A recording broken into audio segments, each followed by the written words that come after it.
In certain extreme situations, the law is inadequate. In order to shame its inadequacy, it is necessary to act outside the law, to pursue natural justice. This is not vengeance.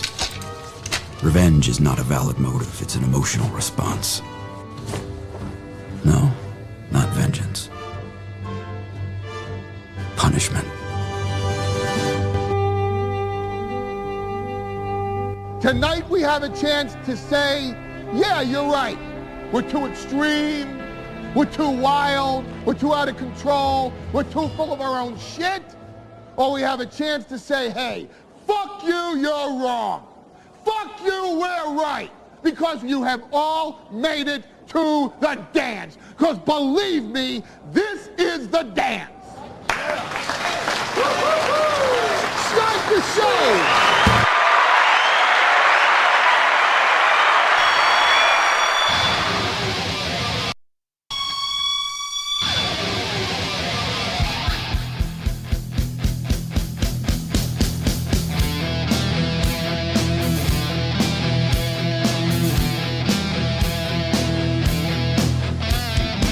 Good morning, everybody, and hello, welcome. How's it going?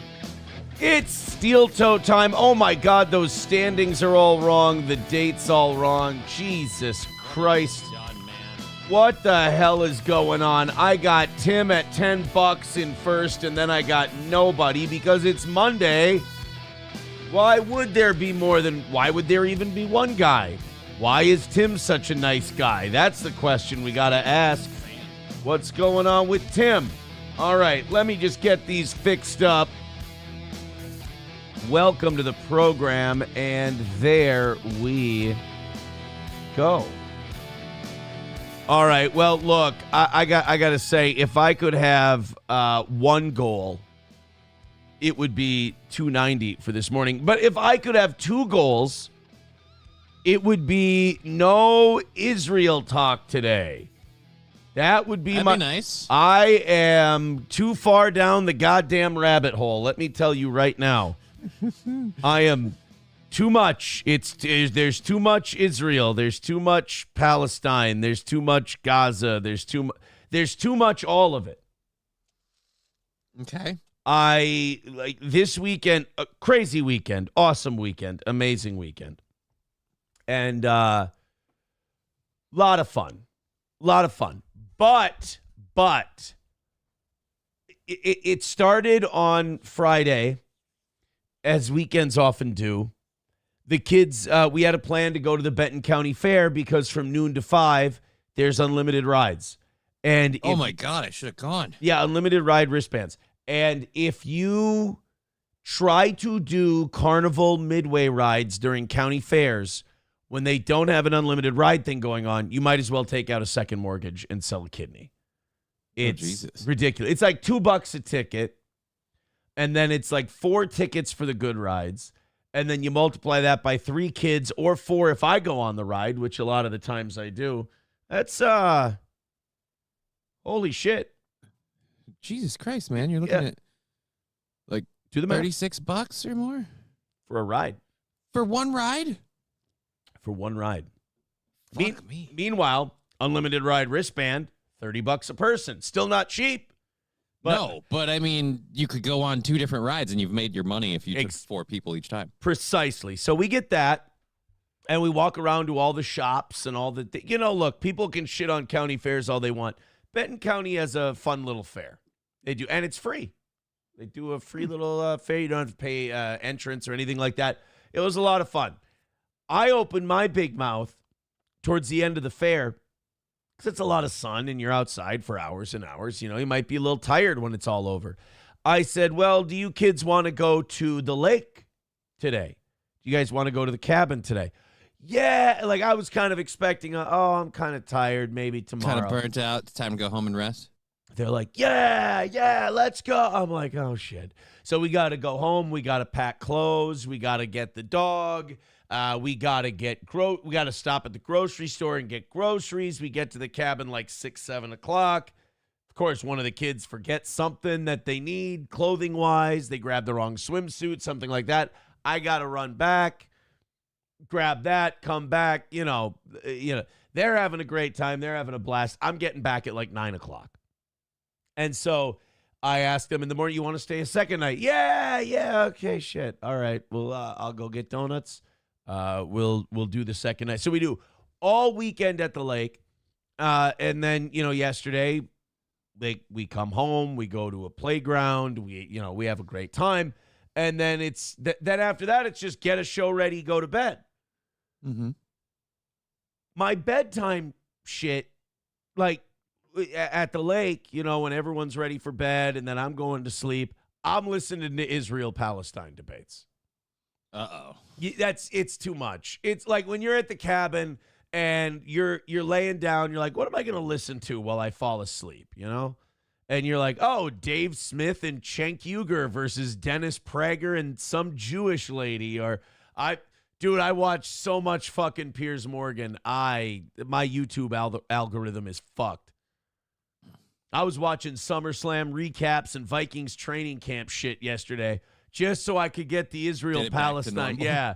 I mean, my YouTube algorithm was just Piers Morgan and Dave Smith and Nick Fuentes and Candace Owens and Anna Kasparian and Cenk Uygur and Rabbi Shmuley. Have you ever seen this Rabbi Shmuley guy? No. Rabbi Shmuley is a walking stereotype. Like, this guy stepped out of the Middle Ages Christian propaganda of anti-Semitism. I mean, dude, if you've never seen Rabbi Shmuley, I mean, don't go watch him because we should all be kind of tapering off with this Israel shit because it's been a lot.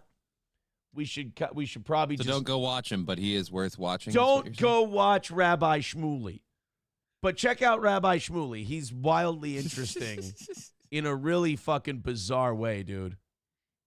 A really bizarre, he is. I watch him, and this is the second time I've watched him because I saw him with Alex Jones one time. And as I watched him with Alex Jones, I came to this audience and I said, is this guy for real or is he doing like a bit? Yeah, is he doing a bit? He's not doing a bit. I saw him on Piers Morgan, and he's just he'll say the shittiest thing. He won't ever debate a point. He'll never debate a point. He will just attack the other person. He will shit on them. He will everything, say the worst shit about them. And then the minute they say anything back, he goes, Piers, I can't believe that your guest would make such a personal attack. I can't believe that they would. And then take one thing they say, mix it all up, and then say they said something they didn't say. I can't believe that they would say I remind them of the Waffen SS. And I'm like, he never fucking said, he never got close to saying you're an SS member.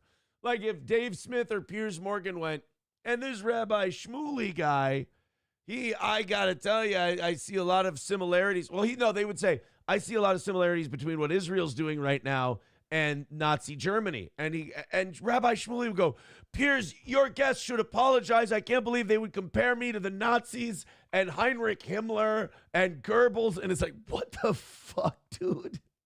Meanwhile, he's been shitting on this guy for the last half hour, and Rabbi Shmuley is just oy vey, this hurts my feelings so much. And I'm like, why are we getting so personal all of a sudden? Right. And I'm sitting here going, this guy's a bit.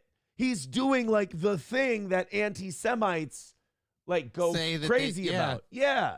I'm like, this guy's doing a double agent thing. But then that's when I realized I'm watching way too much stuff. Yeah, I'm watching way too much Israel shit. So, long story short, on today's show, I've prepped it full of dildos, and I got no Israel. So it really, on one hand, I'm making Hamas very angry with all the dildos are going to upset them. I don't see Hamas as a pro-dildo people. But I'm also going to make them very happy because I'm also doing something they're dreaming of, which is no Israel. So it's a win-win. So how was your weekend? It was eventful. I got to meet my my nephew's wife, which was fun, but also weird because I know I'm getting older. I'm not, I know mortality's a thing.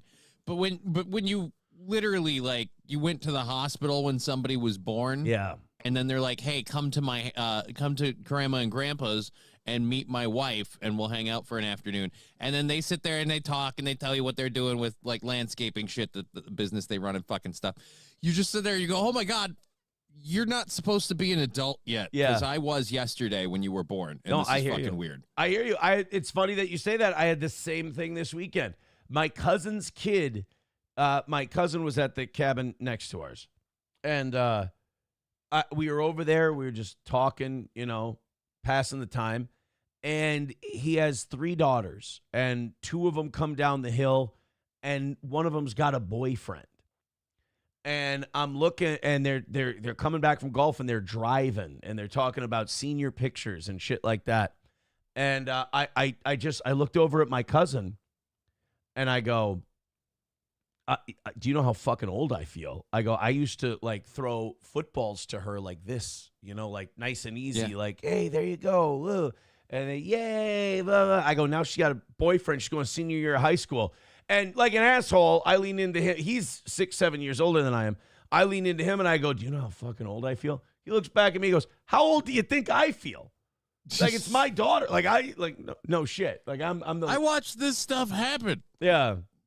I see her, 4 or 5 times a year. And I'm like, Jesus Christ, I'm getting old. He's doing it almost every day. Yeah. So, no, it was, very fun weekend. But, yeah, it's very good it's very good to kind of take inventory of what you're doing and make some adjustments when need be.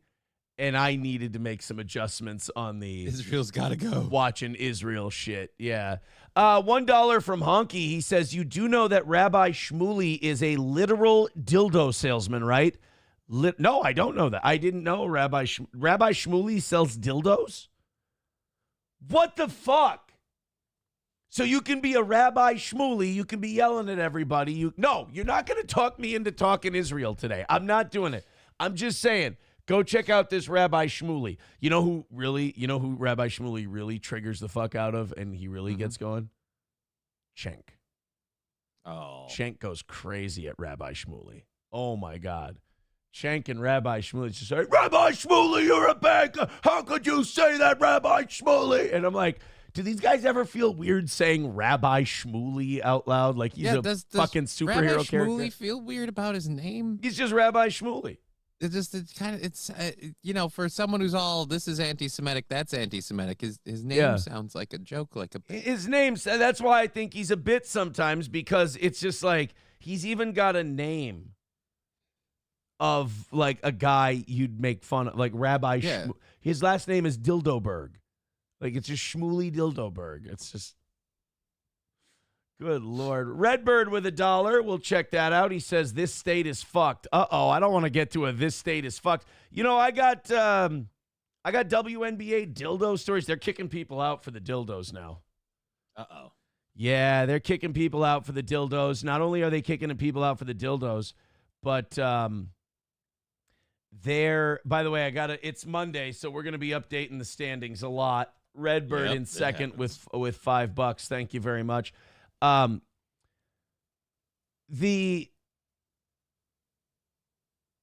it comes to what was I saying? The Rabbi Shmuley. Oh, God damn it. Where was I? Ryan the Garbage Man sent me something. Dildos. WNBA. Dildos at the NBA games. So, like, they're throwing the dildos on the floor all the time, right?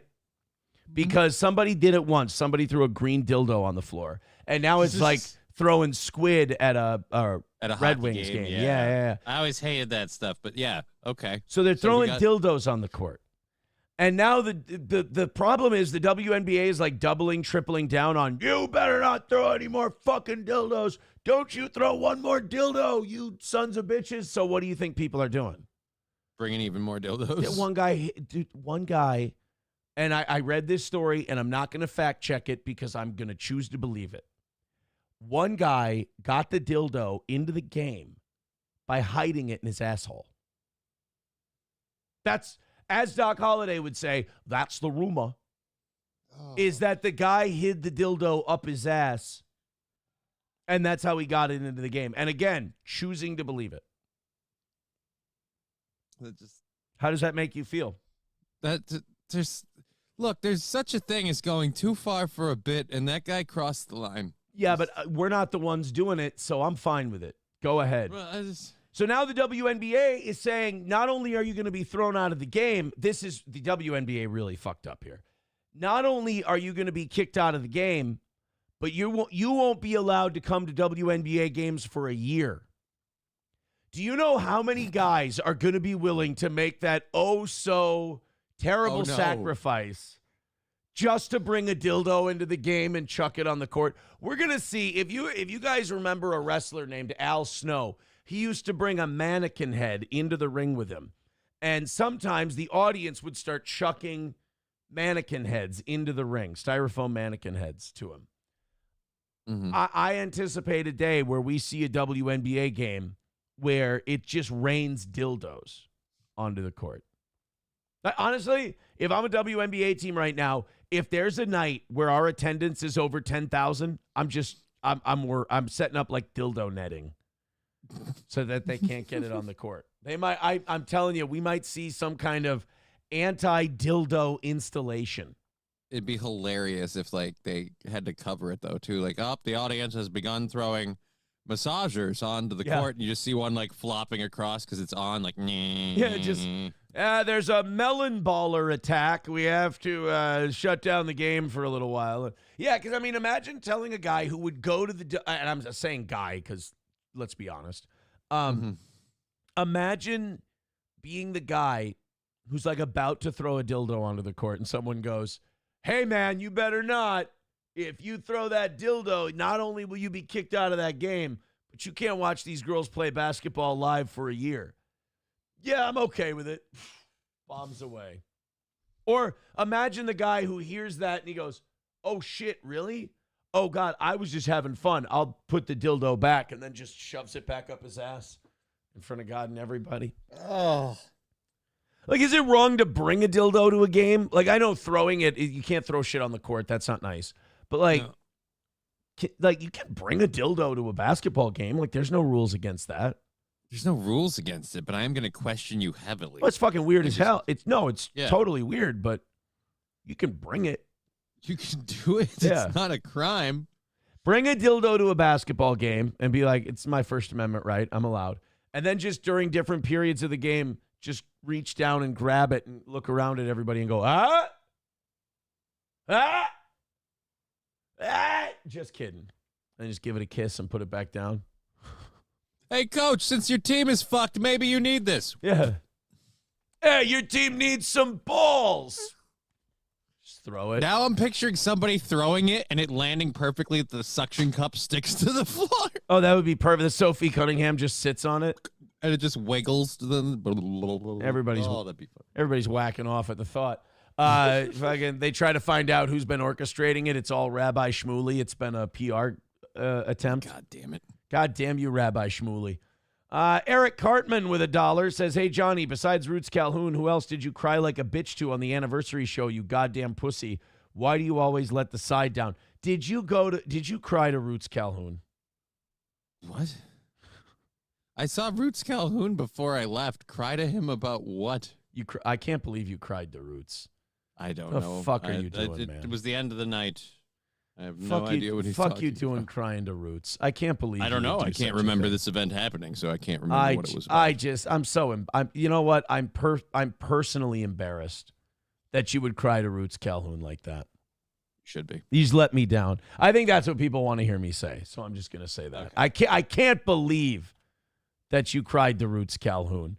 Thank you to Matthew Q for $5 over on PayPal. I'll get to the message in that one in just a little bit. Nice little start, guys. Thank you very much. 280 is our number for today. I got to put Matthew Q in third now.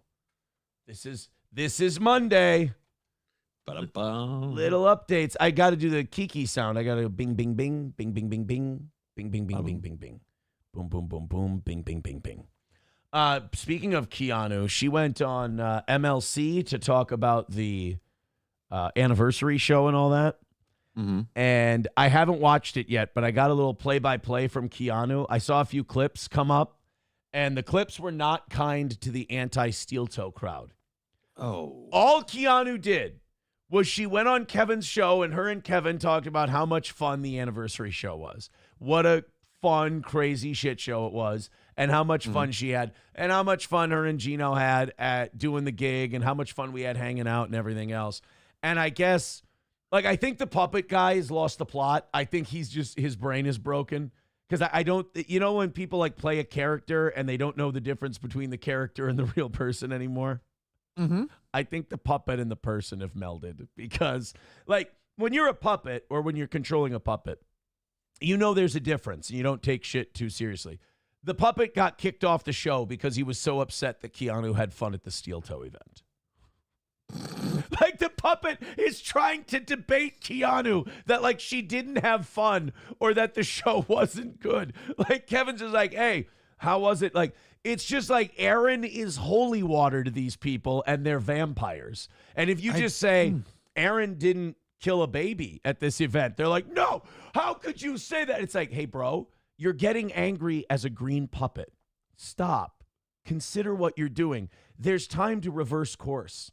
Like you don't have to be the angry green steel toe bad man puppet. This is not. You're trying to debate people when they said they had fun at an experience, right? Like, no, you didn't. Like, you weren't even fucking there. Like, why are we doing this? To the point where, like, Kevin's got to kick him off the show because he's being too ridiculous. So, Keanu did a wonderful job. I'm gonna watch the whole thing pretty soon, but I got the play-by-play from Kiki, and it just sounds like I felt for her, because I'm like, just imagine going in there and Kevin just like, hey, how was the event? Blah blah blah, and it ends with a guy with his hand up a green puppet's ass getting kicked out because he can't control himself because the steel toe man is bad. Thank God. Just don't get involved in that world. Why would you? It would be hilarious if he's damaged enough that he thinks he's a person and the puppet is an individual person. So him and the puppet kept fighting about what a horrible event it was after they had to leave. Or just when people confront him, like, hey, I think you've gone retarded. The guy's like, no, that's the puppet. Like, I'm totally cool. But you're right. The puppet's lost his mind. Yeah. Honky with $1 says, to gain more viewership, the WNBA should lean all in and have dildo free throw and vibrator curling contest. Dude, how about first 5,000 fans get a free dildo? You can do dildo giveaway night. Yeah, I like that idea. Lean in. Give me a good 6-inch silicone and I can nail that fucking basket from here, buddy. Redbird with $1 says part 2 of the story. All right, we'll say that. Eric Cartman with $1. Yeah, just says you continued crying about to Roots about the anniversary show. You were crying the whole time. Oh. So nice job, asshole. You got to go fucking crying to everybody.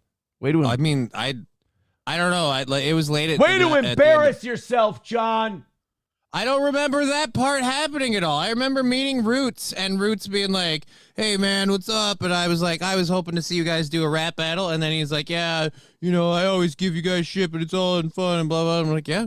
I didn't realize that was crying. I'm sorry. I didn't know. Roots was very cool. Roots was awesome. Roots was extremely cool. Texting me the next day. He's like, God, I get tired of like fighting with people defending your ass. He's like, you're all right. I'm like, I know I'm all right. I love that when people meet me like, you're all right. I go, yeah, I fucking know. Okay, I'm aware. You weren't. Like this is something you're learning. It's not something I know I'm all right. I'm watching fucking Rabbi Shmuley debates while I go to bed at the cabin. We're good. When you got to plug your phone in the morning because you left Rabbi Shmuley on, you got to start reevaluating your shit. In my humble opinion. Left it playing all throughout the night. I woke up and my hair was curled just on the sideburns. It was weird. I accused everyone of abusing me. Yeah. Johnny couldn't contain the guffaws from Keanu's set, says numero uno. I thought everybody was hilarious. I thought everybody did a fun job. I had a good time. As I always, I'm biased though. I always have fun at those shows. Let's go through some texts. I thought all fans of the WNBA were dildos. It's not as good of a joke as it could have been, but I don't I don't mind. Honky with $1 says the only thing that's green and worth fisting is Gamora. That Dookie guy is a raging faggot. See, that's bullying. If you ask me, that's bullying. I love the Gamora bit. Gamora is like that is kind of one of the the I think it's the drawbacks for you that when she's not green, you're not into her. Right? No, you're right. That's super it's a little fucked weird up. because Zoe Saldana looks pretty much like they didn't do a whole lot of prosthetics for her as Gamora. They mostly just slathered her in green paint, and you're like, nah, I can't do it without the paint. I mean, call me an asshole, but she's hotter green. Look, I won't drive a sedan unless it's blue, and that's it. I don't know why, but yeah, when she's a black lady, oh god, that sounds terrible. Do it. That sounds terrible. When she's a black lady, it's not as good, but when she's green, god damn, man, she really does something for me. I don't know. Does that count as being attracted to a person of color? I mean, technically, it is a color. I don't think it's what they meant, but Green's a color. Green's a color, so that's fine. Oh, somebody asked about Jimmy Fallon, if Jimmy Fallon's getting fired soon. I have no idea. But what I am finding really weird is that the minute the USAID stuff got shut down and that money, it was announced that money's not going to be out anymore, Colbert's gone. CBS reveals they're losing $40 million a year on late night. This wasn't a thing before the USAID deal. And then NPR gets its funding. It's announced that NPR and PBS are getting their funding cut. And then this weekend, the Corporation for Public Broadcasting, the company that funds PBS and NPR, is shutting down. It's a nonprofit. It's shutting down. And I'm like, wait a minute. How are you shutting down at just the announcement that $8 billion is being taken away? Because remember, it's always been like viewers like you. They've always led us to believe that they're like Steel Toe. They're funded by the audience, right? Mm-hmm. Turns out, no, They're they don't not get entirely funded by the taxpayer at all. They don't get near enough money to keep the lights on from their audience. They ain't selling enough tote bags. The government just announces that the money's being cut. And the Corporation for Public Broadcasting says, yeah, we're shutting down. Like, what the fuck? Guys, it's an essential service that's getting shut down. I mean, people need this service. Nobody's using it. Yeah, dude, but we were getting paid, though. I know, but it's making me wonder if we were taking some of that USAID money and we weren't, like, kind of shifting it around and giving it to late night. Because, I mean, think about it. Late night's been nothing but, like, propaganda. Propaganda the last 4 or 5 years? And that's what USAID money is for. We give it to other countries and we give it to other things and we go, be on our side, right? And then when it comes to the NPR thing, it's like, okay, it got announced that their funding's cut and they're shutting down. Now, numero uno with a good point. If someone took $8 billion away from me, I'd shut down too. That's understandable. But if you've been getting $8 billion for decades and decades, how have you not, saved a few shekels? I guess nonprofit, you got to spend it, but that's why their studios are so fucking nice.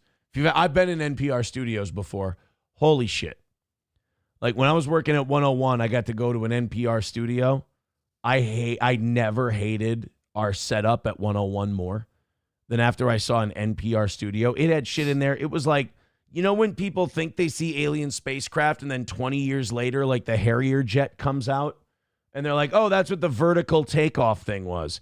Yeah. That's what it's like going to an NPR set. It's just like, I've never even heard of some of the shit you guys have. It's amazing. I felt the same way about the 101 studio after I went to a Radio Shack. After I saw a basement. They had so much nice stuff, and they're not even open anymore. After I saw a guy's basement podcast set up for a live band recording he was doing, I was like, oh, God, man, it's so nice in here. It's amazing. After I saw my basement set up, now that I think about it. Eric Cartman with $1 says, Johnny, how much money did you get for doing the anniversary show for your comedy set and golf course appearance? Asking for a bet. Probably won't answer that. Honky with $1 says, and Eric Cartman, you're getting too internety again. Like you're getting too creepy again. Honky with $1 says USAID money is mainly used for making carefully crafted protest signs in English in the third world. as part of the U.S. soft power policy. No, I know. That's why I think it might have something to do with like late night and all that stuff, because that's all, again, NPR paid for the dancing vaccine. But that's what I mean. Like, you don't get dancing vaccine needles because you think that's really funny or you think that's really good. You get it because it's about sending a message. To say it. Yeah. So call me a conspiracy theorist. I've been called worse. I could be called worse from Rabbi Shmuley. I got to get Rabbi Shmuley on this show. I got to see if I can get Rabbi Shmuley to call me a Nazi. That's my goal before my 39th birthday. I don't think it'll be hard. Before my you and your history and the sounds of this Shmuley guy, I think we're set. I got by my 39th birthday, I gotta get called a Nazi. It's so weird to do. Numero uno, Josh Denny fan says Rabbi Shmuley Buckman. Is that his name? Rabbi Shmuley Buckman. I love that guy. Everybody's Wasn't Buckman the cook in Down Periscope? I don't think it was Yeah, Rabbi. He was. Oh, was that his name, Rabbi Shmuley Buckman? I don't think his name was Rabbi Shmuley Buckman, but I know his last name is Buckman. Oh, I thought maybe Rabbi Shmuley took his name from a shitty Kelsey Grammer movie. That was a simpler time when we were trying to make Frasier a movie star. Right? Yeah. And he was then he good. finally succeeded in X-Men, but only as a side guy. No, when he finally reached peak movie prowess in Money Plane. Oh, fuck, As you're right. what was his name? Dude, he had such like an I'm a rich guy, bad guy thing. I don't even remember. I just remember the stupid YouTube song thing we found. It was, God, his character name was like, it was literally like evil bad guy Anderson the Fourth. Right. It was like bad name, terrible guy, McMeany Head the Third. God, I wish I could remember. You want to see a man fuck a crocodile? Hey, that's right. He said, you want to see a man fucking alligator? Try Money Plane. Money Plane. Just gives these weird examples. You want to see a man throw a dildo on a basketball court while women are playing? Money Plane. You want to bet on Sophie Cunningham picking up that dildo and sucking on it seductively? Money Plane. Money Plane. Actually, that's probably just Las Vegas. Magic Marlin with 199 says Gino 1500, Roots 500, Johnny 50. Got it. Yes, let's go with that. Yeah, that's should we go with that? That's what I paid everybody. All right. 0 for 3, but I think we should go with that. Here's what I think you guys should do. I think you should invent a number that I paid everybody and then just go with that. Does that sound good? Doesn't have to make any sense. Just fucking come up with it. Eric Cartman, Roots Calhoun got $780. Yes, go with that number. 100%.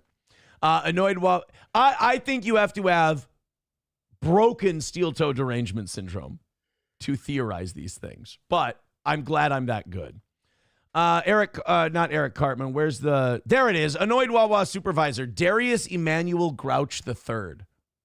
He's not lying. That's what his fucking name is in Money Plane. Again, generic bad guy McEvilson. Darius Emmanuel Grouch III.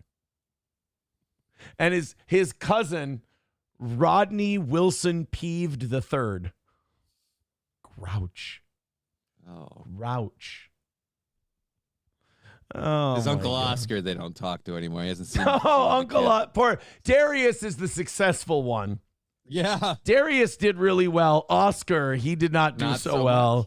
Oscar is on some gay street in a trash can, having heroin needles thrown at him.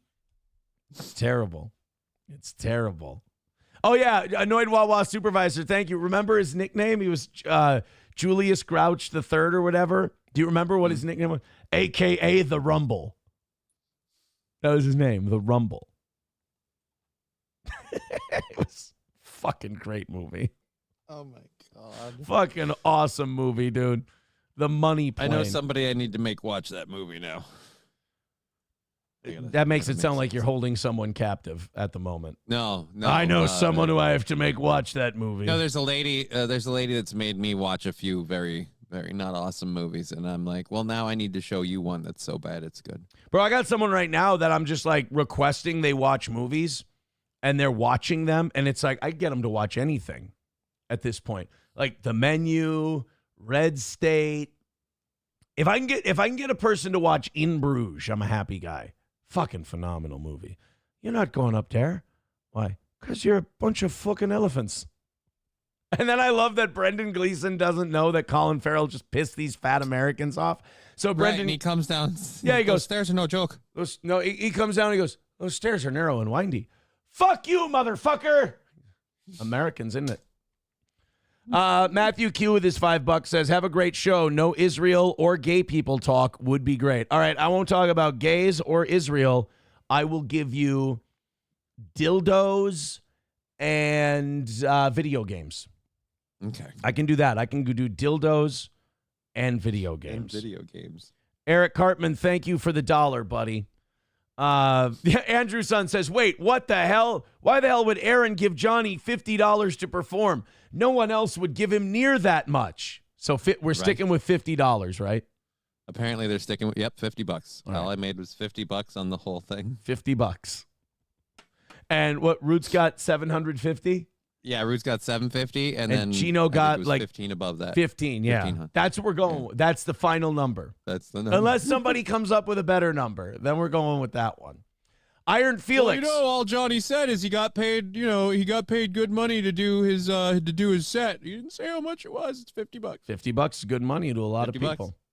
Iron Felix is new to the show, and he's trying to understand the show, and I think this is important.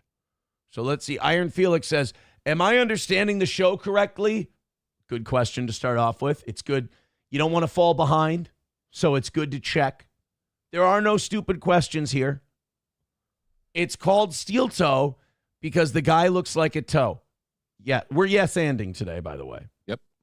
So yes, if that's the case, he should have also named it the Earthworm Jim Show. Well, I'll tell you there's two reasons why I didn't do that. One, you can't have two names for a show. He said you should also call it the Earthworm Jim Show. That'll get confusing. Like, is it the Earthworm Jim Show or is it the Steel Toe Show? And then also, the Earthworm Jim Show was already copywritten. I couldn't get it. So I'm sorry, Iron Felix. But no, you're not quite understanding. I think you're overthinking it a little. It's just the Steel Toe Morning Show. Don't read too much into the name. You're going to miss all the fabulous Dildo and Rabbi Shmuley talk. Annoyed Wawa supervisor says, so what you're saying is the sentiment the sentiment behind your HR was retract that bit about my cunt kids. Remember that part where Brendan Gleeson and Ray Fiennes are talking to each other? He's like, fucking hate what's Harry? Fucking hate you, Harry. You and your fucking cunt kids. And he goes, take that bit about my cunt kids back. Take that bit. That was over the line. Don't you take that back about my cunt fucking kids. All right, I'm sorry I said anything about your cunt kids. Thank you. That was a little over the line, isn't it? Oh, man. I love that fucking movie. All right, we got a couple of who sent these in? Redbird sent these in. I just want to go through these real quick. I have not seen these, oh yeah, this is another. God damn it! It's getting really hard to keep track of Minnesota fraud schemes. It's unreal. Weird. Like, Tim Walz just cut off like 50 different groups from government funding last week. And this was very quiet because, as we analyzed last week, Tim Walz is still very popular in Minnesota, believe it or not. People want to say, oh, people hate Tim Walz. No, he's got like almost a 60% approval rating in this state. He cut off payment to 50 different groups in some housing program because they discovered fraud in the housing program. So you got like Feeding Our Future, you got the daycare thing, you got a Medicaid scandal. Now we got some housing deal that's run through Medicaid. So they're finding out that Minnesota's basically been bilking the Medicaid taxes for like $2 billion since Tim Walz has been governor. And nobody's doing a fucking thing about it. So Tim Walz cancels payments to these people, state payments. Now we're finding that like basically the Democratic Party is using the Somali community in Minnesota to just fatten their pockets. So they basically go to these Somalis and they go, hey, just do some creative bookkeeping for us, do some creative paperwork, and we'll turn it into the federal government. You're Somali. Nobody will question it. We'll get the money. We'll give you a piece, and we'll keep a shitload of it. And these people are literally becoming millionaires off of this. And it's just all being funneled through the Somali community. Because if you go to a guy that's owned a hardware store and it's been in his family for 3 or 4 generations, or a family restaurant or whatever, they'll go to him with that. He'll be like, no, are you fucking insane? We get in a lot of trouble. I'm calling the police for you coming to me and doing this. But you go to a Somali, you can convince them, yeah, it's totally on the up and up. Don't worry about it. And they're not going to question you. Because some of them don't even care if it's on the up and up, so long as they're making a buck. So as long as they're getting some money, right? Yeah. So they've been basically using the Somali community as a fucking piggy bank to rip our tax dollars from us. And thank God that's the only auxiliary deficit issue we have with it. Well, and not only that, but like nobody in Minnesota, like no Tim Walz supporters give a flying fuck about any of. They just don't care about any of it. Nope. It's and crazy. We're gonna have a 20 or a 17 billion. No, we had a $17 billion surplus, and we've turned in 3 years. We're gonna turn it into a $6 billion deficit. And when I see the other stuff like that happening, I'm sure none of that surplus went into the pockets of like the government of the state. Government workers, I mean employees, like the fat white lady in the Feeding Our Future scandal, and then she just doled out some of her money to the Somalis. And then what's funny about that is all the Somalis turned on her and got deals. Mm-hmm. And the fat lady's going to jail for like 20 years. Yeah, so she got white, turned we on. can hate her. Yeah, right. We can't do it That's for the exactly Somali. right. She's white. We can hate her. We're allowed to hate her. She's fat. She's white. It's easy. The rest of them are Somali. You feel a little weird. It is odd. Like Americans get called racist and all this shit, but like really, Americans are like too Minnesota nice in that we sit there and we're like, oh, these people helped facilitate the theft of $2 billion of our tax money. Well, I don't want to say too many bad things about them. You know, they're all Somali and shit. You know, I don't want to be mean. I don't want to be seen as racist for being angry at this person for facilitating the theft of my money. Like, It's just different cultures, guys. Come on. I don't want to get. Yeah, I don't want to get mad at the guy who just robbed me. You know, I don't want to look bad. This guy just tried to R-word your wife. Yeah, but he's not from around here. You know, he doesn't know the culture. It's not really a thing. Oh crap! Did you do that story? The Minnesota like Somali community wrote a letter on behalf of a guy who essayed a child, I guess. I think that's the story that they sent me. Yeah, We're gonna get to this because it is about that. They wrote a letter on behalf, like, hey, you just look. We're not disputing the issue of what he did. We're just saying he's not from around here, so maybe we should be lenient. That's the story. That's the story that he sent in. Mayo Riot with $5. I love that we've turned this into a bit. The whole you tell me what I paid people and we'll just accept it. So now Mayo Riot's running with it. He goes with $5. He goes, Johnny, how much were you paid from the live event? Roots got $500 plus board and drinks. I want to know what Steel Toe Booster was paying, because I was not informed about this. Mm-hmm. But it must be true because they said it's true. He got $500 plus board and drinks. Why would a guy lie? I know. I mean, I know I was pretty drunk, but 500 and board and drink. Well, that's, you know what? That's how much he got paid. Remember, whatever you said. I got paid $50 in a pizza. That was it. Nope, that's not true. We've got a new one. MSO says Johnny paid Aaron $50 to be at the anniversary show. Yes, I paid for the privilege of sitting out in the sun all day to the point where I couldn't move for another 2. And you want to know the bitch of it? The fucking check bounced. I was so pissed. Fuck. I was so mad that the check All right. bounced. You know what? I'll send you a new one in the mail. It's gonna be this one will be good. I'm sure. No, it's my fault because you told me not to cash it till Monday, and I got impatient. Well, I was waiting on those meat sales to finish from the tournament. I get it; they don't clear. And then, I had to write Roots a check for $800. Yeah. We got all kinds of theories about payment from the anniversary show. Chips and Dip says, I heard Gino and Roots got full medical benefits and Johnny just got $100. Yeah. Again, that's a surprise to me. It was $50 in a pizza. Numero Uno says Johnny got paid in Keanu butthole pics is what I heard. Worth it. Chevrolet JB with $1 says, we'll have to say Roots did say you paid him $500 plus his gas and motel. And you believed. No. It's today I said we got to accept it. I'm amazed that you could afford the hotel after 500. 100% true. Like, I want to say what it really was, but I don't want to spoil the bit. I'll just say what Roots told me. I won't say whether or not I said yes, but I said yes. But I don't want to spoil the bit. Roots said, just throw my girl and I some money for gas. And I said, okay, that sounds fair. Because they drove up and drove back. So I gave them what I thought was, gas and wear and tear on their vehicle. That's what I thought it was. But I didn't know that turned into $500. If Roots did say that, I think he's saying it to save face because he probably got shit for going there.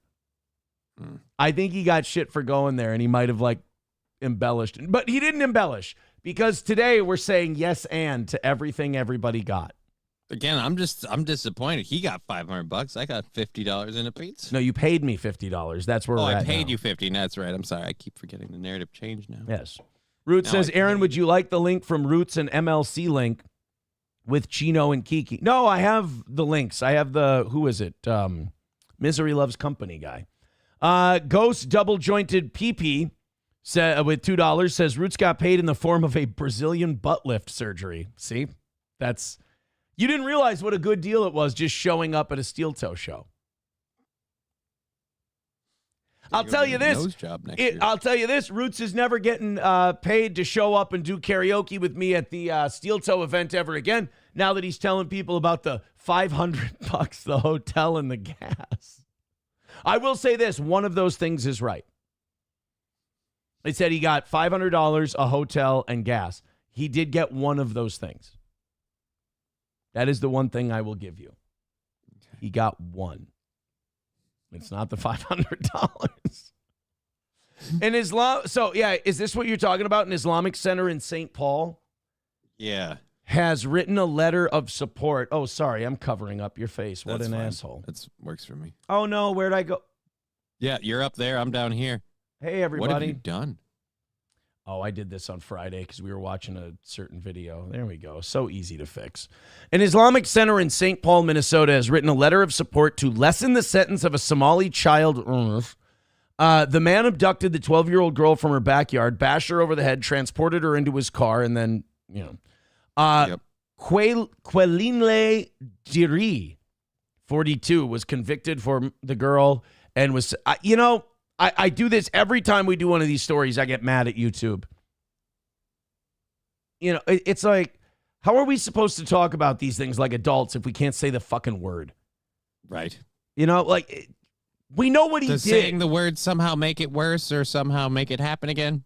No, I think what happens is when you say it, especially in the context of the story we're talking about, it makes it more real, and people might have to actually face it. Now, he was convicted and was sentenced to 12 years in prison. He was found guilty by a jury trial of first-degree sexual conduct. After the conviction, the Al-Ihsan Islamic Center submitted letters of support for Diri. Judge Burns sentenced Diri to the least amount of time permissible under Minnesota law. He got the minimum. Yeah. I mean, it's 12 years, but still, that's the minimum. Diri will also have to register as an offender. He is eligible for parole in 2033, 4 years ahead of the 12 years, and would be on parole for the rest of his term. Unbelievable. Diri was born in Somalia and grew up in refugee camps in Kenya before coming to the U.S. in 2006.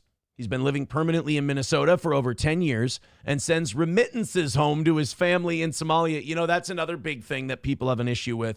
A lot of Somalis send money back home, and a lot of that money is government subsidized. A lot of that money is they take our money and send it to Somalia. They take our tax dollars and they ship them overseas to their country back home because they love their country so much they choose to stay here. Well, Ilhan Omar has been quoted as saying her job is to promote Somalia first. Right. Fuck the I'm not even United mad States. about that though with the way we've seen so many other people be not America first. You talking about Rabbi? You talking about Rabbi Shmuley? Well, I'm talking about people in government that say things like their allegiance is to Israel. Oh, like Ted Cruz above America. Yeah. Yeah, like Ted Cruz. The Al Hassan Islamic Center said Duree has faced the challenge of starting over in a new culture. I'm sorry, but if part of the challenges of starting over in a new culture is that you didn't know that you couldn't kidnap and you know what, a 12-year-old, we don't need to be bringing any more people over from your culture. Guys, he didn't learn that in the last 20 years that he was here. He's just like, what are we going to do? I'm sorry, if that's a learning curve in the country you come from, we're done with the country you come from. We can't take any more from the country you come from. On that one. If one of the learning curves is, I didn't know that in the United States, I couldn't abduct a 12-year-old for perverted purposes. If that's one of the things you have to learn, how about it's a lesson we don't need to teach. You can stay. You can stay over there. We don't need to be teaching that lesson. We already got too many of those types that were born here. We don't need to input. And that's just it. Like, I get so upset when people go, oh, just because they're illegal, they're just a murderer, they're just this or they're just that. Bill O'Reilly yelled it at Geraldo once. It's the fact that they don't have the right to be here. It's the fact that we already have people who do that here in this country, and it's enough, and we're trying to stop it. Why import the risk of more? There's no reason. Why import assholes? Well, don't import assholes around this guy. But yeah, I mean, the fact that you write a letter and you're like, well, he's starting over in a new place and he's learning the culture. It's like, that's not something you learn in the culture. And I don't know, personally now, like lately, when I see something like, and he sends a remittance home to his family, he's just a good guy. And it's like, now you're just giving me a second reason why I don't want this person here anymore. Yeah. The whole thing of like, you need, and we've heard that. I'm living in Minnesota. We've heard that a lot. We've heard like, well, there's a learning curve. When you point out the female genital mutilation stuff, they'll go, oh, well, it's a learning curve. It's like, yeah, America That's is not a learning curve. America is not in the let's teach people not to cut people's clits off business. That's not a lesson any of us needed to learn in school. The founding fathers didn't put it in the Declaration of Independence because we all just kind of assumed. We all just kind of knew. Yeah, we all just kind of knew that cutting off clits wasn't our fucking business. Do I have a sign in my front yard that says cutting off clit storage? No, because cutting off clits ain't my fucking business. Jesus. So, all right, that guy, I guess, needs a redo because he didn't know. Jesus. You know what you're guilty of? Wait a minute, that's against the law here? Shit. He pulled the white guy driver thing with it. Hey, you realize you just did this driving infraction? Oh, I'm sorry. I didn't know I couldn't do that. Yeah. Oh, there's a difference between crossing a double yellow to pass and abducting children. Big difference. Zen Man with $2 says, oh, wow, this Johnny hologram is pretty good. Will the hologram take over running the exotic meat market? If so, I'm still waiting for my Komodo dragon meat. Oh, the meat market's dead. The meat market went all in on the golf hole thing. I had to literally eat the losses. So. You brought the Komodo dragon meat out and it didn't sell out? Yeah. That's too bad. At this point, it'd just be spoiled if I still had it. You don't want it. That's too bad. Mayo Riot with $5 says, get Roots on to clarify. I will counter with this. Get a life. I'm sorry. I apologize. But if you're like, you know what I got to see? I got to see Roots on Steel Toe to talk about the anniversary show pay. I will tell you this. You don't know what a good show is if that's the case. I'm sorry. I didn't want to be the one to break it to you. But it's just... I don't put a lot of faith in your programming abilities. But thank you, Mayo Riot, for the $5. That puts us $260 away from today. Nice. And puts you in a tie for first place. Professor Tie-Dye with $1 says Johnny was so bad by his lack of pay. So mad, I think he means mad by his lack of pay. He stole the hand job the drag queen was going to give Aaron. You son of a... That's where that hand job went? Wait a minute. That was a drag queen? You got my... Oh, sorry about that. Yeah, we didn't tell you. That was tucked. Fuck. Yeah. I thought she liked me, and now I find out it's a he. Oh. Eric Cartman with $1 says, Aaron, here's Roots saying you was a man of your word and paid $500 for the trip, and his bar tab was $280. Yeah, I'm sorry. That did not happen. I think Roots is getting a lot of shit from people, and he's trying to save face a little bit, which I understand. I'm not begrudging him that at all. I get it. You know, if people care about what people think online, it's easy to just make shit up to get people off your back. And I understand if he wants to do that. But yeah, I'm sorry. I would not have done that. Shmuley Madoff with $2 says, do you two only own 5 shirts each? You know, I just did laundry yesterday. I fold it and put it away. That's what you do after a lake weekend. Mm-hmm. And it's funny because I went through my closet. I'm like, I can barely fit all of these fucking shirts in my closet. Like, I got to throw shirts out. But yeah, I think I do have a rotation for the show, unfortunately. I wear the red one a lot because it's my steel toe shirt on the program. Just being brand loyal. Yeah. Yeah. Just being brand loyal. Nothing wrong with that. Let's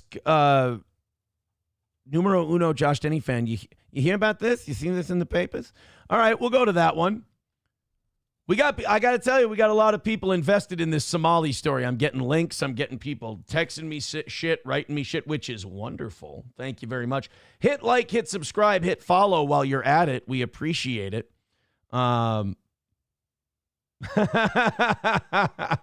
got somebody made an In Bruges meme. Would you like some cocaine? I also have ecstasy in a brown substance. Oh, God. And then we've got, oh, wow, someone's sending, Jesus, somebody sent me oh, my God. Somebody sent me all the links to, I'm not kidding, Rabbi Shmuley's dildo business. So wait a minute. I thought that part was a bit. He really is a dildo salesman? I just clicked on a fucking dildo link. Ladies, your man's not going to take care of your vagina. You might as well. Rabbi Shmuley sells dildos. I had no idea. Johnny's Infected Foreskin, love the name, says, I'm still raw. Please help. Oh, from the drag queen hand job. Yeah, apparently it's fucking sandpaper hands. Must have been a construction worker. How did you not know it was a dude after you got the gritty hands? Well, at a certain point, you're just grateful for the affection. When a drag queen gives you a hand job, you're supposed to grab their hands like Captain Quint and go, you got city hands, Mr. Hooper. You've been counting money all your life. Professor Tie-Dye with $1 says, I just realized today Aaron is doing his Miss Chokes on Dick cosplay. You see, because my tits hang to the ground. Yeah, I got you. That's the joke. They're joking. It feels so good when he jokes. All right, so now that puts us $260 away from today. Loaded Wrench becoming a member for 34 months. Says Rabbi Shmuley sells the dildos with his daughter. All right, I can't. That's enough internet for me today. I'm good. I did not in any way, shape, or form need to know that. Savannah Hernandez, who's like, I don't know if she's Blaze or if she's, I think, an independent political. Oh, no, Turning Point USA. She's with Charlie Kirk. Okay. She went to this Islamic center in St. Paul that we were talking about, and she educated us on the whole deal. It's God, she's cute too. She's pretty. I like her. Shit on my taste all you want. I like Savannah Hernandez. The Al Hassan Islamic Center in St. Paul, Minnesota. Now, I'm standing here because this mosque has made national headlines after they penned a letter of... Bro, if you didn't zoom out and show the rest of Minnesota, you could think this was Mogadishu. Like if you didn't show... I get you. If you didn't show the surrounding area, it's just... They've made it just like home. And I don't mean that in a good way. Community support for a Somali immigrant who sexually assaulted a 12-year-old. Now, back in 2020, that's actually the 12-year-old Somali. No. Oh, his perpetrator was charged after abducting a 12-year-old from her backyard, forcing her into his vehicle, and then sexually her. He has since been convicted of first-degree criminal sexual assault. Now, after being convicted, his family members were sending letters to the judge to ask the judge to consider his character when making that sentencing. The fucking balls. Right? Consider his character. They meant he does impressions. He does a great walk-in, Your Honor. You should have him do it. Consider his characters. Mr. Amos does characters. And one of those letters came from the Al-Hassam Islamic Center. It was actually signed by their executive director, stating that he had to face cultural differences and the challenges of taking on a new culture. They also framed him as a family-oriented man. Fuck you. Oh my, look, I understand writing that's fine. That I understand. I get that. But Jesus Christ, how about a little humility and a little awareness for what the guy's going away for? He's a family man. Dude, and I just look, I'm a perverted old man. Those straps are doing it for me. I'm distracted. Look, I realize there's a very serious story here about a culture clashing with another culture because one of them thinks this guy. No, Yeah. it isn't. But damn, she's just a cutie. I really got to tell you that, like, Savannah Hernandez has got to do the rest of her updates in a burqa. I can't with this. I'm just looking at those straps and I'm like, oh God, I just love to fuck.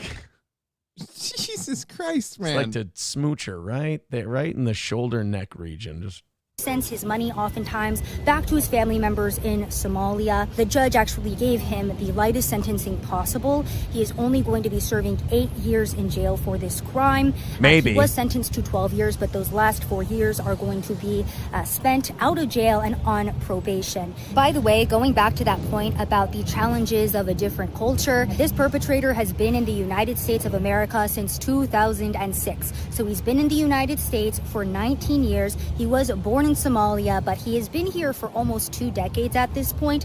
However, the culture coming into play when it comes to, as the Islamic Center put it, the situation, of course, being him sexually assaulting and abducting a 12-year-old girl. So just wanted to give you guys an idea of some of these stories, some of the culture. yeah, I mean, to us in Minnesota, this isn't new, Nope. but it's still it's still infuriating every time you see it. Yes, it is. I can't understand how we're like, oh well, it's guys, it's cultural differences. Oh, that's not a culture different. thing. What was it? Was it Hillary Clinton? No, who said different cultural norms? Who was that? Joe Biden. Was it Joe Biden? Yeah, what was that? The Chinese and the Uyghurs, right? Yep. Chinese. We weren't saying anything about China when they were executing a bunch of the Uyghurs and stuff, and we're just like, hey guys, you gotta understand, it's just different cultural norms. That's how they deal with stuff. Guys, over they're there. just dealing with it their own way. You know, it's their own culture. You leave them alone. I do need to. Oh no, I lost one. Johnny's infected foreskin with $2 says, no, I'm raw from Aaron's razor bumps on his chest. Oh God.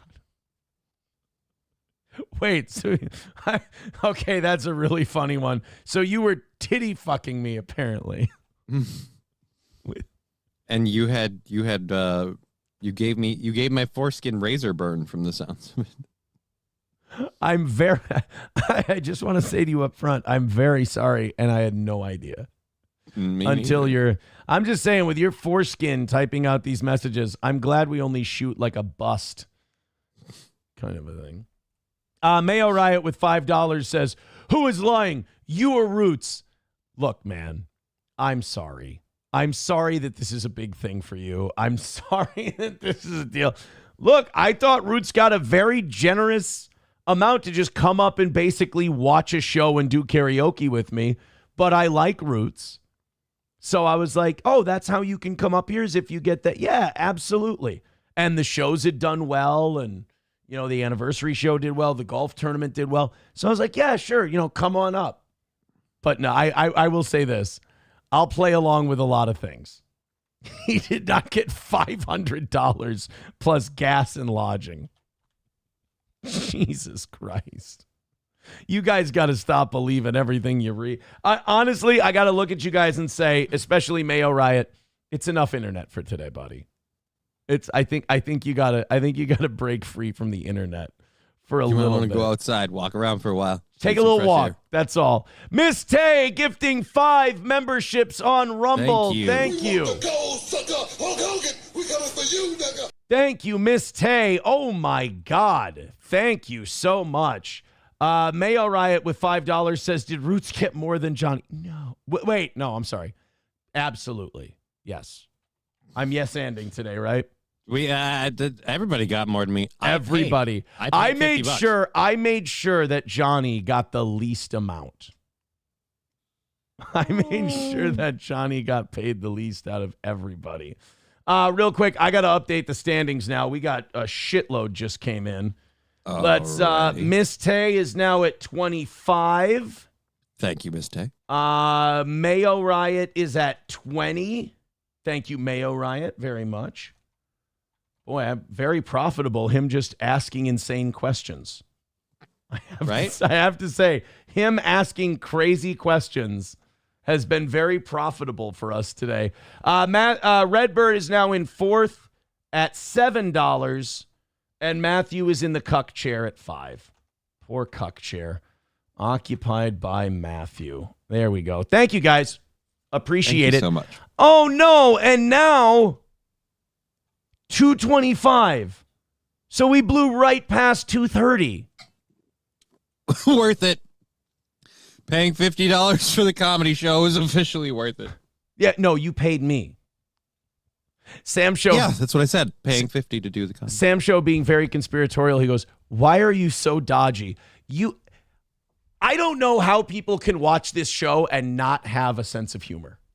Like, making fun of this and goofing on people. I think it's because when you're too into the internet, if someone makes fun of you when you're being very serious, you have to know what to do. You have to not make it look like you're taking shit too seriously. So the person who's making fun of you, oh, they're being dodgy. Oh, they're being this. Like, we're just trying to have a little fun with you being a little too serious. I'm sorry. Mayo Riot's being very self-aware. I love Mayo Riot. With $5, he goes, I am retarded. Hit the goal. Get Roots on.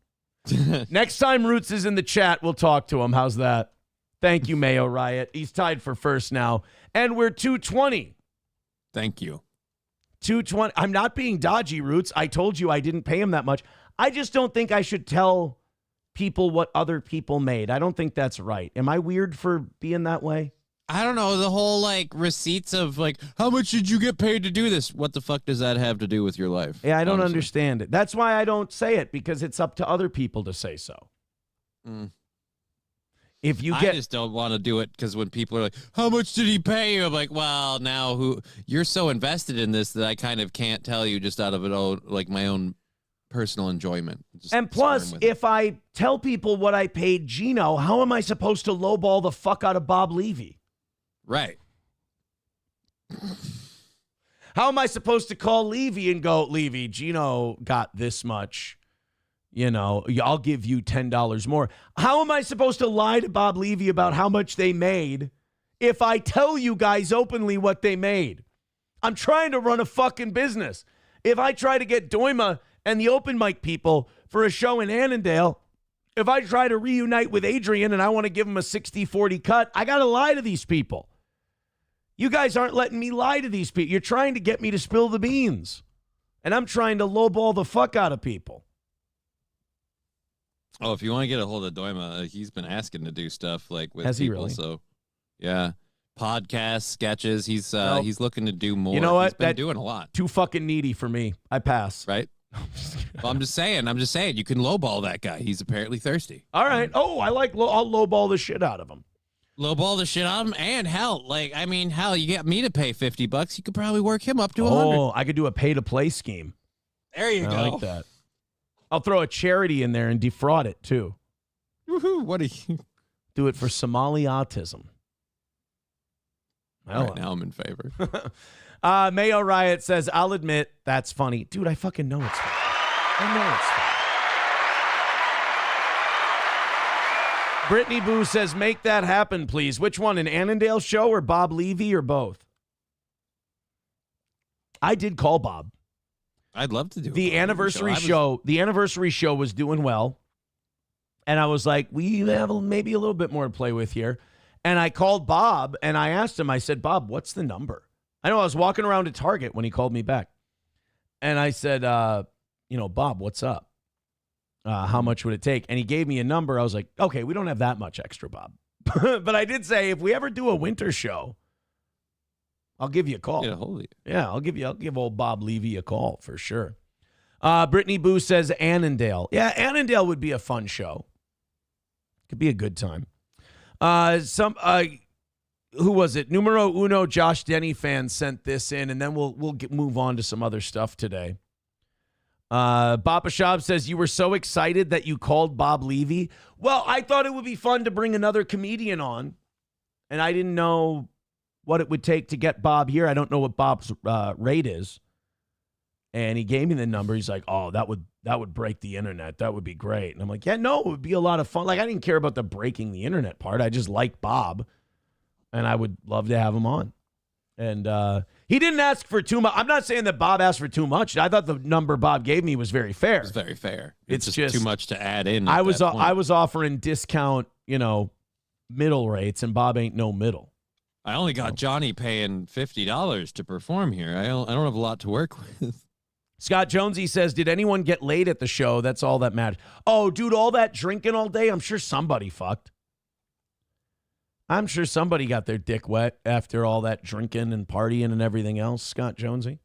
Honky with $1 says, high school loser mentality by Roots and these other internet gay F words. The dumb jock Aaron meets them that one time, and they think they have a green light to create intimate details about the meetup. Did he tell everybody that we fucked? I told him if we did that it would have to be, on the down low. Between the two of us. Yes.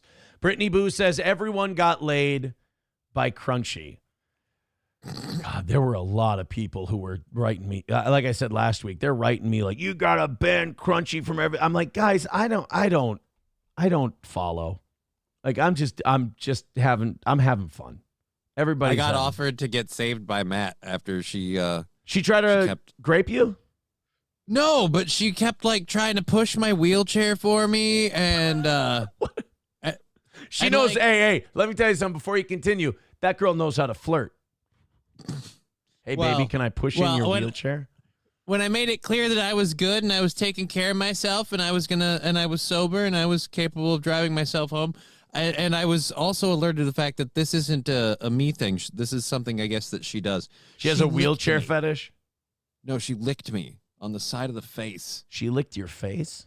Yeah. She's a licker? Is like a thing she does? Apparently she's done it before to other people. It's not, like I said, it's nothing to do with me specifically, but yeah, just I was like, I was like, no, thank you. No, we're good. And then she left. I have to do the same thing to Gordy. I have to be like, oh, good boy. Nope, that's okay. Yeah, okay, no, that's interesting. This is interesting. Yeah. Yeah. You know what it is? That's kind of like just from a different culture. Justin. She's learning a new culture. She's only been in the country since 2006, and she's trying to learn how to behave here. I get it. And I'll say this, compared to the other she's from that she's from that same land that Gulliver came from. So I get it. And it was awkward. There was nothing wrong with it. I just no, thank you. I wish Crunchy would have pushed your wheelchair like Dwight Yoakam did in Sling Blade. I wish you would have kind of. I wish you would have asked Crunchy. You would have said, "What about our instruments?" All right, Numero Uno sent this in. I just want to play it. He said, "Have you seen this yet?" No matter how many different camouflage patterns they tried, the enemies were still always able to see them. To solve this issue, the government came up with a new special camouflage pattern called Epstein List, which allows them to sneak through completely undetected.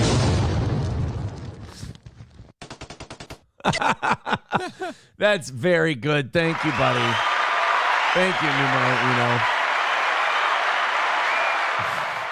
File that one under sad but true.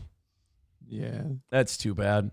Hit like, hit subscribe, hit follow. I appreciate you guys this morning. Thank you so much.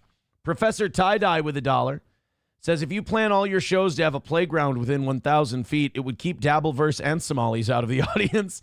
To defend Crunchy graping Johnny would be easy. Too easy. Oh. Mayo Riot. Apparently how she says goodbye, and that's fine. It just was weird. Mayo Riot with $5 says, so when is Roots coming on? Well, who was it? Nova said that they would cover the goal if we had Roots on. The next time Roots is in the chat, I will we'll hook that up and I'll have him on if Nova throws in that $200. And I'll make Nova a VIP if that happens. So it's a win-win for Nova. Yeah, I'll contact Roots after the show today and I'll say, hey, do you want to come on and talk anniversary show? I'm sure he would. But yeah, I'll do it for $200. Would I do it for free? I don't care enough. I'll be honest with you. It's not the kind of show I do. But I will, you know what I say? My audience pays the bills, right? Mm-hmm. So if my audience pays the bills, if they give me something, or if they ask me something like how much for this, I'll always give them a number. That's one thing about me. I'll always give you a number. So yeah, $200. $200. I'll contact Roots and we'll do something. You throw that in.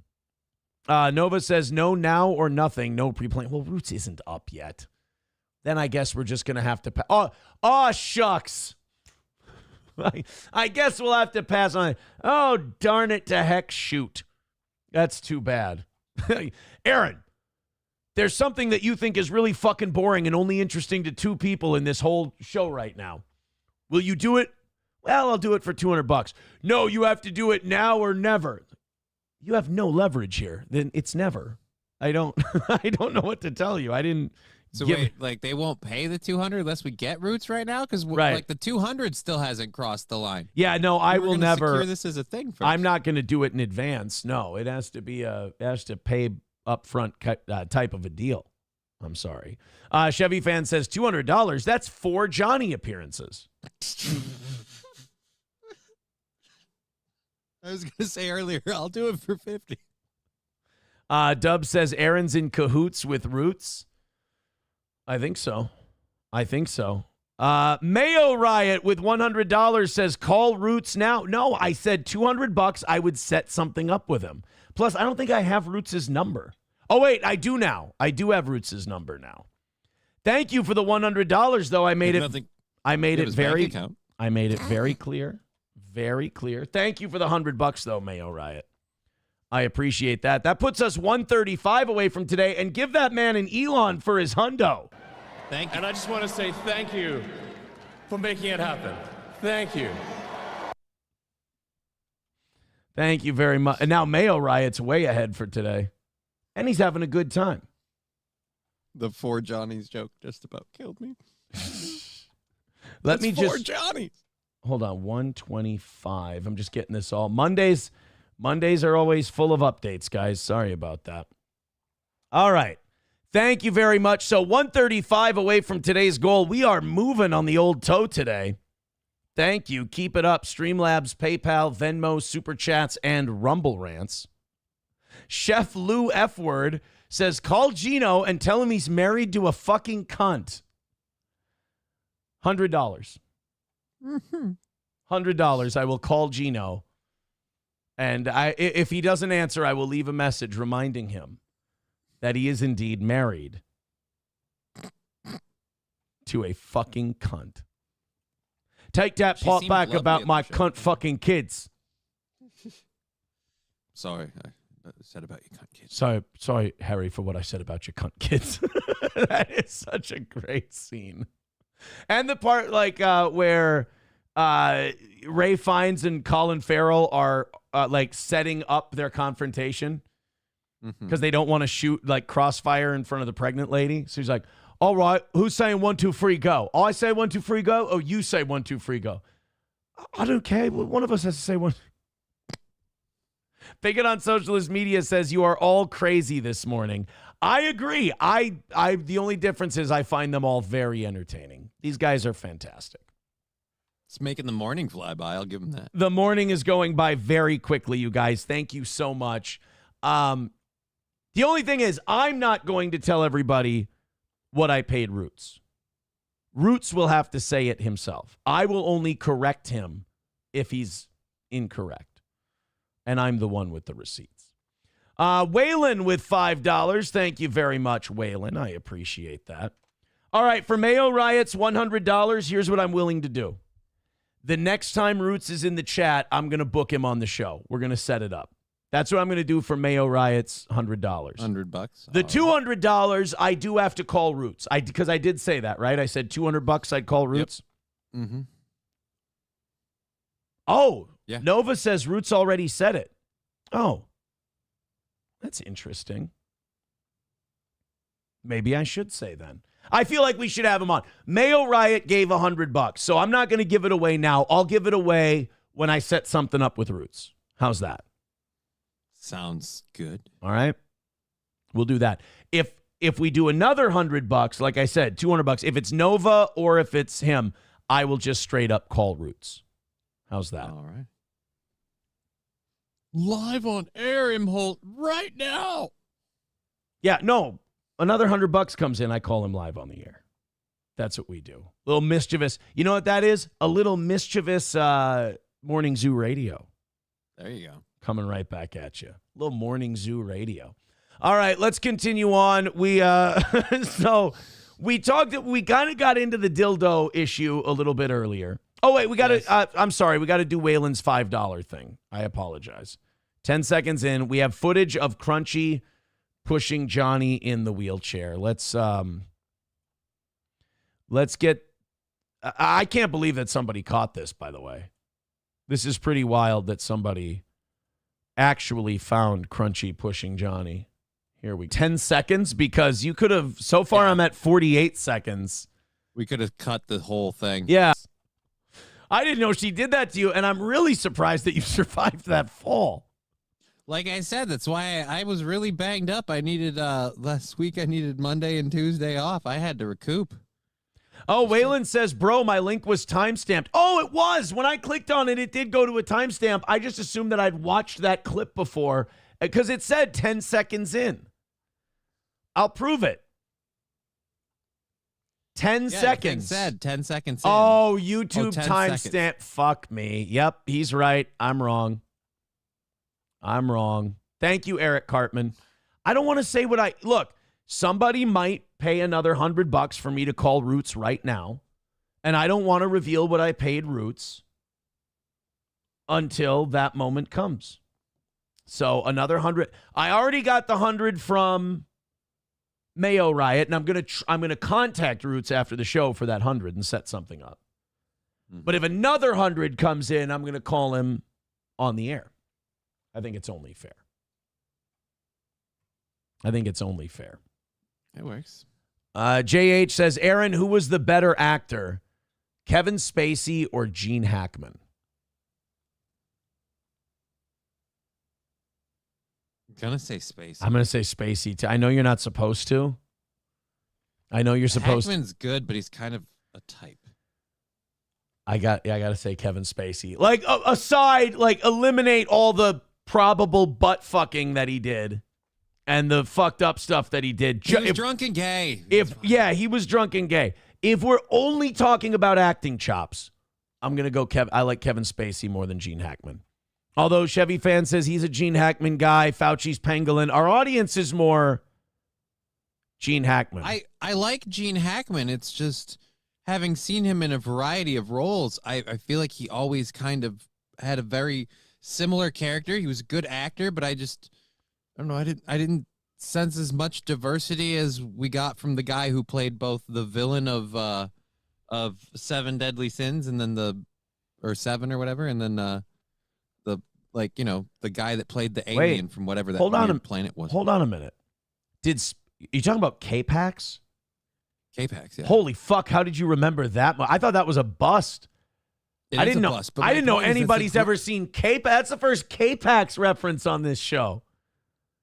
Holy shit! It's just those are two very, very very different. Has Kevin Spacey ever played a hero? I think Kevin Spacey's always a villain. 21, Superman, House of Cards. He's always played a bad guy. 7. Yeah. I think he's always been a bad guy. Balls Deep with 99 cents. Thank you very much. Professor Tie-Dye with $1 says, can we all agree we're glad Aaron pays for friends instead of swallowing to keep them? Gee, I didn't know that those were the only 2 options. My God. Nomo Really says, undervaluing my potential here. Nomo says The Negotiator. Never seen The Negotiator. McLuck, American Beauty. No, he's the good guy in The Negotiator. Okay. American Beauty. I've never seen American Beauty, so I don't know if he's a villain in American He's Beauty. a villain? Okay. All right. Well, he's got a thing for, like the whole movie, he doesn't do anything, but he has, like, this attraction to it's just, I don't know. It's one of those where I'm like, nah, it's a little too Lolita-esque for me. Go F off. That's not. Yeah. I think Outbreak, he wasn't really a villain or a hero. He was just kind of a guy who was there to die. Like, they needed to get you to care about Kevin Spacey's character just enough that it sucked when he died. Yep. That's it. That's all he was in Outbreak. Yeah. All right, come on. We've been putting off dildo talk for like an hour now, and all I want to talk about is girls basketball and dildos. This is where my career's at this point. By the way, thank you, Mayo Riot. 135 away from today's goal. You guys are way the fuck ahead. Thank you so much for your generosity. Streamlabs, PayPal, Venmo, Super Chats, and Rumble Rants. A person has been arrested. Yeah, now we're at arrests, by the way. So I said earlier, people for dildos now. I said earlier on the show that the WNBA dildo thing has gotten so out of control. It's becoming like the squid at the Red Wings game, where people are just chucking. It started with one guy throwing a green dildo on a court during a Fever game. Now, all over the league, multiple people have been kicked out for chucking dildos onto the court. And now during there was a Chicago Sky game on Friday where they threw one on the court, and that prompted the WNBA to come out with a statement this weekend that says anybody who throws anything on the court, I mean, they can't come out with a statement that says sex toys or dildos.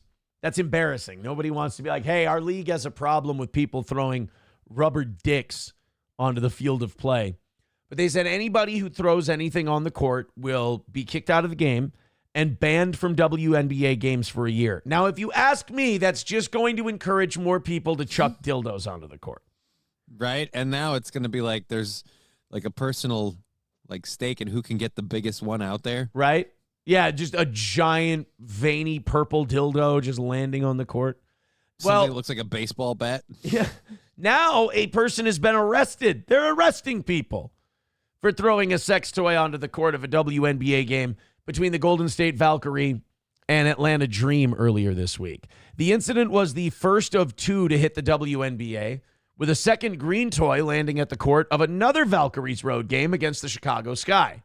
That toy was thrown by a person different from the one in Atlanta. Okay, so we don't have a traveling dildo thrower. Dildo chucker. Yeah, we don't have a guy just riding the rails going women's basketball game to women's. I mean, the dildo budget and the travel budget alone.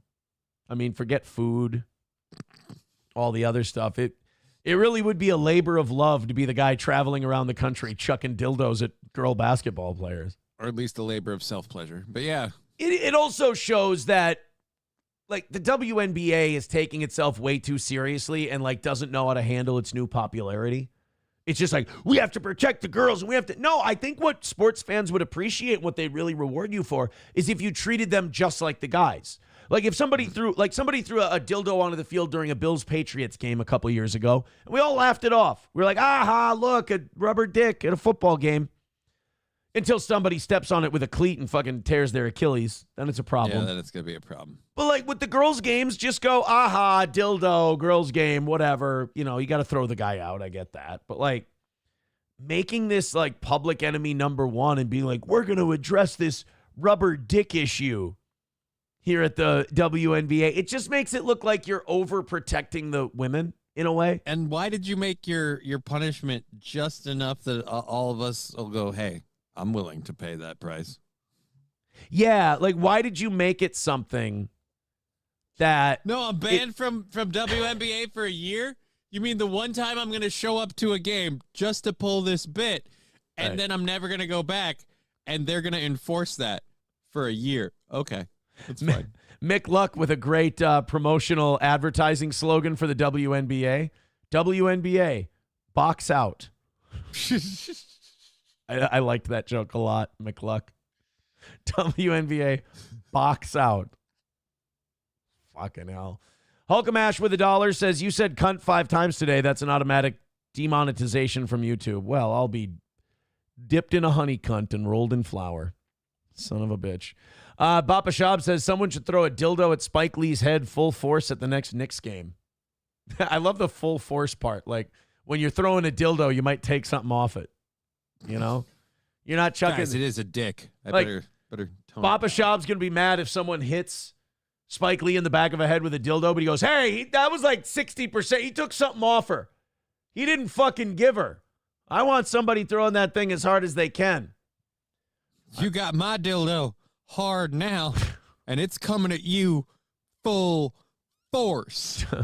WNBA, box out. Ugh, it's so fucking gross. So, yeah, they arrested a guy. Now they're making new penalties. In addition to criminal charges, the WNBA promised immediate ejection and a minimum 1-year ban for anyone who throws an object onto the court. So you could get removed from WNBA games for longer than a year for throwing dildos on the court. Son of a bit. Boy, I tell you. It's a double ender, multiple offenses, or does it still count as one? Right? Yeah, what does a double ender do? Well, it makes it so that 2 women can use it at once. No, that's not what I mean. I mean, what's the punishment for a double-ended dildo? If it vibrates, do you get more time? Because that's going to be harder to run down on a hardwood floor. That would be rolling fun. Across, it's got its own momentum. Right. Make it fun, you know, tie a little toy mouse to it and have it like make it look like the mouse is running across the court tied to the dildo. Sure. There's a lot of, look, what I'm saying is there's a lot of possibility in all of this. There's a lot of possibility. Oh, man. Mayo Riot, Jane says, did Aaron call Roots yet? No, Mayo Riot gave enough that I will contact Roots today. I did say if 200 came in for that call, that I would call Roots live on the air. I did say that before the 100 came in fairness. Yep. I said that before. I said what the price was. I did say because Mayo Riot has been so generous today and that is what he wants, I will contact Roots today. McBuster says, what type does SP use on you? I do not get sodomized with dildos, sir. Sure. I do not. You know none of us are buying that. By the way, Eric Cartman wants to know, or I'm sorry, Nova wants to know why there was no rap battle. Johnny, would you like to tell everyone why I could not do a rap battle with Roots Calhoun? Were you too shit-faced? I was way too fucking drunk. Dude, you weren't even done with the fucking beanbag tournament, and you came up to me, you're like, I switched to water like an hour ago. Oh, and by the way, the polygraph came back. That was a lie. I did not switch to water. I probably had water, but I did not switch to water. I kept the party going. No, Roots and I did rap together. We did a song together. And while I was on stage doing the song, I was like, I'm way too fucked up because I can do this song no problem. And I am struggling mightily, like really bad with this song. So Roots and I did perform together, but I was in no shape for a battle. It would have been really bad. It would have been. You guys would have loved it. You guys would have thought it was the greatest thing, but no. Now I'm starting to think maybe we did battle, and I just don't remember. That could have happened too. That could have happened. I was having a great. I'm amazed Gino survived the night. Oh yeah, Just because off of what I saw them do to him on stage alone in terms of throwing him shots. Like, I'm like, poor man's not going to here's my deal. I have some stories I could tell, but I'll let Keanu and Gino tell them. I don't want to tell tales out of school. Let's just say that was a lot of fun. It was a great time. That whole night was a great time. And I will apologize to the people who are only here because they're angry that we had a good time, which is strange, but we had a great time. That's why how much did you get paid? Like, I don't care how invested you are in it. I was paid more than enough to go hang out and have a great time for a day. Right? Hobo says Roots would have fucking annihilated you. I know, that's the funny part. I'm That's why sorry. he didn't do it. I'm sorry. Do I not do funny for a living? Do you know why I even had the fucker drive up and I gave him gas money to come up here? Because I thought it would be hilarious to watch him and I do a rap battle. It's so funny when I'm doing things and I'm like, oh, this will be funny. And then people invest in it like, yeah, I'm going to fucking destroy him. I'm like, guys, silly goose. That's the point. It's like people who think pro wrestling is real. It's like, guys, yeah, the heel's going to get beat up. Yeah, that's what you're paying money for. Yeah. It's trying to get people to keep up. It's like, guys, I ain't moving that fast. Like, I ain't moving that quick. Try to keep up. You're all just a lot slower. Just try to keep up with me, baby. All right, guys, 1:30 away from today. Thank you very much. Streamlabs, PayPal, Venmo, Super Chats, and Rumble Rants. I see you. I love you. Thank you. So this Mastercard thing, I text you about this over the weekend. Yeah. And this Mastercard thing is really interesting because it seems like every 5-6 years or so, there's some kind of big viral gaming thing. You know, like I feel like 7-8 years ago, that Gamergate thing was a big deal, and women need to be more involved in video games, and women need to be creating more games, and we need to encourage female creators. And then guys who predominantly play video games were like, shut the fuck up, who cares? And then video games went, see, look, there's a toxic masculinity problem. Like, all these guys just wanted to be left alone to play games. The media and female game developers start going, but why won't you make our games? And their response is, nobody wants to play them. Right, and their response is, shut the fuck up, who cares? And then the response to that became, well, see, look at how much sexism there is in gaming. And it's like, well, no, if you attack a thing that people love and they're passionate about, you're going to get some heat. That's just the way it works. You can't poke and prod and attack and criticize people, and then when they hit back, go, oh, look at the hostility that we're facing. It's like, that's some Rabbi Shmuley shit. That's what I see Rabbi Shmuley do. But And we're back on. no, I'm getting away from the Rabbi Shmuley thing. Although with his dildo sales, he's got a lot of tentacles, you know. But so you had the Gamergate thing. Then not long ago, you had all the trans stuff with the video games. Video game people were mad that you were picking genders, and you had that as guy. Quit coming us. Take that pop out about my cunt fucking kids. You know, he's wagging fucking kids.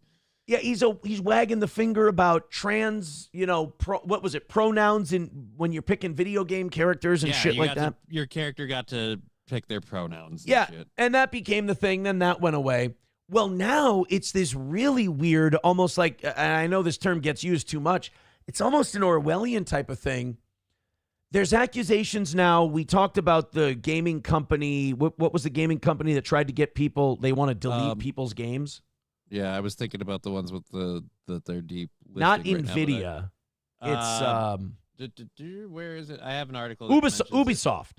Yeah, Ubisoft. Ubisoft with the, and it's predominantly aimed more towards like Borderlands games and stuff too, with some of the developers involved. But yeah, it's like, hey, if we say that this game isn't available anymore, you have to delete it. And it was kind That's exactly it. I thought they could like stop you from playing it too. Oh, they can. They've been able to do that forever. Okay. Buy a game digitally and try and play it offline. Oh, really? Yeah, dude. I bought a game this weekend. It was on sale. It was the remastered, freaking super duper fancy edition. It's an old game that I've loved from back in the 360 days. It's called Darksiders. You play as the 4 horsemen of the apocalypse in the different games. First one's war, second one's death, whatever. Point is, I got the game and I'm playing it. I have multiple copies of this game. It was a couple bucks to pick up the remastered one for my new console. So I booted up to play it. The graphics are amazing. I'm loving the game and everything. But I can only play it online because I bought it online. So if I don't have internet access, a game that I now have a third version of, I have to have internet access in order to be able to play it. Can't verify that it's mine without it. Okay, so that happened last week. Now this week, apparently Mastercard is now trying to swing its elbows and tell online stores what games they can sell. not just Mastercard. They don't list the other ones, but other pay sources have said it too, and they have succeeded. Like Steam and I don't know how to pronounce it. It's like itch.io or whatever. They have delisted and removed content from their libraries because the people who process the payments for these games, not people who play the games, not the people who process the payments for the games, went, yeah, we don't want you to do this. Yeah, game portals Steam and itch.io have delisted adult games and games with adult themes following pressure from companies that process those platforms' payments to remove them. After an extended period of silence on the matter, Mastercard has released a statement and says its recent actions are based on the rule of law and aren't an attempt to enforce censorship. So what is it? Like they think that it's pornography and they don't want to do payment processing for pornography? Because I do know this. I do know in early internet world, one of the big things in the early internet world was like those hentai fuck games. Oh, that's a Japanese thing. Those are totally a thing. Yeah, those are fucking creepy as hell, where you're just fucking some cartoon girl in a skirt with comedically large tits. To be fair, we did have Leisure Suit Larry back in the day. That's you know what? You got me there. Sometimes I forget about old Leisure Suit Larry. Leisure Suit Larry. I forget about him. But it's with Mastercard though, like they say it's just adult games, and as long as it stays with adult games, I'll buy the argument that, oh, well, we can't do payment processing for pornography.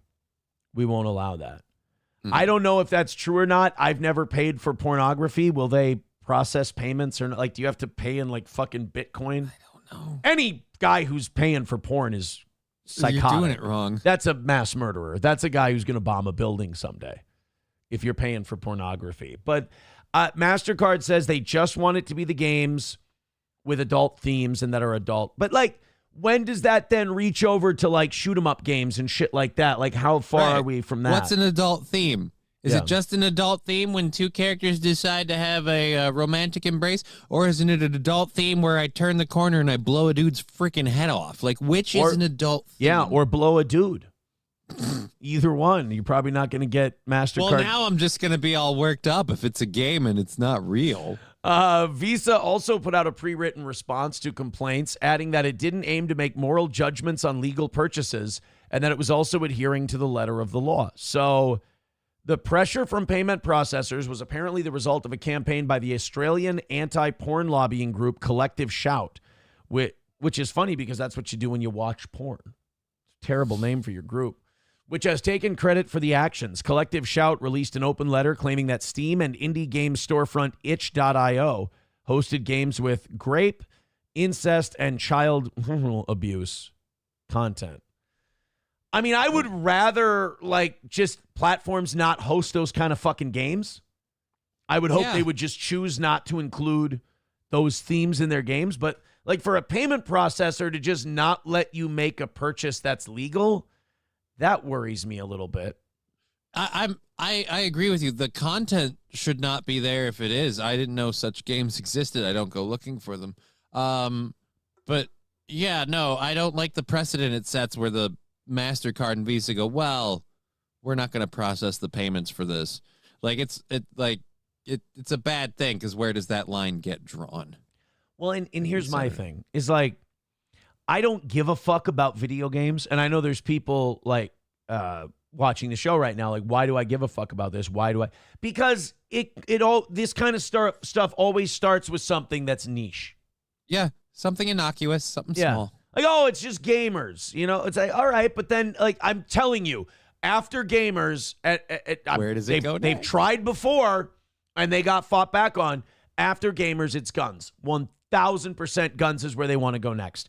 I think the ultimate goal with this payment processor thing, because they've tried it with credit card processing before. Remember, they wanted to classify gun purchases with like a letter F or whatever it was on your credit card statement so that the government could get access to your credit card statements and shit like that. And they could find out who's buying guns, which they wanted to basically create a backdoor registry. Yeah. Not cool. Not okay. And they were going to go through the people who handle your money. Right. They backed off on that as far as we know, they backed off. Now, look, I don't want to get into conspiracies and shit like that. I think they still have ways of tracking that. I'm not retarded. So before people start writing in and going, well, no, I bet you they track it anyway. I'm sure they can. I'm sure there's ways to find out. But, like, I just always see this going from, like, a thing people think is gay and nerdy and dorky to a thing a lot of people care about and give a shit about to, okay, then it's going to be everything. What you're buying at the grocery store, what kind of car you're driving, everything like that.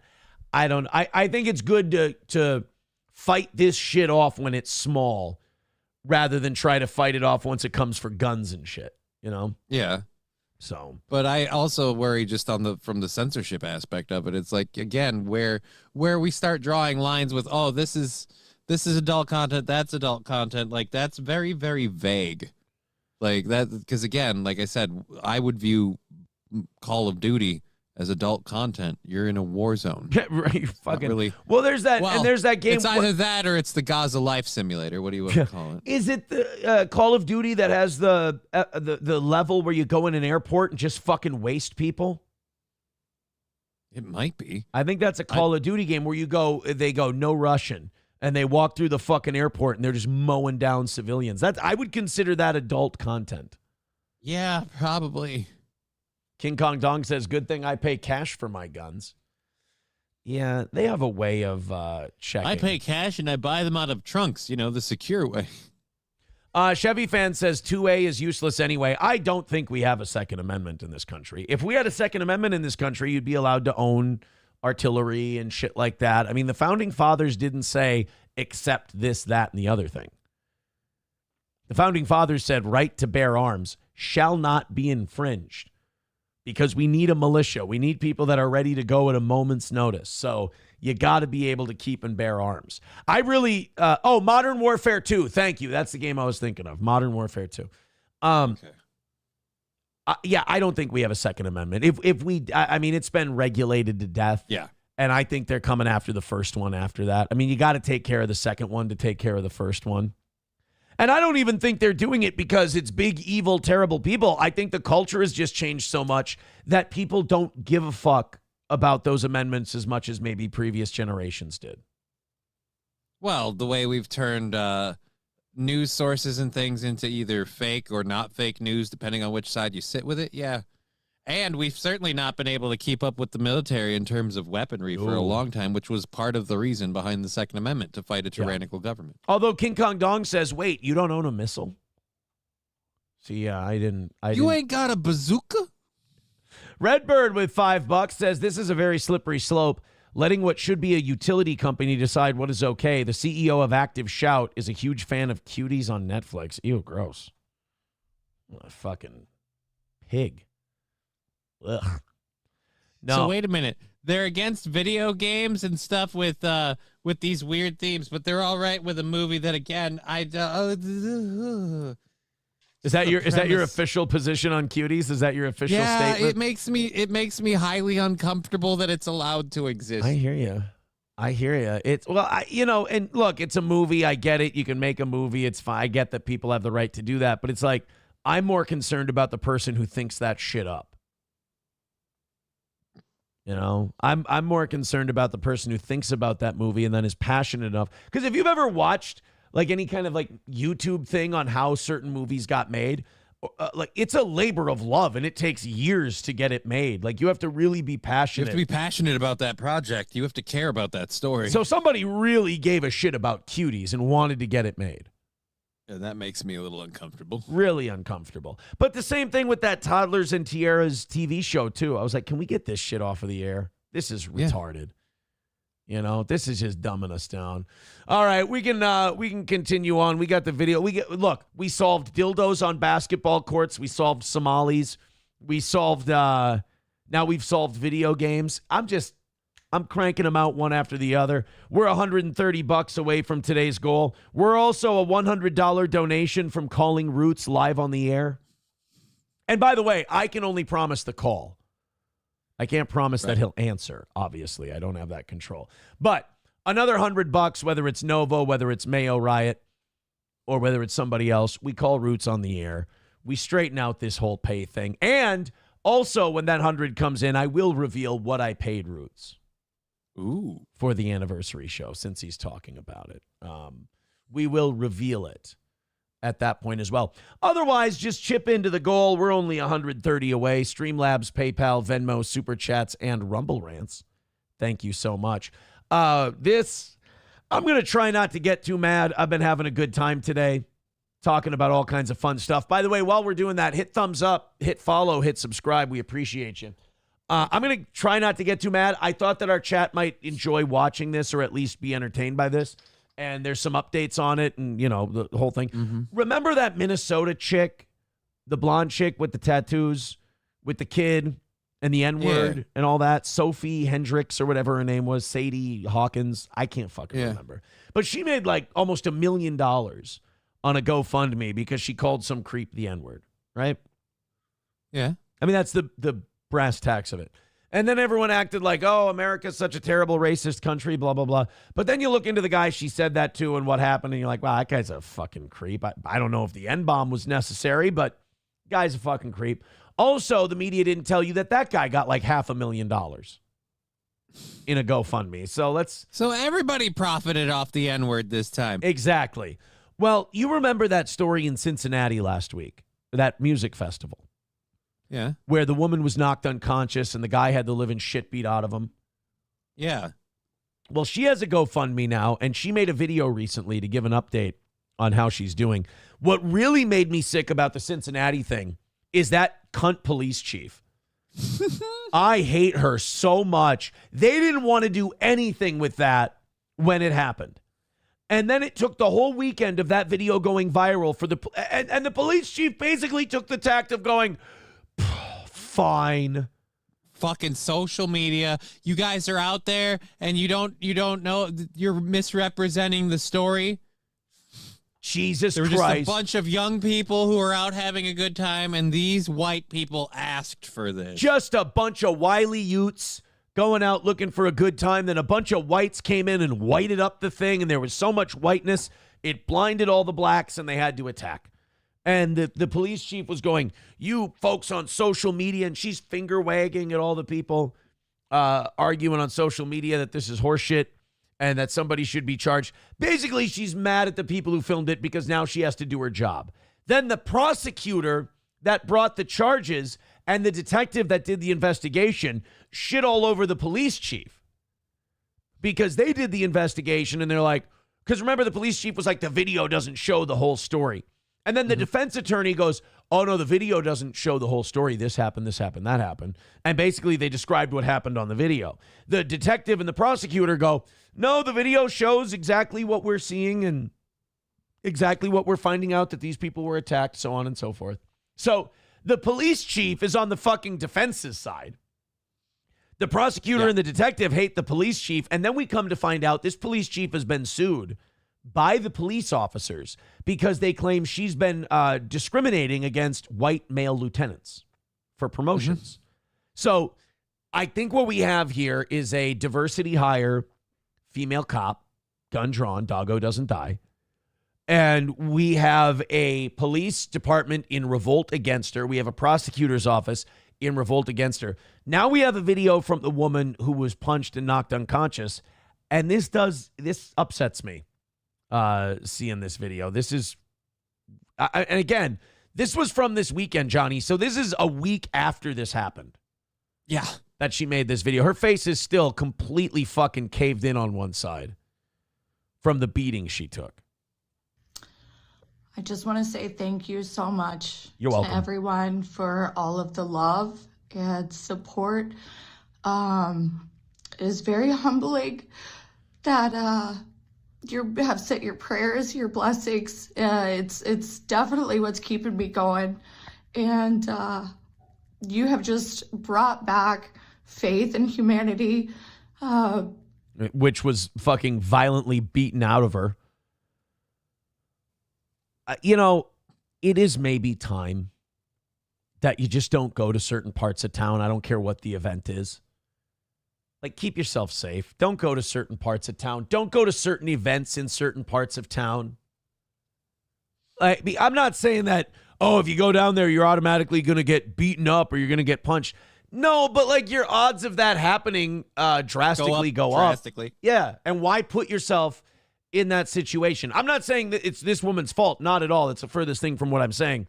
What I'm saying is let this woman kind of be a lesson that if you live in a city like she lives in, just don't go to certain events in certain parts of town, because while 99% of you won't have this happen to you, there is a much larger 1%. chance. Yeah, there's a much larger chance that it happens to someone. So God bless you all. Thank you. I appreciate everything that you're doing for me and my family. So she was not married to the other guy who got the shit beat out of him, right? I guess not. Like they weren't together. It's I been think very, they were very just there hard. being white. Oh, well, you know, that's a crime. That's against the law. You can't just be walking around anywhere you want being white. Right? I mean, even if you have good genes, you can't just be walking around. The flip out over that shit. Yeah. Well, Lizzo posted a thing. Lizzo posted, she photoshopped herself in the American Eagle ad and said, if Kamala Harris had won. And I saw it and I'm like, hey, lady, you're not supposed to say, that's the quiet part out loud. Right. Like, that's kind of what we were arguing. It was like, this is the shit we'd have to look at if that cultural divide were crossed. Right. But it also points out the other part of it, too. Nobody's screaming that ad is racist. Right. Hard. But it would be a blatant lie because she does not have good genes. No, she has diabetic genes. She has custom genes that have to be widened. And I'm still recovering. I still have a very bad brain trauma. Jesus. Can barely notice. You're doing great. It's thank you everyone. Yeah, because like she got rocked in the face and she hit the pavement, like basically head first. I mean, her head hit unprotected to the pavement. I mean, it was a brutal ordeal that lady went through, and I think she's raised a little over $160,000. Her name's Holly. She's a single mom who was beaten by the thugs at the Cincinnati Jazz Festival. 100. So I'm guessing that by today, when was this tweet? Yesterday morning at 8:41 a.m. I'm going to go ahead and say that she's probably raked in over 200,000 by this point. Well, I guess good for her. Yeah.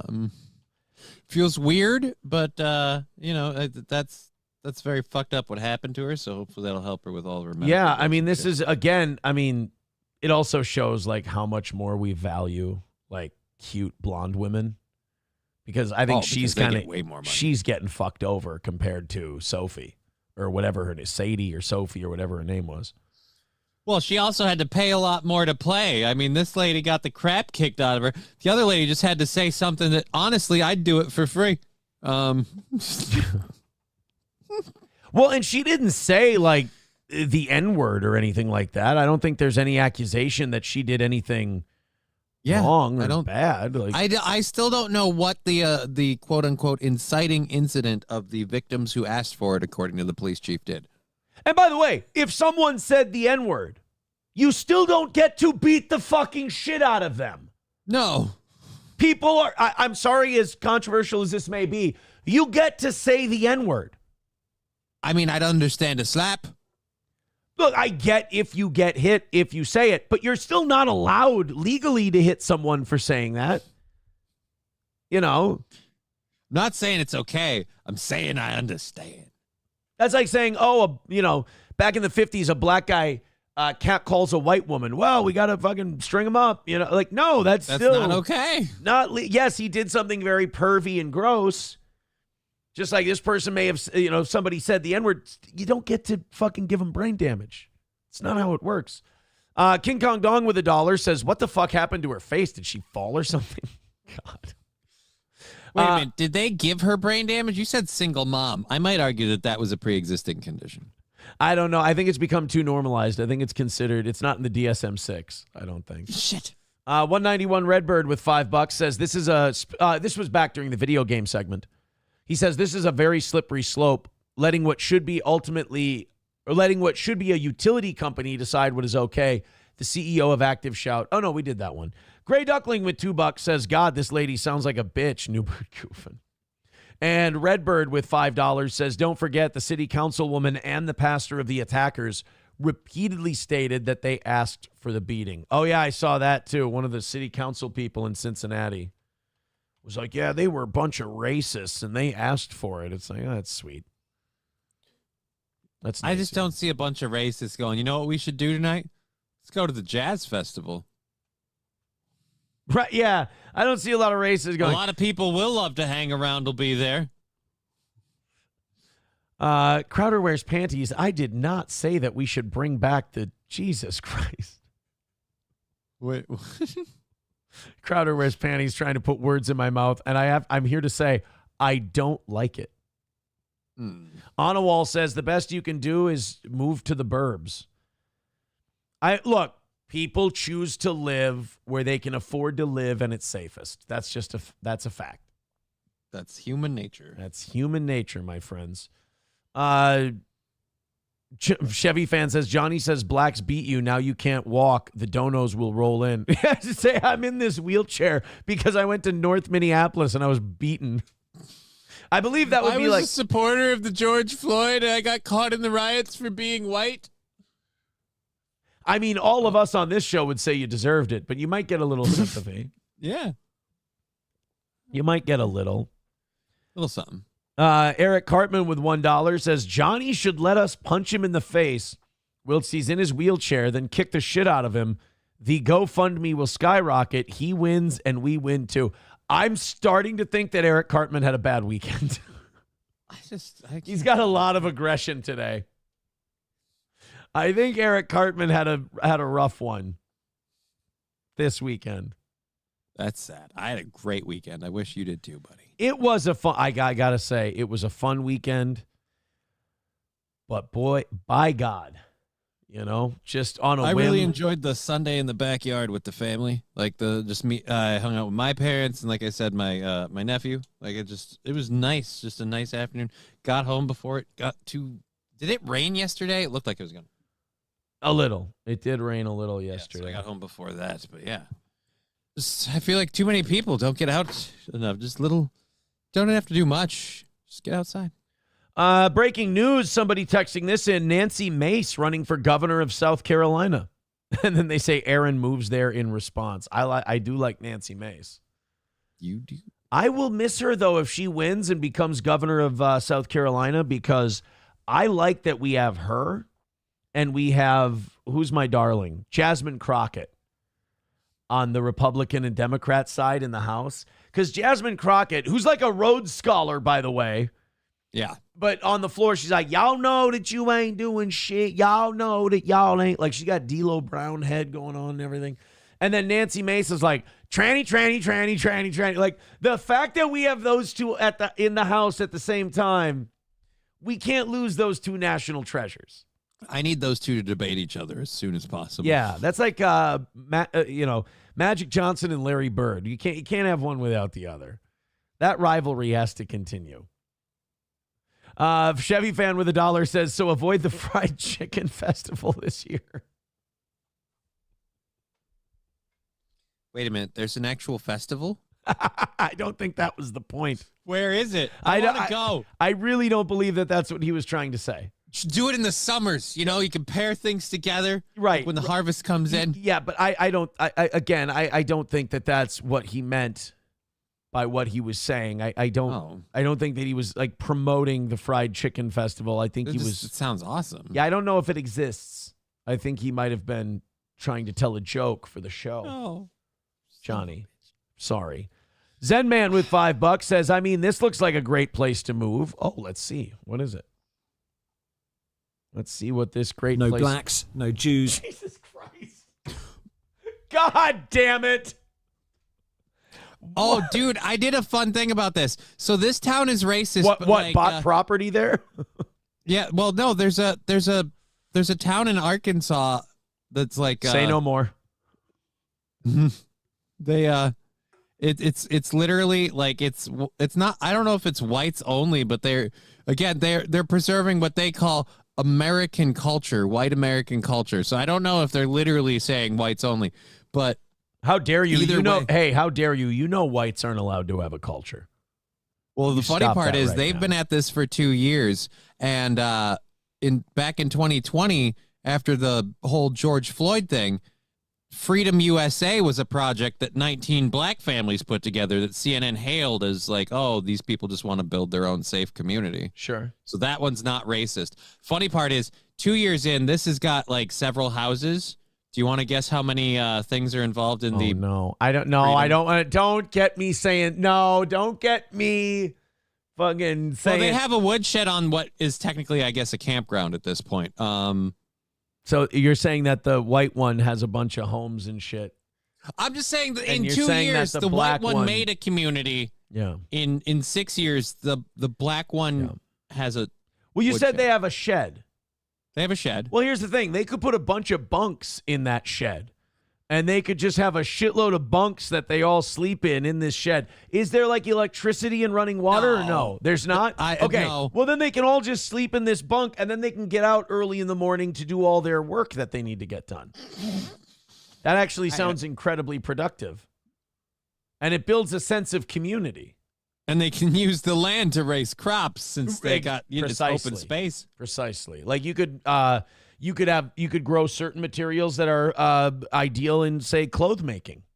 Yeah, the textile business is something that's always going. That and Exactly. funerals. Textiles will be here long after we're gone.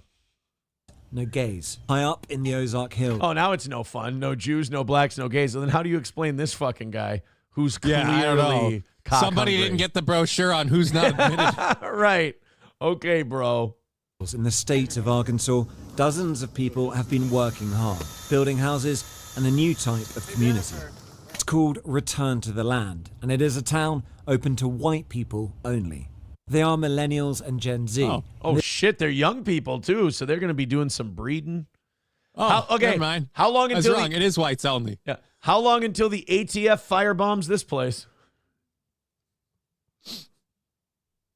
Let's see. I'm just This asking. came out a couple weeks ago. I'm gonna give it a solid 7 months. Yeah, how long until they say, "Oh no, they're making automatic weapons in there. We gotta burn it to the ground." Actually, no, they might want to get moving on that because this one's actually like, and this is the funny part. This community is doing so well that the people responsible for starting it want to start another one. Oh, really? They want to franchise? Franchise? Yeah, they the want damn to thing. franchise it. Welcome to Whiteyville, Whiteyville, USA. There's 50, one in every state. Whiteyville sounds lovely. I bet you a lot of Asians would visit.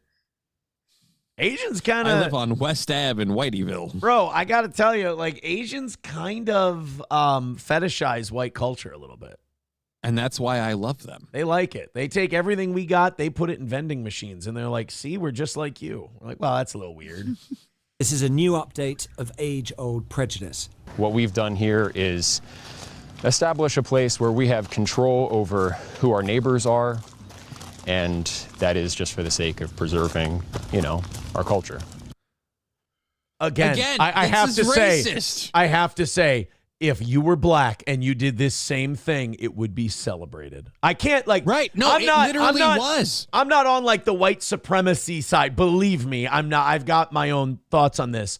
I'm just saying the bullshit way the news looks at it bothers me greatly because like if this is bad and this is something that we should all be worried about, then it's something we should all be worried about for everybody.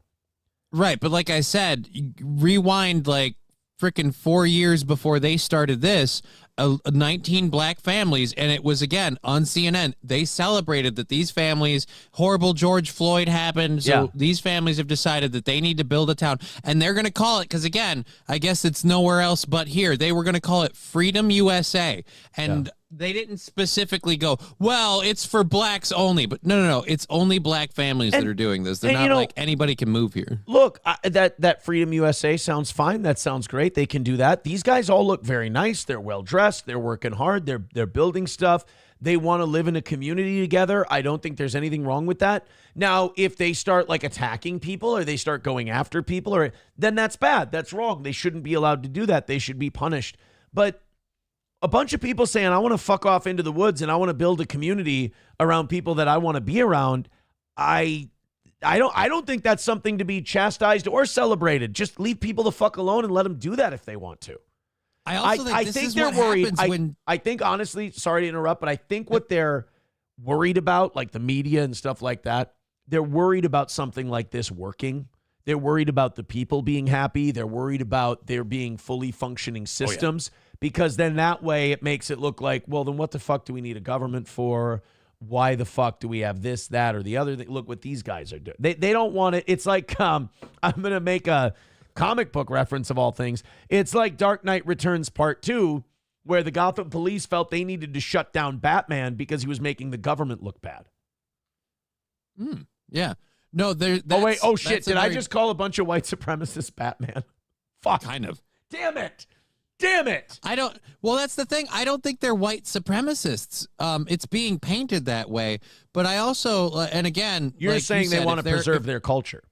They want to preserve their culture. And that's something that might happen to you if, say, if you watch continually, repeatedly throughout the country systemically, other cultures get brought in, and then not only are we supposed to allow and include those cultures and give them space, but in a lot of ways we're expected to tone down our culture for the sake of theirs. And you get people be like, no, I don't believe those things. I don't have a problem with people who do, but I want to live in a neighborhood where I don't have to explain to you that certain things are just how we consider right, wrong, whatever. We all just kind of live in the same space. Right. So the whites only part is a little weird. In other words, we'll know this has worked when the government says they're manufacturing weapons and we need to burn it down. Oh, and like I said, that's a matter of days because this thing's already doing so well 2 years in that there's talks of it shooting off to another community somewhere, like starting another one. Shit. See, I was totally unaware of this. And that culture effectively was saying this is a white culture, a whites only place. White American culture. But what this sounds like is bringing back segregation. It's not, though. It's voluntary segregation. They're volunteering to segregate themselves. They're not. Why is it wrong for white people to have a safe space, but college campuses need to build one for black people? Explain that. My thing would be segregation would be kicking black people out of a neighborhood. Right. They're just building their own neighborhood. Going out and self-segregating is part of the freedom you have in a free society, a free country. You can self-segregate if you want to. You can't take away other people's rights. You can't take away other people, but you can self-segregate. They're trying to push a narrative here that just doesn't work. And my theory, they're doing it because one thing that this is also proving, these are all nuclear families. Okay. Well, here, let's get into that part here. Let's get into that. I need to learn about this. Fair assessment? It's free association. So we're not trying to keep other people down. This is a small settlement in the middle of the Ozarks. But they are being kept out, even if... you don't let everyone into your home. Around 40 people live here. Hundreds more from across the world have paid to be members. And while the men do the physical labor, the women take care of the children who live here full time. It could be very lovely. I'm really sorry, but this seems wholesome as fuck. And that's why they hate it. The shit they've been trying to tear down for the last couple of decades in this country. We have a fucking laboratory microcosm of what if you just fucking injected that back in. Dude, not the segregation, but the idea that the 1950s and 60s were kind of built around. The guy works, the lady takes care of the house, and it all... Oh, it's actually working out here. If black people, Latino people, or Asian people wanted to do this same thing, and they said, we would rather whites... They're not even saying that. If they said this is just for black people or it's just for Latinos and this is the way we're doing it, I would think the same thing. I would go, that's wholesome as fuck. Holy shit. Right. What a community.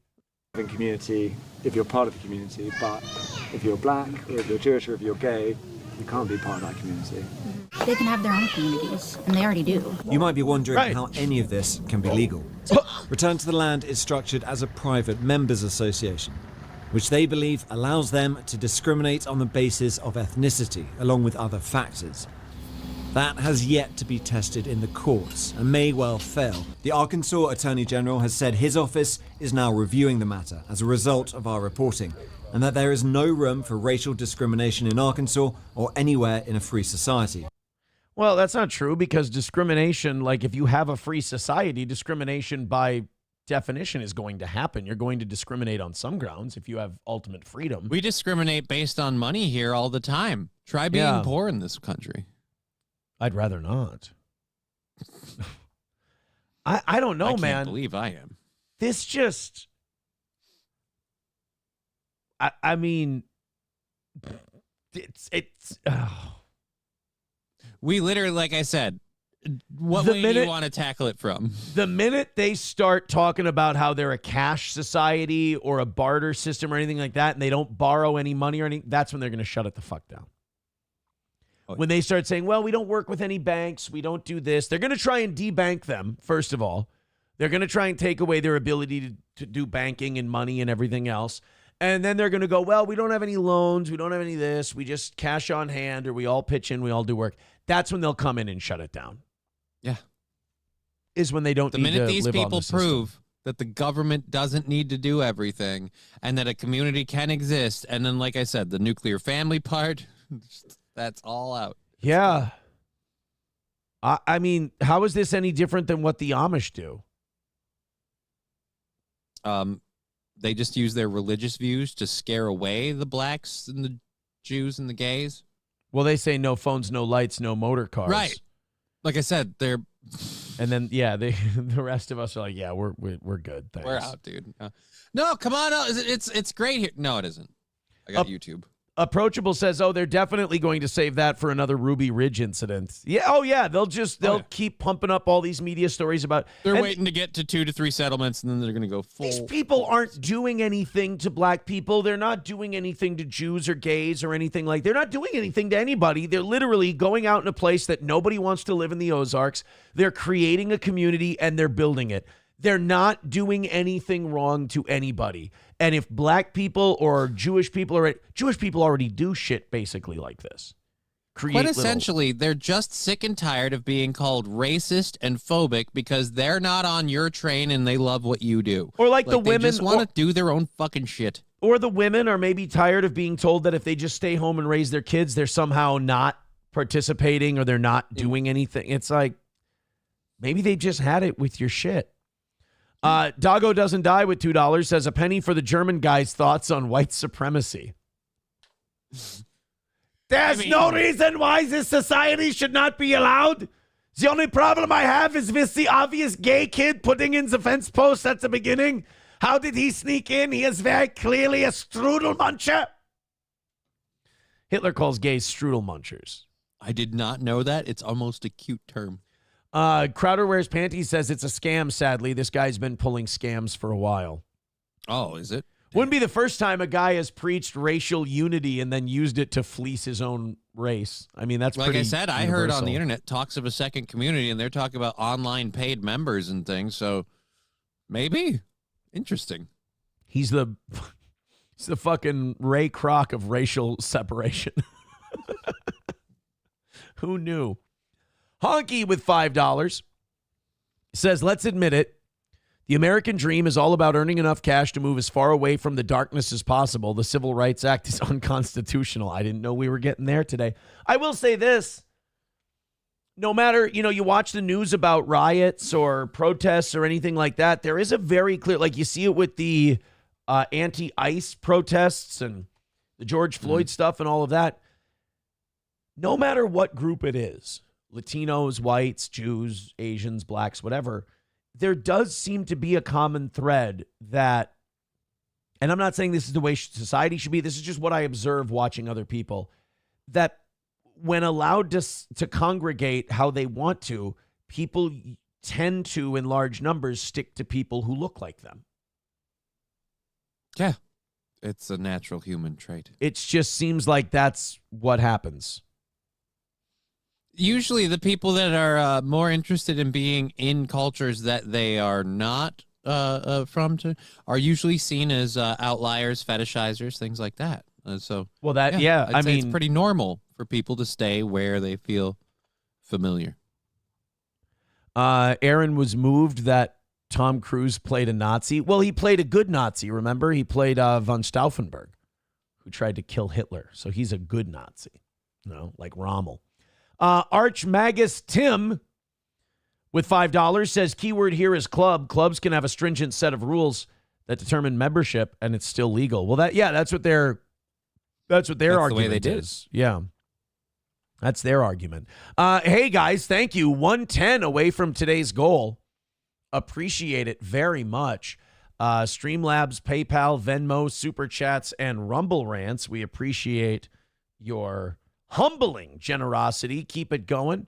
Streamlabs, PayPal, Venmo, Super Chats, and Rumble Rants. I don't know. Fucking load up that last hundo or so right now, and let's call her. I'm getting greedy now. Another win for the toe. Nice and early today. We must have been doing a good show for these fine folks. They seem to be enjoying themselves. Go ahead and hit like, hit subscribe, hit follow, hit share, all of that good stuff. We do appreciate you guys being here. All right. I knew that I was going to get yelled at when we got to this story. Hopefully, I've built up enough goodwill with the people who are going to yell at me for this. Nova says Rommel was not a good Nazi. You need to learn your history. It's a running joke on the show, bro, that I did a report when I was a kid on Rommel, and I found out he tried to kill Hitler, and I was like, oh, Rommel, one of the good guys. Nova, I know I've needed to tell you this a lot. Calm down. Stop taking everything so literal. It is a comedy news talk show. I will say shit sometimes for effect.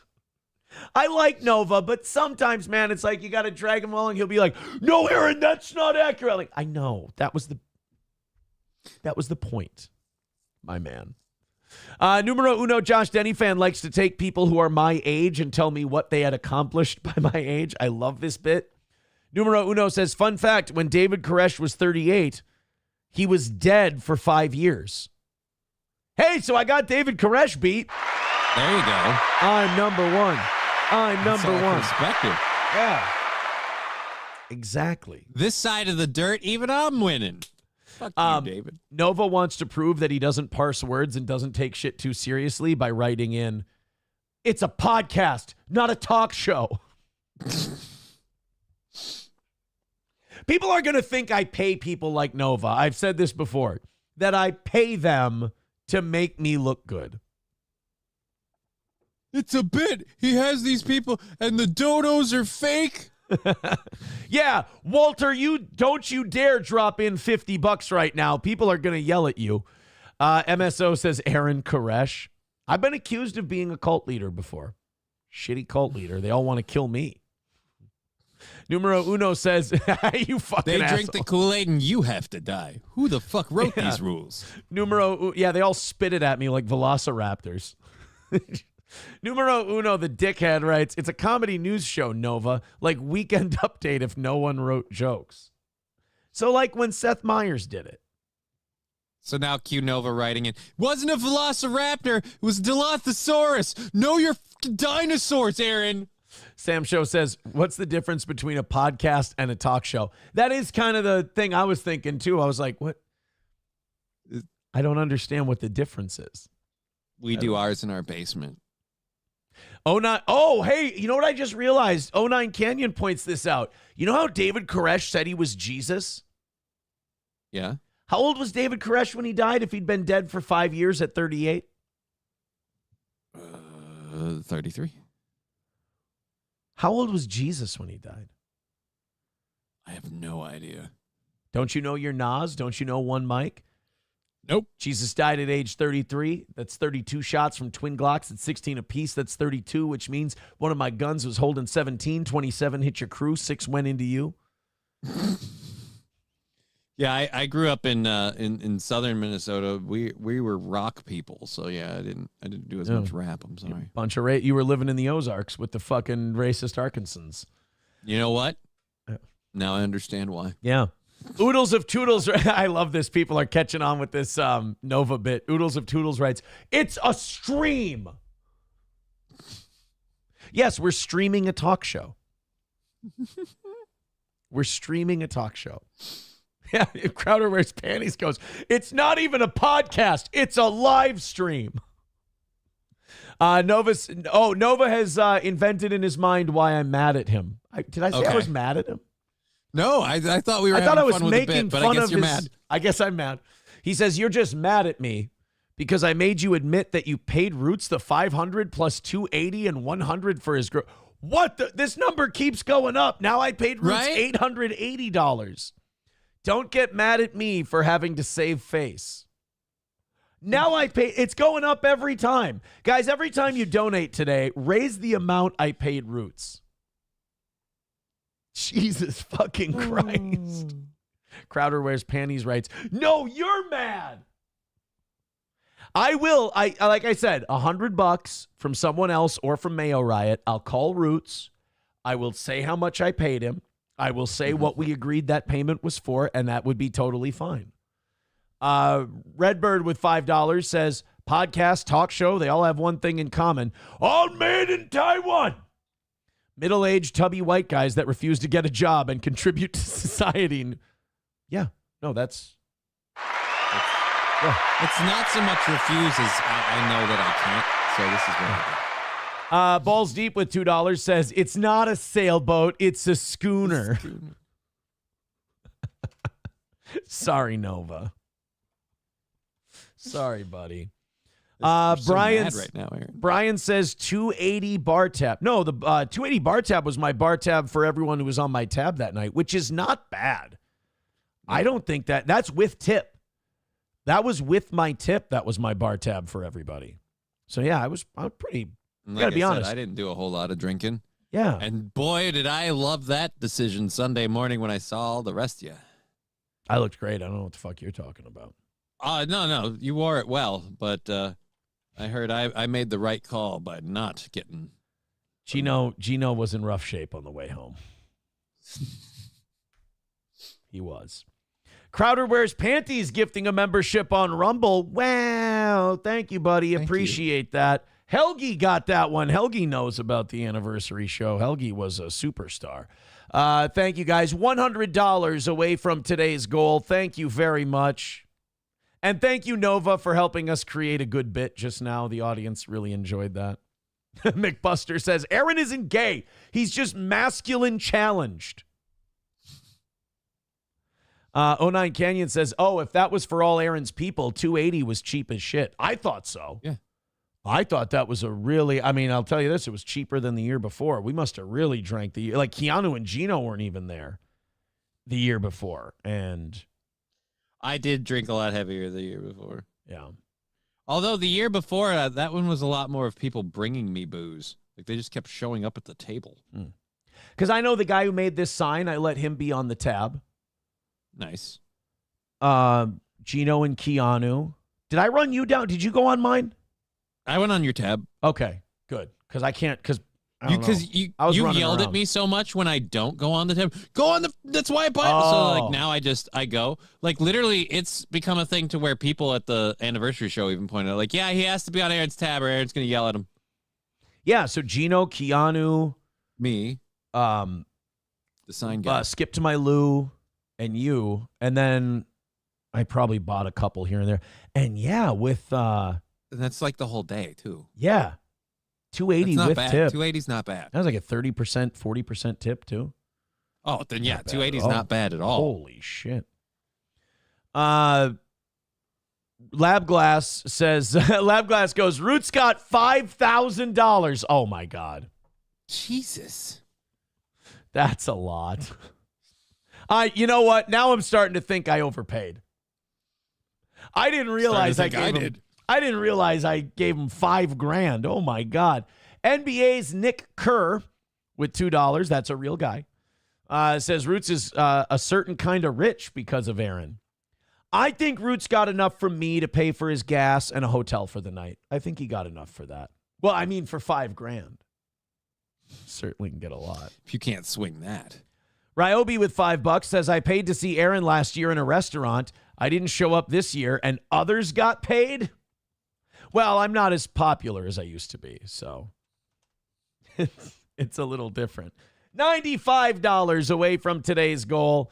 Thank you. Nova said, you're calling Roots a liar. Got it. Well, I mean, I guess.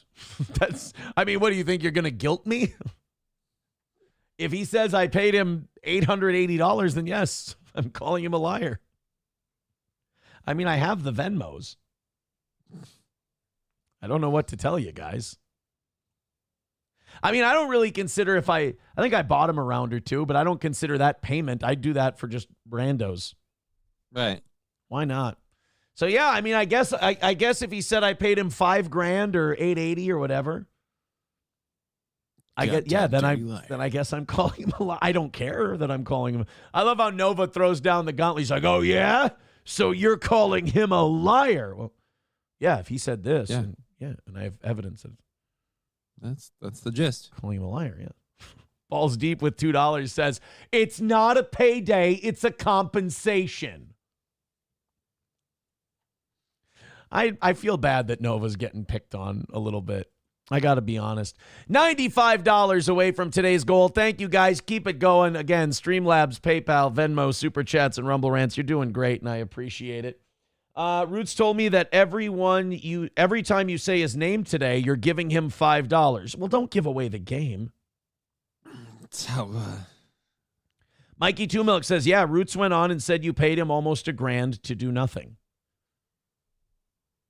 All right, when we hit the goal, I will, when we knock it out today, I'll give you the number.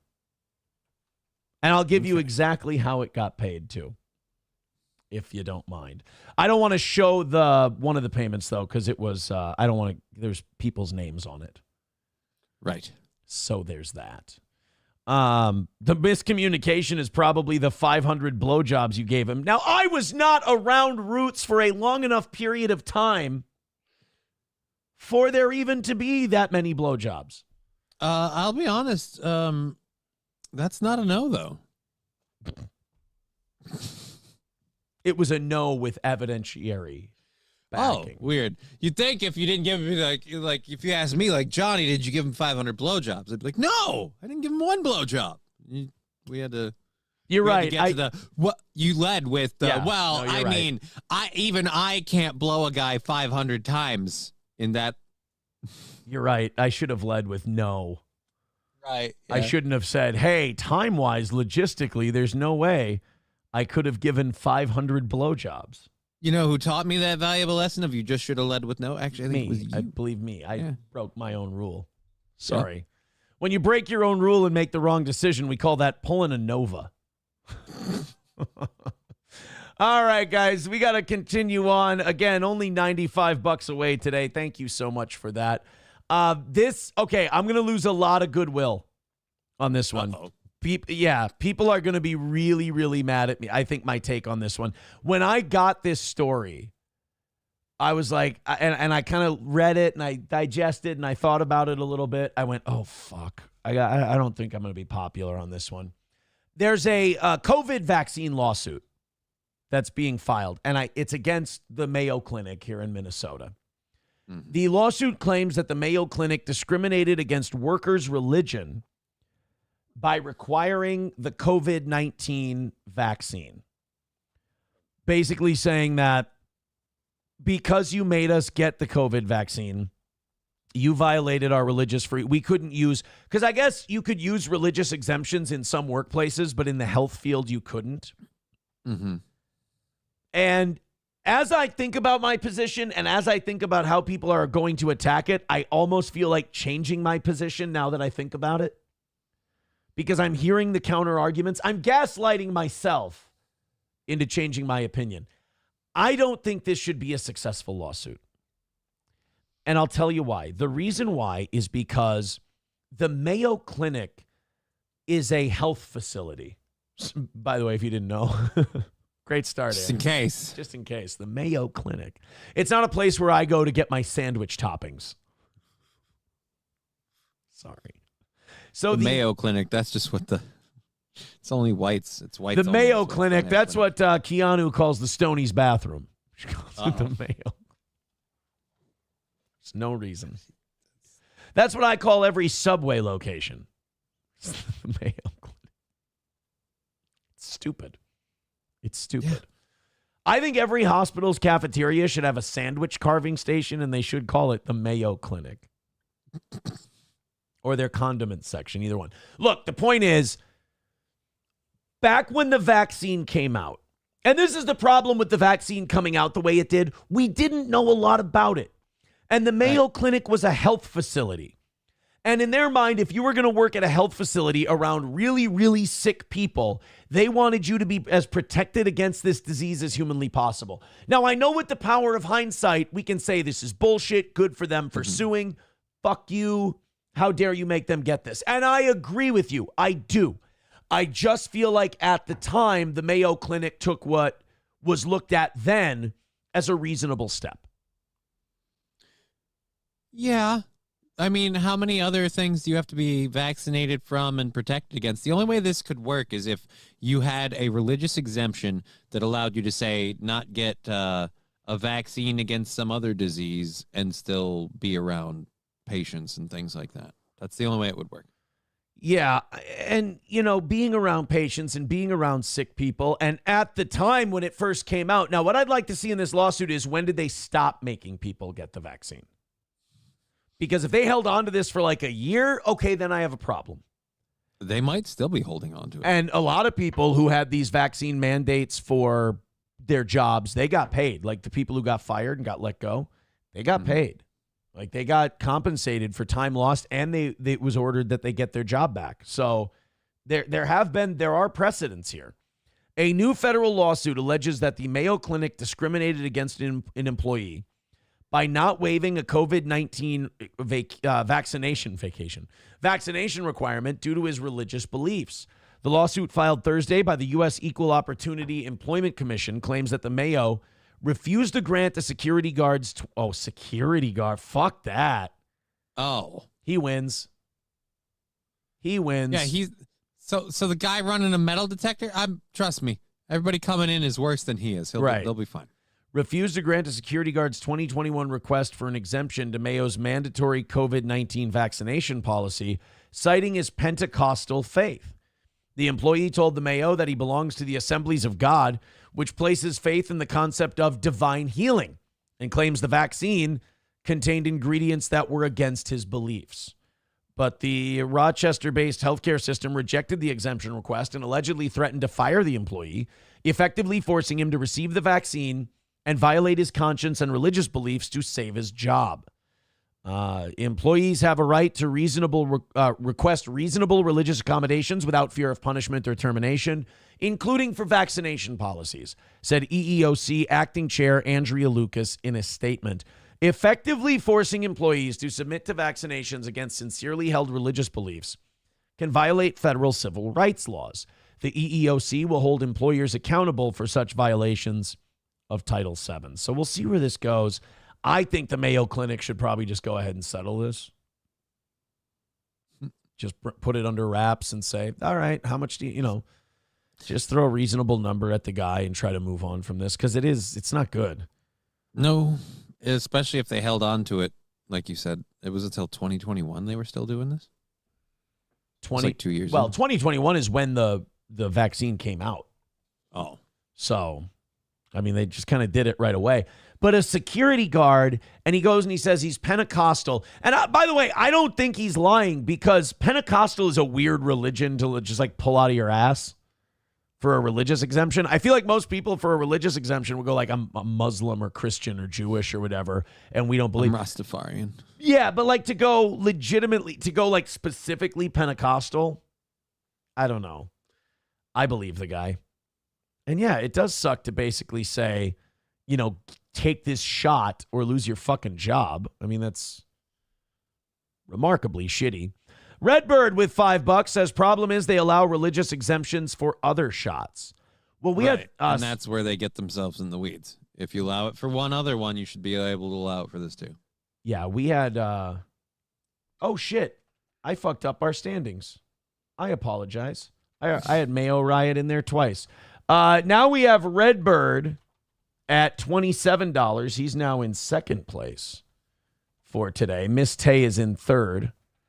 We have Tim in fourth. And in the cuck chair is Matthew with $5. There we go. Thanks for the $5. No, I think those vaccine mandates were a horrible period in our country's history. And I'm glad that people got paid. I'm glad that a lot of people got their jobs back. I think that's awesome. But I think, we haven't even seen what these things do long term to people. Well, that's the other thing too, is that people are claiming that that COVID is like a cancer causing like illness. And a lot of people are like, no, you could just argue as much that the stuff you threw into us to stop it, because like at this point, so many people got it that which one is it? Is it the COVID that caused it, or is it the thing we did to fight the COVID that caused it? That's good. Because most people who got the thing to fight the COVID also repeatedly got the COVID. Yeah, and they got issues, and like when they started calling shit long COVID, I'm like, come on, that's the vaccine. That's a vaccine side effect. Long COVID. Hey, without saying too much, I just had a Rumble. Okay, we're on Rumble. You take over for just a second here. Yeah, you go do you. This is wildly uncomfortable. $95 away from today's goal. Go ahead and throw in a couple of bucks. We appreciate it. Gift a membership, whatever. Throw in a little PayPal and Venmo today. Thank you very much for being you. Only $95 away from today. It's been a great morning. Thank you. All right, so I'll be on today at 1 p.m. Central Standard Time. Me and Digger will be doing a show today, so we'll be hanging out with you guys. We're our goal for the day, whatever you want to call it, is fun. So we're just gonna have a good time. You can come hang out in the chat. We usually are gonna be discussing. She's been big on conspiracy stuff lately. She's sending me stuff all weekend. She was actually the one that pointed out to me the Ozark story originally. And that there was literally, I didn't know about this because I had to look into it, that there was a Freedomville, USA that got started in 2019. And like I said, the then versus now of that and the 2 years of the Ozark community, which is why people saying it is a scam has me wondering. So it's a scam, but for the people that are actually living there, like I get the online part's a scam. The people actually living there, it seems like it's actually going pretty nice. So, yeah. And I think we still have, we still have the 100, I think, for Roots for Aaron to call Roots. I don't know if we're doing all of that today or not. He better not. I had to pay $50. I paid to do it. Really? Did anyone? You didn't see the show and all the work it took to put me on and take me off the stage. I literally had Cheetos grab my ankles and just pull me off the stage. And then as I waddled through back to the middle of the room, I got down in my wheelchair. Aaron walks up to me and goes, maybe you should have just used the chair to like roll up the, like, it's like, right, that would have been great if the chair would have fit and been able to roll up there, but that wasn't an option. So it was fun to watch Aaron kind of slowly realize, oh, you don't move as well anymore, do you? Like, no, we do not. But it was a fun time out there at Stoney's on the patio. I had a fun time hanging out with a lot of people. Aces and me chilled for quite a bit, so that was great. I really need to have chats up for this stuff. He always yells at me for having the chats, but then he leaves because he's got, I'm going to assume it's what the after effects of Roots. Because, I mean, so far we've got the, 5,000 now? 500 blowjobs, which has been roughly confirmed. 500 blowjobs roughly confirmed. I'm assuming butt play too. Roots pegged him, and it's finally working its way out. Now I want to know what he was doing over the weekend that's got him like it. The longer it takes, the more theories we have. Please let his shirt be on backwards. That would be ideal. Somebody has a poor case of the runs, and he's gone this whole time. You know what? If we can bank out the goal while he's gone, even funnier. The minute I go, I'm gonna open the chats because it's taken that long that I'm like, screw it. I might be gone in a second here. Again, I might have to go again. Is it something in the air? Because I had a horrible tummy rumble event this morning before the show. I'll tell you exactly what it is. You go to the cabin for a weekend. It's not like you're cooking the best stuff. You're like making frozen pizzas and you're making brats and hot dogs and shit like that. And then I drink this fucking Celsius in the morning, and you got the caffeine, and it's a vibe, dude. That's all I'm saying. And it just they get the thumb up there on the go button, and well, it feels pretty good. Oh, man. Well, anyway, I'm very happy that you guys have knocked our goal down so quickly today. That is awesome. Do me a big favor and finish it off. Use that PayPal and Venmo and Rumble and all that shit and Streamlabs. Click those links, and let's continue on the vibe we're on today. I do so much appreciate it. Let's I meant to click on a new link, and I accidentally clicked on your picture or your the Zoom. There's a Latino fest. I want to do this one. I hate Care 11 stories because Care 11 fucking shits the bed when it comes to like ad blockers and shit. Mm-hmm. But I really wanted to play this story, and they were the only ones that had it. It's a story about a Latino festival that's typically held, I want to say, in California. The problem is they're not holding it this year. And why do you think they're deciding? President Trump has made immigration deciding not to hold it this year? Well, it's been unseasonably hot. The forest fires in Canada maybe are affecting air quality. Sure. All right. Well, let's take a look. This is from WQAD. Again, I think this is California, but it doesn't really matter. It's not important to the story. and deportations, one of the focal points of his time in office. Across the country, including in our communities, we're seeing the fallout. Tonight, we head out to rural Washington, Iowa, where this summer's... Oh, God, I was way off. So this is Iowa. That this is a... I didn't know there was a... Well, I guess all the farms and shit. I guess it makes sense. The Latino Festival has been canceled, but organizers say they're not giving up. On a sunny afternoon in the heart of Washington, Iowa, Central Park is peaceful.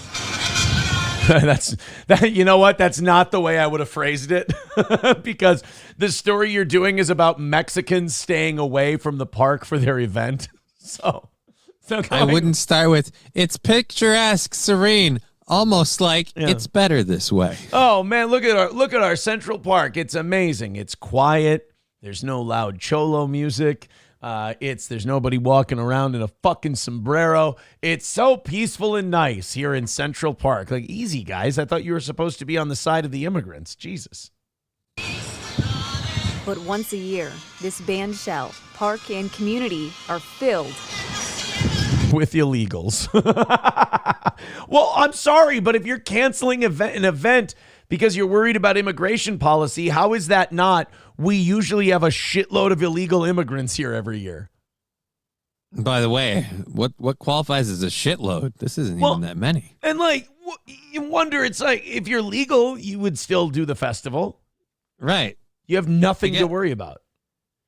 Yeah. With dancing. At the end, we always end with banda. People love to dance. Every August, hundreds of people come to town for Washington's Latino Festival. But this year, the park will remain quiet. It was one of our toughest board meetings that we've ever had. Our top priority is just keeping all of our community members safe. And so we made the very difficult decision to cancel this year. Sonia Leva is one of the festival's coordinators. Hey, and president so of if you're talking, if your community members are all the illegal people, could you talk to some of them about keeping the people here legally safe? Because that's a lot of what stirred this issue. How about this? How about the fact that if you would have just had this event, it probably would have went off like normal. But because now you've canceled it and you said, basically you're waving a flag that says we have a shitload of illegals here, ICE is going to be on their way. They're going to look into who you work with now. Right.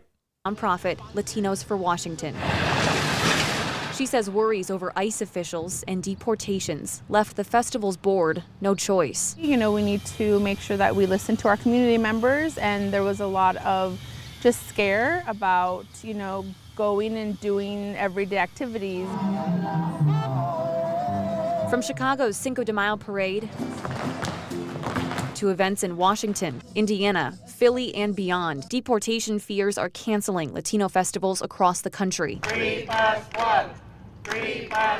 45 miles. I thought that said keep us white. I was like, oh, that's a fucking Did you go to Arkansas for that one? Miles east of Pedro Washington. Pascal did not get picked up by ICE. Where do these horrible rumors? Pascal belongs in Iowa. No, he's happier in Hollywood. Yeah, he he's doesn't even happier. know you. And isn't he from España? He's not even Mexican. Right. Again, Just fucking Spaniard. virtue signaling white idiots. Look, we all love Pedro Pascal, but don't bring him into this event. He's very apolitical. Supporters gathered at the Muscatine County Jail in early July, rallying behind 20-year-old Pascual Pedro, who was detained during his routine immigration office check-in. A few days later, Pedro was deported to Guatemala. When you start hearing all of these things, then you start thinking, okay, how do we let people know? Hey, But you know what's funny about these stories? A lot of fear. What's that? They never tell us why. Why what? He gets deported. They're like, he got deported to Guatemala. Isn't that sad and terrible? Well, I don't know if it's sad and terrible. You haven't told me why yet. Oh, I'm guessing it has to do something with the fact that he's not a legal resident. Right. That's what I mean. It's like if we told you, you would then go, oh, well, that makes total sense. He's here illegally. And we all elected a guy who said if people are here illegally, we're gonna go ahead and deport them. So that most countries actually follow that principle too, with the exception of like EU has turned that around where they just kind of have like an open border thing and they don't necessarily deport people. But now they have the problem where they have riots and revolts from people who are sick of just waves and waves of people from other countries coming here doing whatever they want. because if you come to one EU country, you can travel freely to another. Mm-hmm. Back in Rock Island, the Quad Cities Alliance for Immigrants and Refugees is hosting a multicultural harmony festival on August 17th. And it breaks my heart. But Executive Director Amy DeHaven says it wasn't an easy decision. We actually even discussed if we should have it. And the question is, we don't want to give up. DeHaven says members of our local immigrant community, including those here legally, are afraid to go about their daily lives. This is supposed to be a sanctuary for them, and they're finding the opposite. But this year's Harmony Festival... you.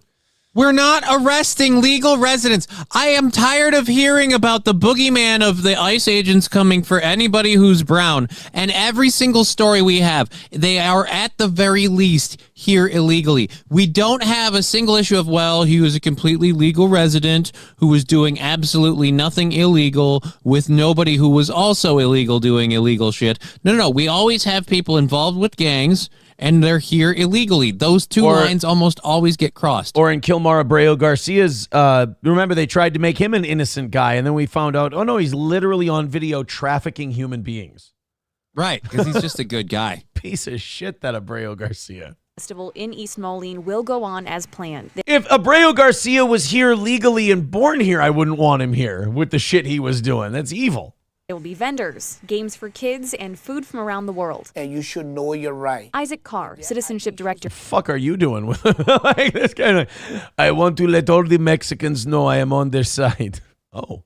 For QC Air, and an immigrant himself, says the emphasis now is making sure attendees know their rights. It's about protecting and uniting, and also looking at the value and dignity of these people for whom we are doing all of this. I gotta say, I'm thinking about that Arkansas story during this one. And suddenly, does it not seem racist? No, I'm not. What am I saying? Huh? You want to move? I'm just saying, like, why can't they have their thing? Like, if this, like, literally, you can have a gathering ground for people who are here breaking the law and are here illegally. But if these guys go, hey, I just want to be around people who are like me and want to have the same culture and whatever, I want to build a community that way, they're the most horrible people and they're awful. Well, in fairness, these other groups aren't saying that they want a gathering ground for people legally. Literally, the news and these people are saying, no, ICE is arresting brown people. If they look Mexican, they go in a bag and we never see them again. So we can't do anything fun for Mexicans because any large gathering of Mexicans will just be an excuse for ICE to arrest, and again, legal and illegal residents. Like, if you're a legal resident here, you have nothing to fear unless you attack ICE agents, because that's been happening. Let's be very honest. You still just get arrested. Let's be very clear. It's weird seeing a Nigerian in Iowa. Like, bro, I need to hear your story. Dude, you think it's weird. I want to see the first time he walked off the bus, airplane, or whatever, and the town saw him. I want to know what they said. They were like, what Like, again, I want to hear his story. I'm like, so how'd you settle on the Quad Cities in Iowa? Like, how? He's the only fucker you can find in a blizzard. I don't. All right, guys, $95 away from today's goal. Thank you very much. Keep going. We appreciate it. Finish her off and call it another win for the toe. Hey, Approachable's got a clip. Of what? Me. Uh-oh. Let's see. Let's see how you're doing. Without saying too much, I just had a Rumble. Okay. We're on Rumble. You take over for just a second here. Yeah, you go do you. This is wildly uncomfortable. The Approachable saying I perhaps shit my pants. I didn't realize how that looked. Yeah, no, that's not a good look. You do look awful squirmy. I did not shit my pants. No, but I had that really bad like stomach cramp feeling. I went, oh God, can't ignore that. You got to get out of here before it becomes an issue. No, how are you holding up now? Is it things toned down, or are we still DEFCON 2? No, things have settled quite a bit. All right, good. But I now see, looking at that clip, it totally makes it seem like I shit in my pants. Yeah, it does. Which I want to point out again, I did not do. Okay. I did not indeed shit in my pants. At all. Forever Two Wheels says, still can't believe Aaron would pay a fan more than his co-host. Yeah, I didn't. That's because I didn't. Again, once we knock out the goal, I will reveal the number. Seeing as Roots is, if they're telling me the truth and Roots really did say that I paid him, what was it, $800? I thought it was $5,000. Oh, $5,000. Once we hit the goal, I will reveal exactly how much it was, and I will reveal the negotiations and how we got to that number, because I was going to pay more, but when I realized that I was not going to be able to provide a particular service or cooperate on this service, Roots actually asked me to knock the number down. He said, just give me this, and then didn't even quote me a number, just said, just give me something for this. And I said, okay, I'll reveal the total number if we hit that $95 today, and then immediately I will reveal said number. $95 away from today. Streamlabs, PayPal, Venmo, Super Chats, and Rumble Rants. Yeah, Kyler says, come on, guys. Johnny paid $50, and Roots was paid everybody got paid more than me because I had to pay. Exactly. All right, so go ahead and throw in a few bucks, and we'll get that information out there. How's that? That's disappointing. I like Roots, I really do, but I don't know if he got too internety or what. I don't know why he would just go on.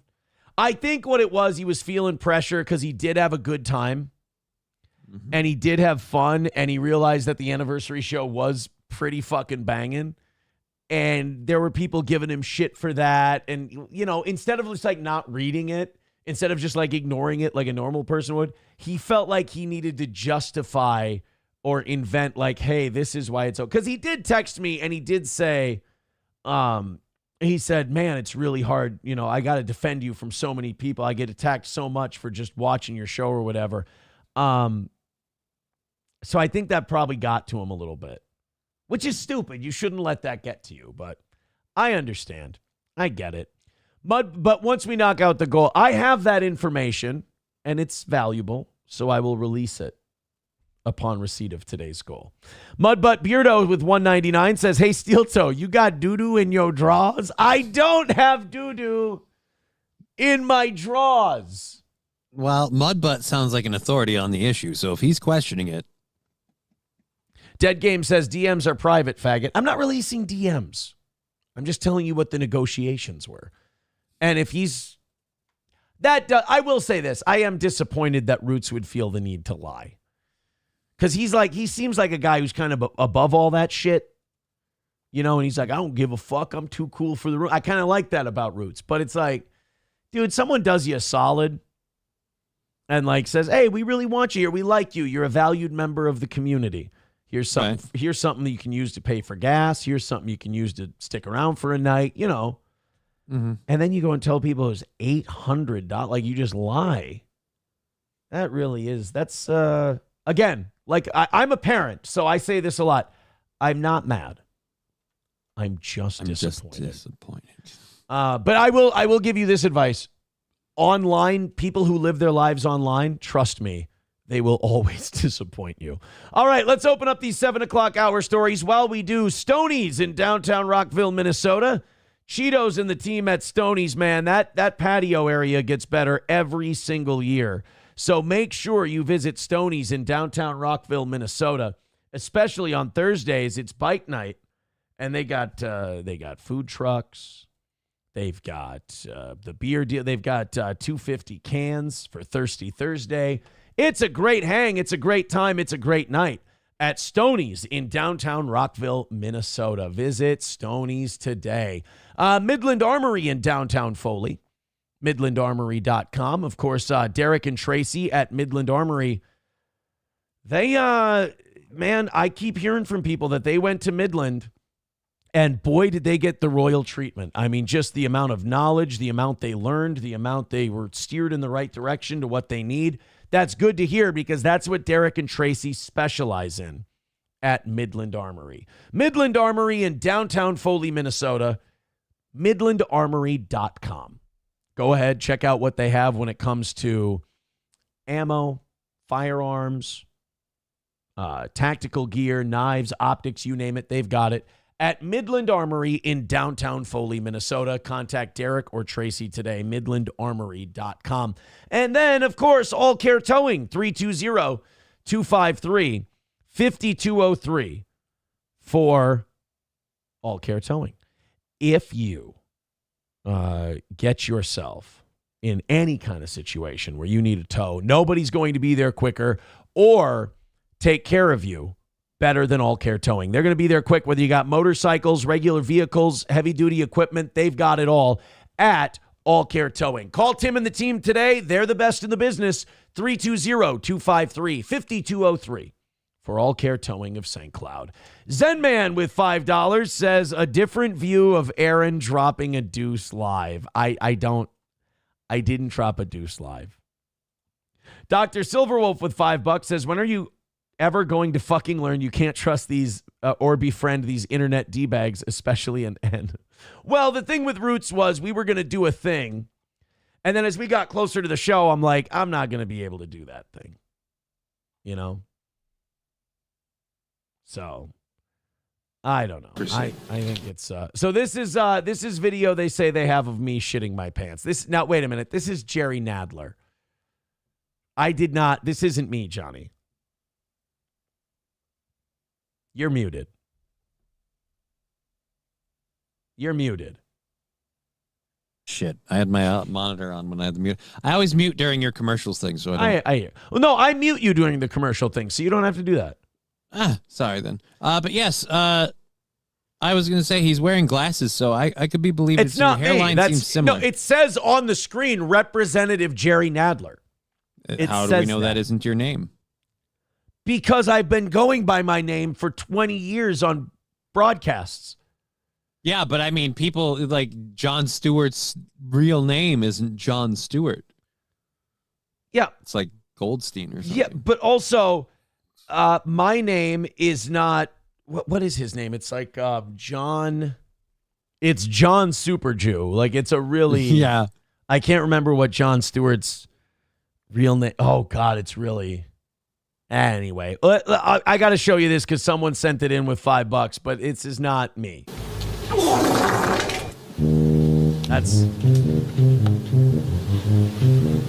Congresswoman Maloney, I want to join the distinguished chairman in acknowledging legislation of other members of... See, yeah, that's not me. I didn't shit my pants. I'm not Jerry Nadler.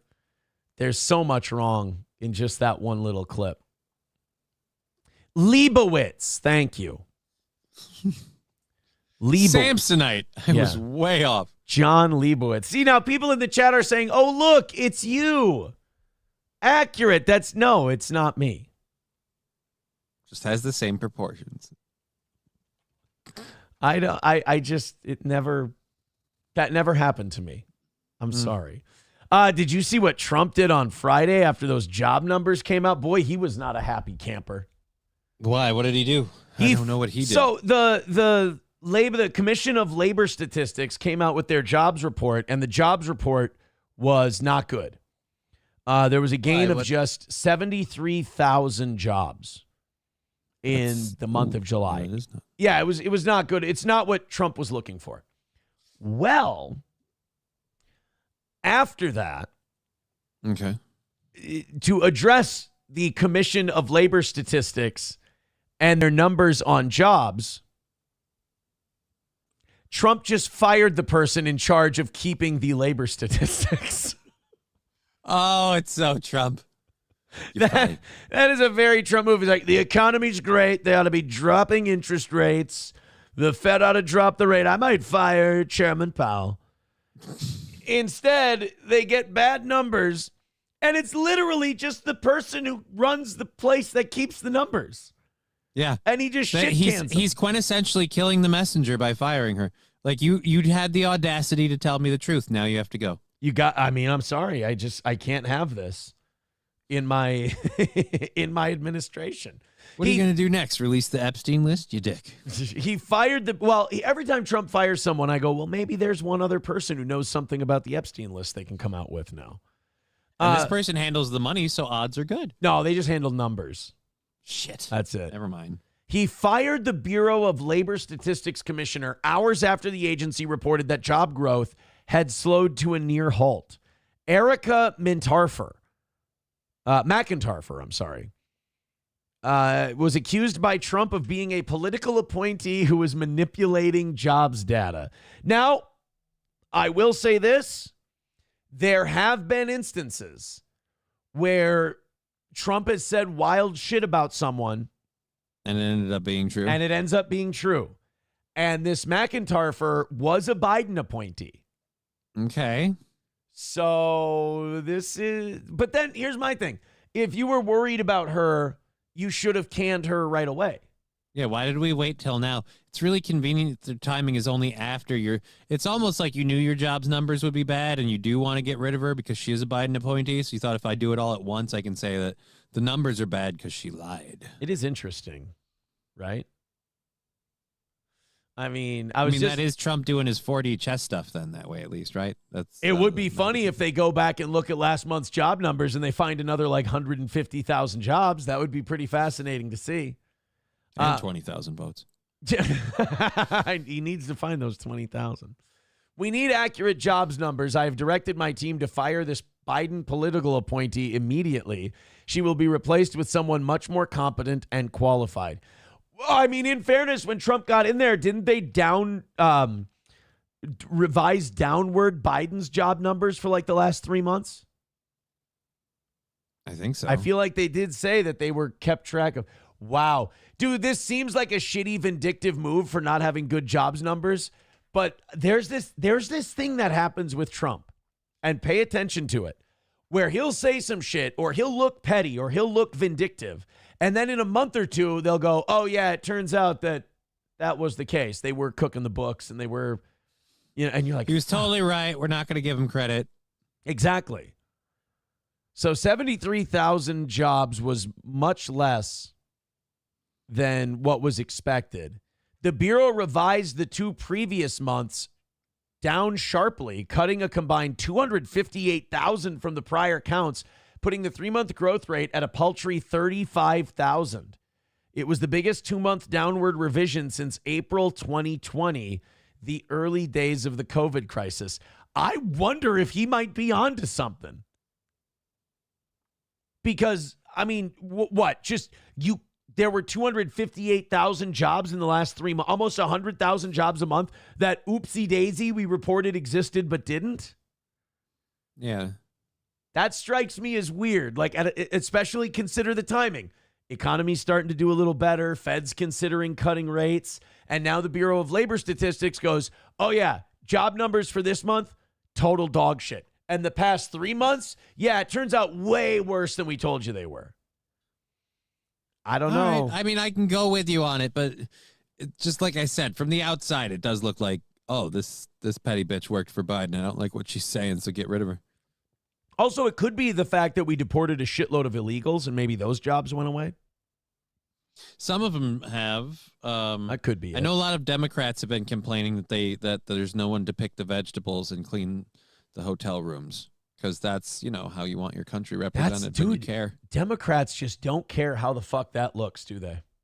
No, they do. They not. think it seems good. Yeah, like, guys, I can't get my lawn mowed, and I'm having a lot of trouble finding someone to get me fresh towels. Right?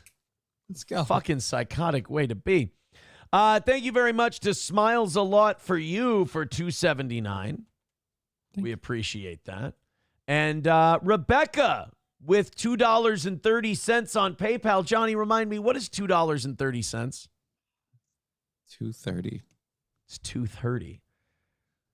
You know, when it's $2.30, that means it's time to go to the dentist.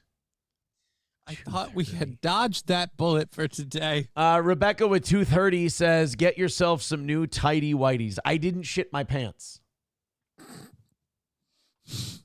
Oh, yeah, show them on air. I did not shit my pants. I promise you.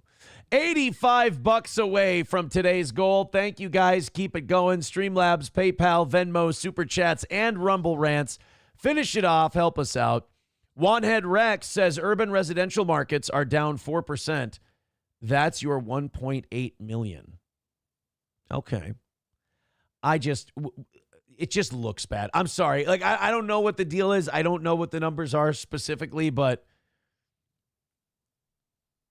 the fact that you fire the statistics person because they came out with statistics you don't like, A, it seems very on brand for Trump. Yep. But B, it seems ridiculously vindictive and like you can't stand to hear any bad news. Yeah. And that was a lot of bad news. Chevy fan with $1 says the phrase "since April" still brings a tear to my eye. Aw, poor guy. Sam Show says it looks bad is the real outcome here. Yeah, and I think that's about it. Like, I don't think Trump's going to be investigated or anything like that based on this. But it's just, it's one of those things where you're like, it looks shitty. It looks petty is what it looks like. And we ought all believe that Trump would be that shitty and petty. Yeah, who would have thought that Donald Trump would be petty if things didn't go his way? What? This was some news from yesterday. This was just reported at 8:52 yesterday morning. President Trump is actively searching for a new Fed chair for when Jerome Powell leaves with Scott Bessent. Kevin Hassett says, make the announcement early, pressure Powell into resigning before his term is up. Now, we've been hearing that, you know, that Trump was going to fire Powell and, you know, all of this stuff. I don't know. I don't think he's going to. I think it's too big of a distraction. It's too big of a hit, especially with all the Epstein stuff and now firing this labor statistics person. If he fires Powell for not lowering the interest rates this month, it's just going to look like he's on a warpath. My way or the highway. Yeah, it's just and I don't even know if Powell deserves to be fired. Like, I'd like to see the whole Federal Reserve eliminated. Don't get me wrong. Like, I want to, you know, hashtag end the Fed. But, yeah, but we need that for money in the government to work, right? That's how. Well, but consider the job Powell did, and I am going to give him credit. Like, he had to deal with a government that went fucking insane during COVID, printing money. Mm-hmm. And then inflation went through the roof. And he ratcheted up interest rates, stopped the inflation, and now it started to back off a little bit. And now they're like, okay, well, now that you got it to back off, can we cut the rates? And what he's doing is he's saying, look, it's only been a couple of months that we've cut the inflation down. We need to see more of a trend before I cut the interest rate. Like, he's not being petty or shitty or irresponsible. Like, he's being cautious. Yeah. I can't fault him for being cautious. I mean, if anything, and I hate the Federal Reserve, despise them, but the job they're supposed to do in theory is the job he did. Like, they're supposed to control out of control inflation. They're supposed to rein it in. He did that. It's not like the government stopped spending an irresponsible amount of money. And I don't know why he doesn't have more confidence in this economy. Why, with the tariffs going on and off and rates changing constantly, and we don't have to worry about supporting any countries abroad that maybe it might cause something horrible to happen here. Yeah, no, we're fine. I have no idea what the fuck you're talking about.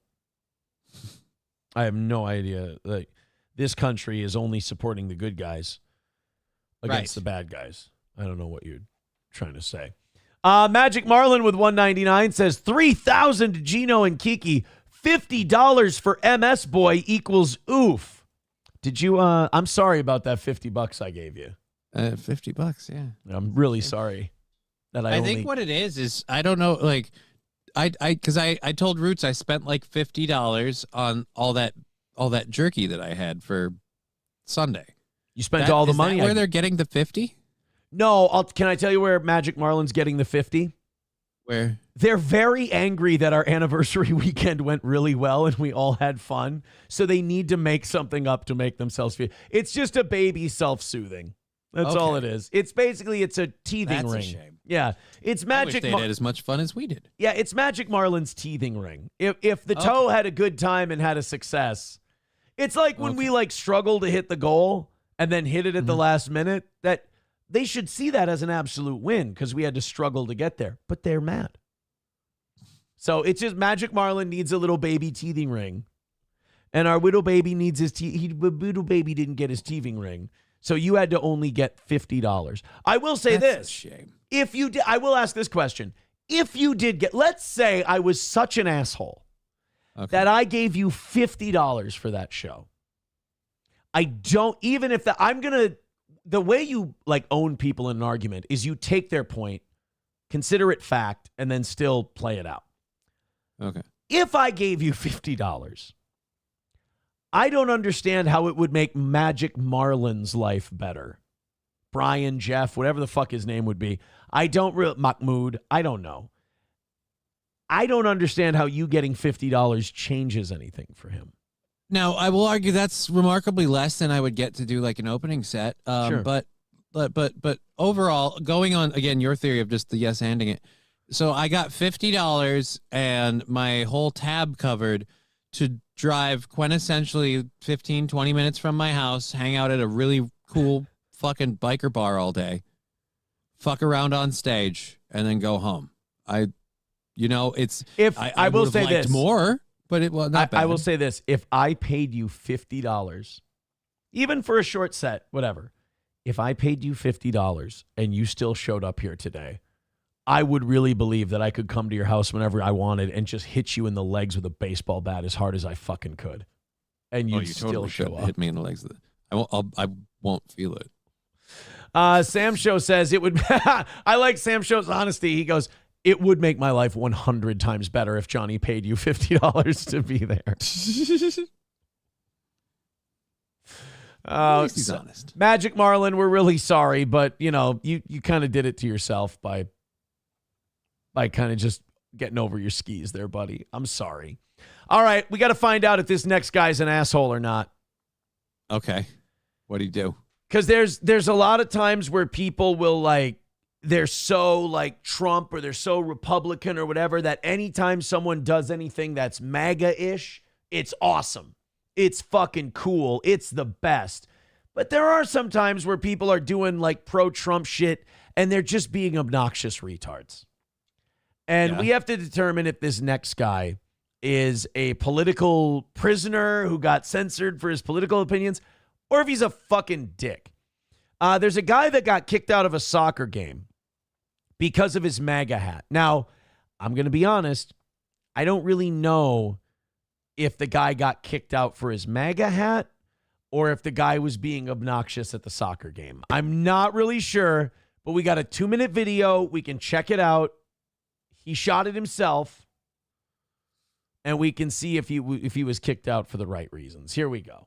We're on cameras up here. No, I just want to make sure I listen. Yeah, what's up? I'm Michael Weitzel. I'm being asked to leave by the police because of Donald Trump. Hey, I'm a Donald Trump fan. You're a Trump fan? I'm a man. Yes, I am. So I just want all these coppers you got to deal with them MAGA. But they're not political here. They don't want any kind of political. So those flags over there. Those are pre-approved. Those flags over there. Those aren't political. So my question to you guys is: are these rules equally enforced on everybody? Here's my question. So what he's saying is they have a policy that nobody can do like politicking and shit at these soccer games. So he's been making enough of a fucking statement of himself with Right. that hat or without that he's attracted attention. I think he wants this, in other words. Exactly. I was just going to say, I think there's people who do this left and right. They cause problems. They get attention for themselves. They make a spectacle of themselves.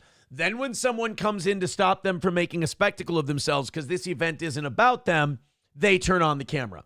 I think lefties do this. I think righties do this. I think people who are too into politics will do this.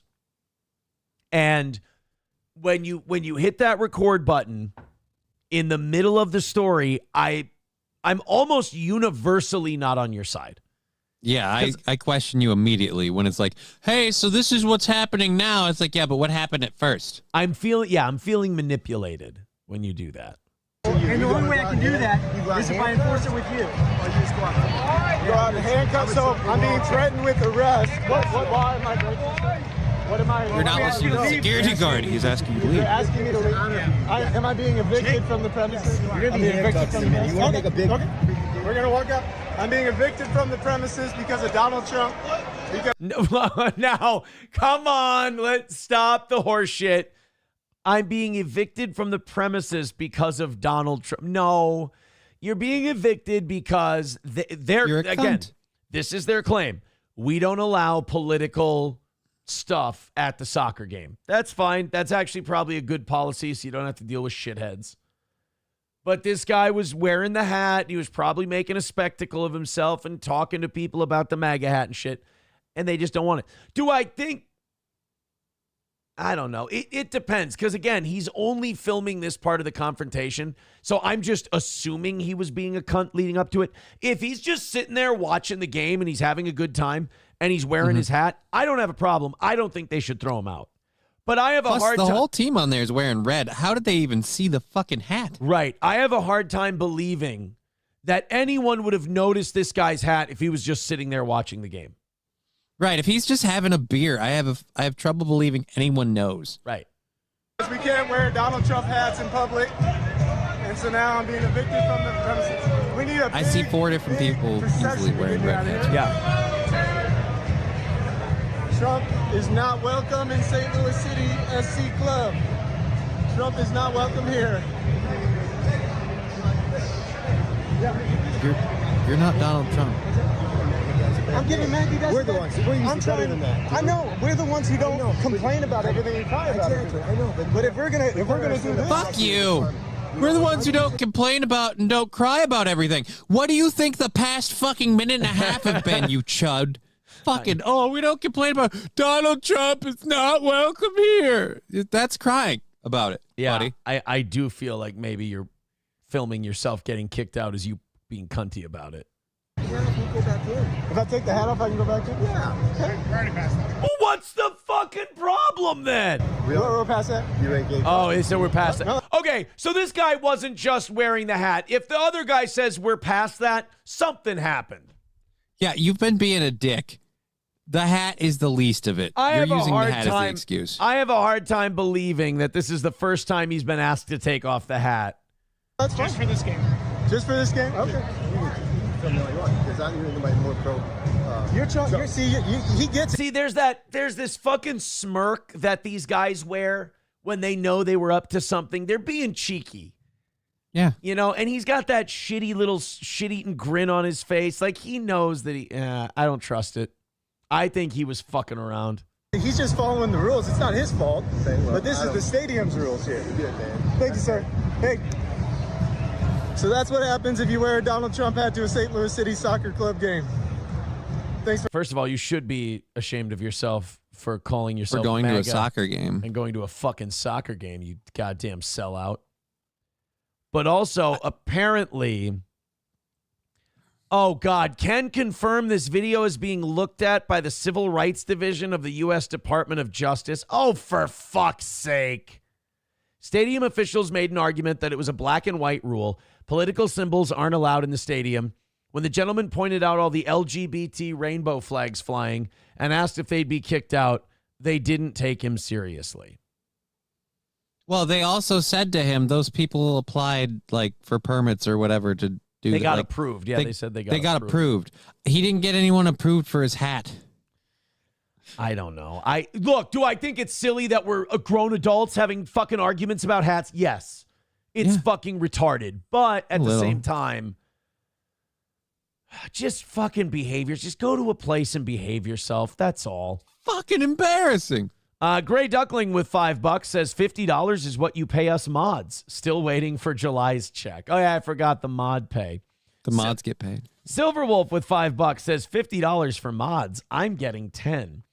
Balls Deep with $5 says I just get paid in old underwear. Sometimes it's women's, but I'm sure only Aaron's worn them.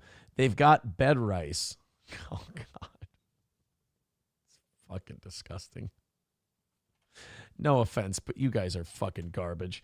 75 away from today's goal. Thank you very much. Hey guys, do us a favor. Knock it all the way out.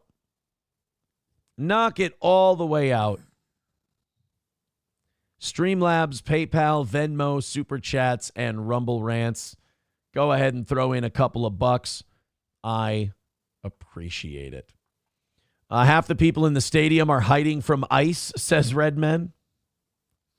It was a soccer game. Yeah, I don't trust this guy. I don't trust it with how many people are wearing red hats and shirts in the background of that video. I'm like, yeah, and they picked you out of the crowd? Exactly. Sam Show says the hat was just boomer bait. I agree with this. The hat was just boomer bait. Dude's going to make money from that bullshit. Or at least he'll get attention for whatever he wants to get attention for. Yeah, boomer bait is 100% the way it is. Saint Caesar says, hey, Aaron and Johnny, did you see Brock Lesnar return to WWE last night despite being on the lawsuit? And SummerSlam is coming to Minneapolis next year. You can go to it. Oh, I'm excited. Yeah, I did see that CM Punk won the title back and then lost it right away. That was unfortunate. Seth Rollins was faking an injury. That goddamn Seth Rollins. And then Cody Rhodes beat John Cena for the Undisputed Championship. And then Brock Lesnar came back and beat the shit out of John Cena. So poor John Cena loses his belt, then gets the shit beat out of him by Brock Lesnar. Tough night. Just can't win. Tough night for the doctor of thugonomics. But yes, always cool to see Brock Lesnar show up, especially he's going to come back with Vince as his manager. All right, Brock, I want you to F5 John Cena and then squat over him. And you take a shit on his chest, Brock. Brock Lesnar's going to shit all over everyone in this audience on my command. And I'm going to pay him a fortune to shit all over all of you. It's going to be Brock Lesnar shit all over the Omni. And there will be gorilla shit all over the Omni. Brock Lesnar's coming back. CM Punk, be warned, you're gonna get shit on. Brock Lesnar is an F5 that picks up porta potties and dumps shit all over everybody. I think Vince is obsessed. Just a little. Vince is obsessed. By the way, Vince McMahon got a citation for reckless driving. He was driving like 80 miles an hour and hit somebody. Not like hit another car. He didn't hit like a human being. Oh, thank God. I was going to be like, damn. Like, that seems like it'd be more than reckless driving if he just bowling pinned a person. No, he hit some lady's car. She's okay. She's going to be fine. But yeah, he fucking drilled him. Yeah. Jane says, what somebody else says in an interview on their own doesn't affect me in the least. I understand, thank you, but I keep reading you in the chat right now. I don't want to cut you loose. I like you, but you're spreading lies. And you just got to relax and calm down. What other people say on other channels, independent, like, it does not matter. So I appreciate your concern, but it has nothing to do with me. People are free to discuss whatever they want, wherever they want to do it. It's just nothing to do with me. Zen Man with $5. So just say okay in the chat and I'll know you understand and that you were just mistaken because you're really spamming the chat hard with horseshit. Zen Man says, how I feel hearing everyone getting paid. Let's take a look. All right? And if you think I'm going to lose a $500,000 payday because of one of Kenny's boo-boos, then you're out of your goddamn mind. Whoa, wait a second. You're making $500,000 on this deal? Roughly. I cannot believe you. Rose, listen to me. I can explain. Honestly, they should do this clip with me talking to, like, you and Roots and everybody else and just... That is very funny. That is very funny. Thank you very much. One person texting in saying, whoops, there we go. The $50 mod pay is pretty sweet. That's why Johnny lost his. Oh, that's not very nice. That's not very nice. $70 away from today's goal. You guys are moving in the right direction. Thank you so much. $70 away. Keep going. Oh shit, Zenman's at I think 10 now. Does that puts him in the cuck chair? We got to put Zenman in the cuck chair. Tied with Tim for $10. Here we go. Zenman with 10. So in first place is Mayo Riot with 125. Redbird in second at 27. Miss Tay in third with 25. Tim in fourth with 10, and Zenman in the cuck chair with 10. Oh, and by the way, knock out the goal, and I will reveal the official Roots pay. And I do think Roots did himself a favor, though. We will officially have no more pay for non-comedian performers. So I like to always throw a couple bucks to someone to be kind of like a special attraction, just kind of a silly thing that I want to do. Yeah, I'm not going to do that anymore. If someone's going to go on and, after we do them a kindness and we do them a solid and then lie about what happened because they're worried about people making fun of them for being at the successful. I mean, all Roots had to know was those people were just pissed that we had a good time in a successful event and Steel Toe Man bad. It's remarkable. Unbelievable. I don't mind other people making fun of the event, but it's like if you went to it, like then what do you care? You had a good time, right? That's all that matters. I probably would have given Roots a couple of bucks to come out next year, too. Fucked that up. Uh-oh. But, like, why would you publicly... Here's what I don't understand. Why would you publicly lie when it's so easily provable that you're not telling the truth? Well, I haven't seen or heard where Roots has publicly lied. I'm not saying he hasn't. I haven't paid attention. I'm saying if he says... Right. What he said. He's not telling the truth. So as soon as we knock out that $70 goal, we'll go ahead and reveal what that number was. You got to hang on to your, when you do a show for money, you got to hang on to certain information as like a, little side perk. Bargaining chip. Yeah, a little side perk, if you will. All right, we got J.D. Vance. Honestly, I think this is where J.D. Vance does his best work, is on like cultural issues. I think he's really good on like cancel culture, censorship, liberal outrage, shit like that. Mm-hmm. I don't, J.D. Vance on like political issues. I'm not saying he's wrong or bad. I'm just saying I never really cared. I always thought that he hit his stride when he's like being confrontational towards certain social elements. I've always thought that's where he's at his best. They asked him about the Sydney Sweeney thing. Okay. About the Great Jeans ad. And I got to say, I think JD nailed it. I think he did a great job. Also, outside of Kamala Harris and Dick Cheney, I don't think I've ever seen a vice president in my lifetime be as out in public as JD Vance, or like speaking up. Usually the vice president is kind of seen and not heard. Yeah. I mean, Biden was certainly Grandpa Joe in the corner. We didn't really see or hear a lot from him.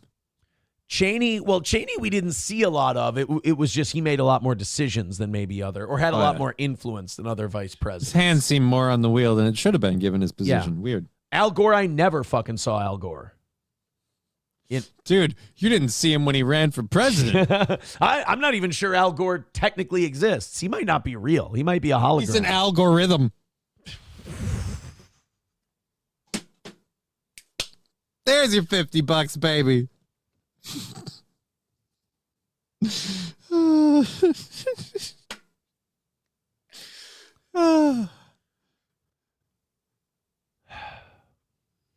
How you feeling?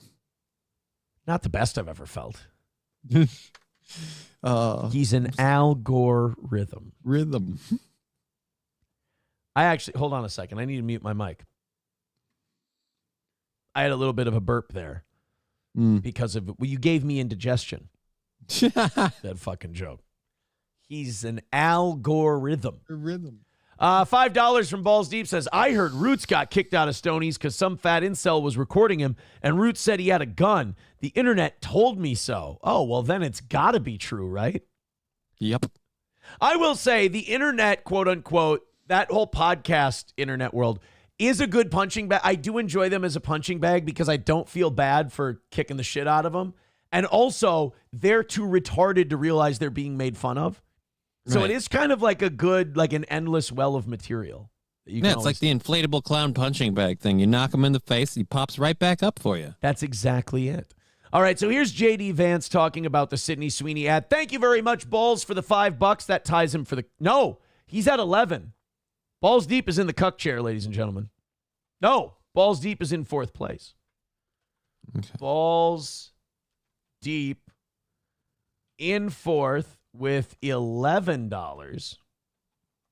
And Zen Man in the cuck chair with 10. There we go. That's updated. $70 away from today's goal. Please and thank you. We appreciate it. Guys, you're doing great. All right, here's J.D. Vance on the Sydney Sweeney deal.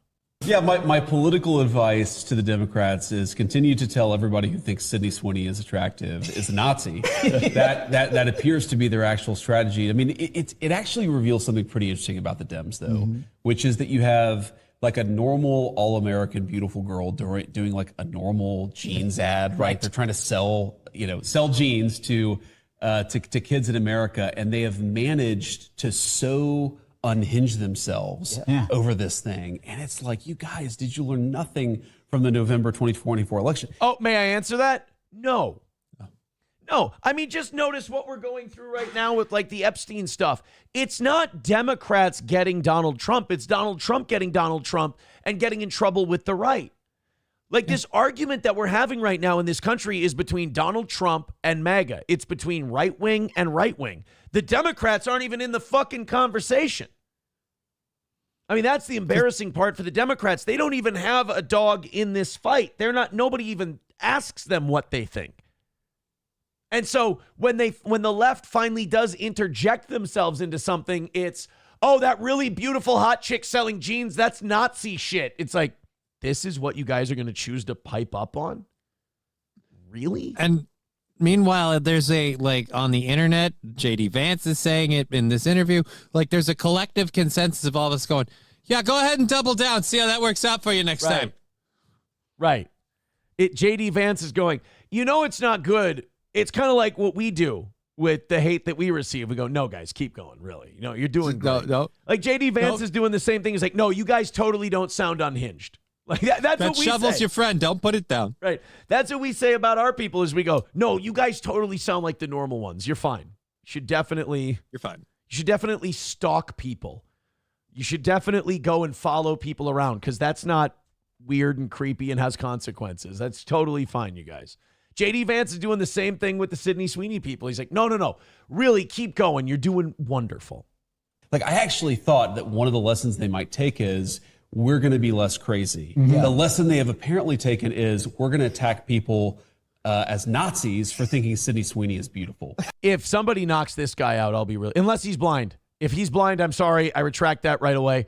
If that's a blind guy, I'm a fucking asshole, and I take it back. No, if that's a blind guy, it's just... unless he's doing like a Ray Charles thing.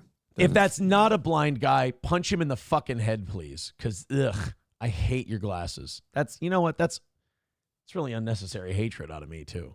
Great strategy, guys. That's how you're going to win the midterms, especially young American men. Their course correction lasted about 30 seconds. That's right. Lasted 30 seconds. Somehow has gotten even crazier. Did they ever course correct, though? Like, was there even a course correction? No, I thought they came out flat out with when they lost just, America's racist and hates women. And it's like, right, guys, don't learn anything. It was racism and sexism right off the bat.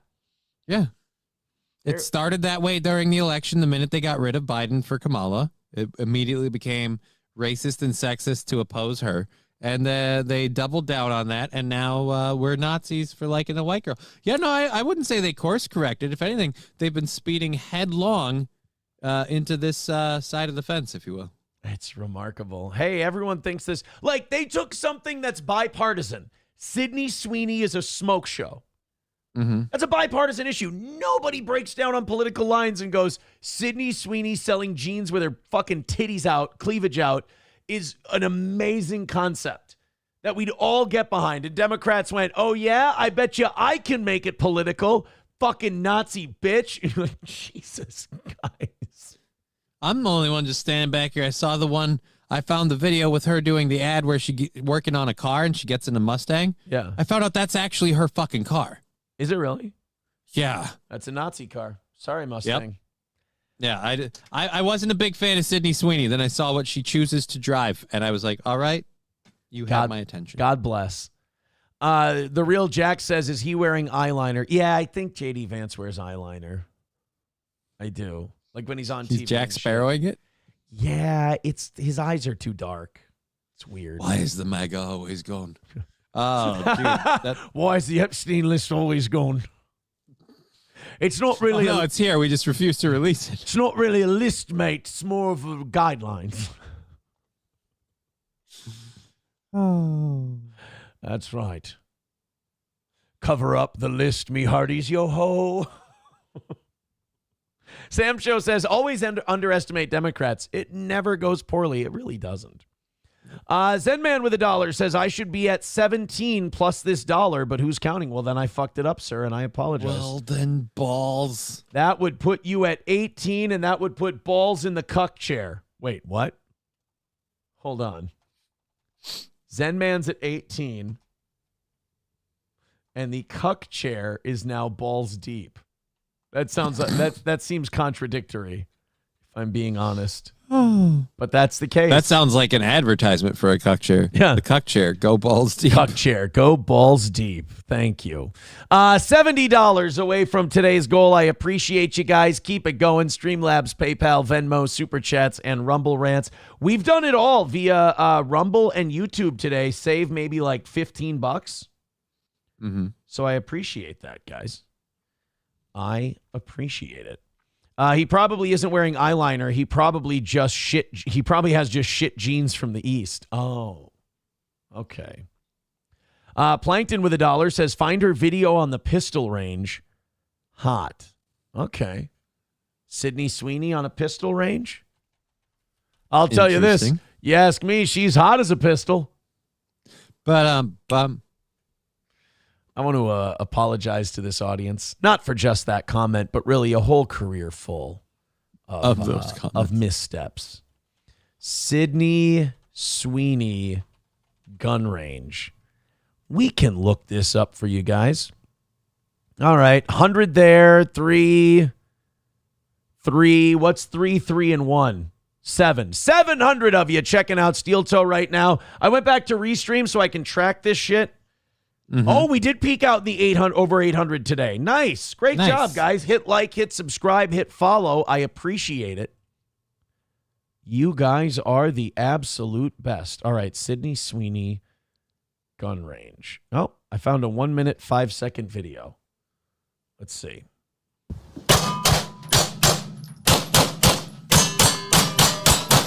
Fuck.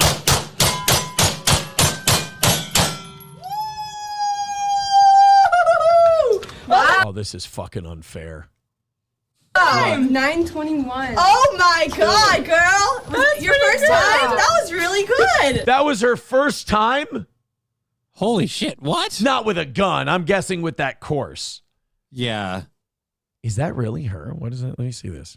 America, gun control means being able to consistently hit the target, as Sydney Sweeney demonstrates in this short video. Fuck. You're going dog nuts. I mean, Ready, girl? Yes. Sydney Sweeney has great splits. Oh.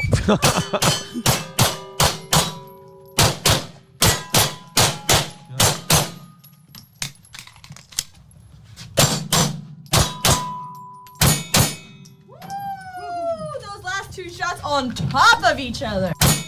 You see what I did there, right? Pretty good. I'd be really proud if I were you. Yeah. For your first day, that's pretty good. Thank you. Should be fucking illegal. Maybe she is an Aryan. I mean, maybe it's time to drop the bullshit. Maybe she is just bred special. Okay. What? I don't know. Main vein goes, I just blew my load. So he just admitted that to a show hosted by two guys. It's a lot to share. I didn't need to know. Good for you, I guess. She is a beautiful, beautiful girl. Silverwolf with $2 says, fuck, I'm in love. She'll never know we exist. Ever. Brian says, it's Das Jeans, Aaron. No shit, right? Whatever Sydney Sweeney is, that's the master race. What if she's just like a Central European mutt then? Uh-oh. Master race is a backyard What thing? ethnicity is Sydney? Are we doing? I'm doing this. What, we can't do this? I mean, we can. We're probably not the first people to have done it since that ad took out. Wow, Sweeney is of Irish origin. Who would have thought? That explains the shooting. No, that would explain rock throwing. Shooting, I mean. Well, I'm just saying violence in general. They've been... It's true. If she could throw a punch and take a punch. Tell you this, she can make one hell of a car bomb. Huh. That's almost a Norm Macdonald delivery. Yeah, it's Sydney Sweeney. She's Irish, right? She may be hot, but can she make a car bomb? Yeah. Chevy fan with $1 says, for Johnny, thank you guys very much. 65 away from this morning. You guys got about 45 minutes. We're looking good. Thank you very much. Bring it in for a landing. $65 is the number. Streamlabs, PayPal, Venmo, Super Chats, and Rumble Rants. Keep it going. Keep it up. We appreciate everything you folks do for this show. There's a video of her changing an oil filter. Yeah, nobody's whacking off if I post a video of me changing an oil filter. I don't know. You put a video of you changing a tire. That's true. I don't know. A couple thousand people don't whacked sell off to yourself that. short. Yeah, a couple thousand whacked off to that one. Maybe I am selling myself short. They should have watched you jack it up first. They would have just watched me grunting and sweating. I don't know. Maybe they would have liked it. All right, this is for you. Chevy fan sent this in. It's for $1. Okay. Here we Hey go. guys, I'm gonna show you some of my favorite things about my Bronco. Come on. Oh, fuck. This grill used to be gray, and I wanted it all to be red, chrome, so we added this piece, and we added these. And then if you go this way, I created these custom panels for the doors so I could have pockets. And then the original steering wheel, which... Fuck, I wish she would have come up in a better America. This country... Fuck, I want that car. Fuck the car, you homo. One, I gotta say this. I'm comfortable saying this. Too young for me. She seems too young for me. I'm okay. Oh, now you're gonna fucking Trump card us with the fucking you guys are weird pedos now? No, I'm not saying anyone's a weird pedo. How I'm old saying is for she? me personally. How old is she? If she's over 25, it's cool. It's just again, she seems young. And If for she's me, under 25, it's a little weird. I've had the whole like young girlfriend thing, didn't work out so well. I have a lady I like very, very much now, and we have an age thing that works well. So I'm just like, I had a young woman. It turned out great. I just don't see her as a sexual being because I'm not looking for that from her. All right, So cool. I just- Are you allowed to say faggot on YouTube? No, you're not allowed to. I'll refrain. I'll hold my thoughts. I wanted to keep, because I wanted to keep as much original as possible. Same with the radio. I updated the insides of the radio, but it's still same exterior. And then if you go back here, that's the license plate. My mom's mad at me about it, but I like it. I'll be very honest with you. If that was anyone but a really hot girl, I would call them gay for having that. It's kind of like I think it's a Todd Barry joke where he goes, I don't let people smoke in my apartment. And he goes, correction, I don't let men smoke in my apartment. If I have a woman over, She can barbecue a goat. All right, Sydney Sweeney, age 27, another win for the toe. Again, for me, that's really good. She's 27, you fucking elitist. Knock it off. How dare you? Chevy fan with $1 says the Bronco is less maintenance. Yeah, it's true. I mean, he's got you there. Sam Show pointing out the fact that you're a race trader. He says Johnny is into Asians. Shut the fuck up, you fucking creep. You're a creep for being into Asians. I find Asian people naturally beautiful. I'm sorry. I can't help it. Crowder Wears Panties says Sydney's 27. Johnny, she's too young for me. I'm 42. I mean, fine. Someone says bought, not built. Who? Sydney Sweeney? I think she's a natural. I don't think Sydney Sweeney. From what I understand, she is a gearhead, but I don't know. Oh, I thought he meant like her tits and stuff. Yeah. Oh, again, I don't give a fuck about that car. About the cars? That car. Yeah, can that's the eat whole my thing about ass. it. Because I said I love Broncos, so that's why they shared that.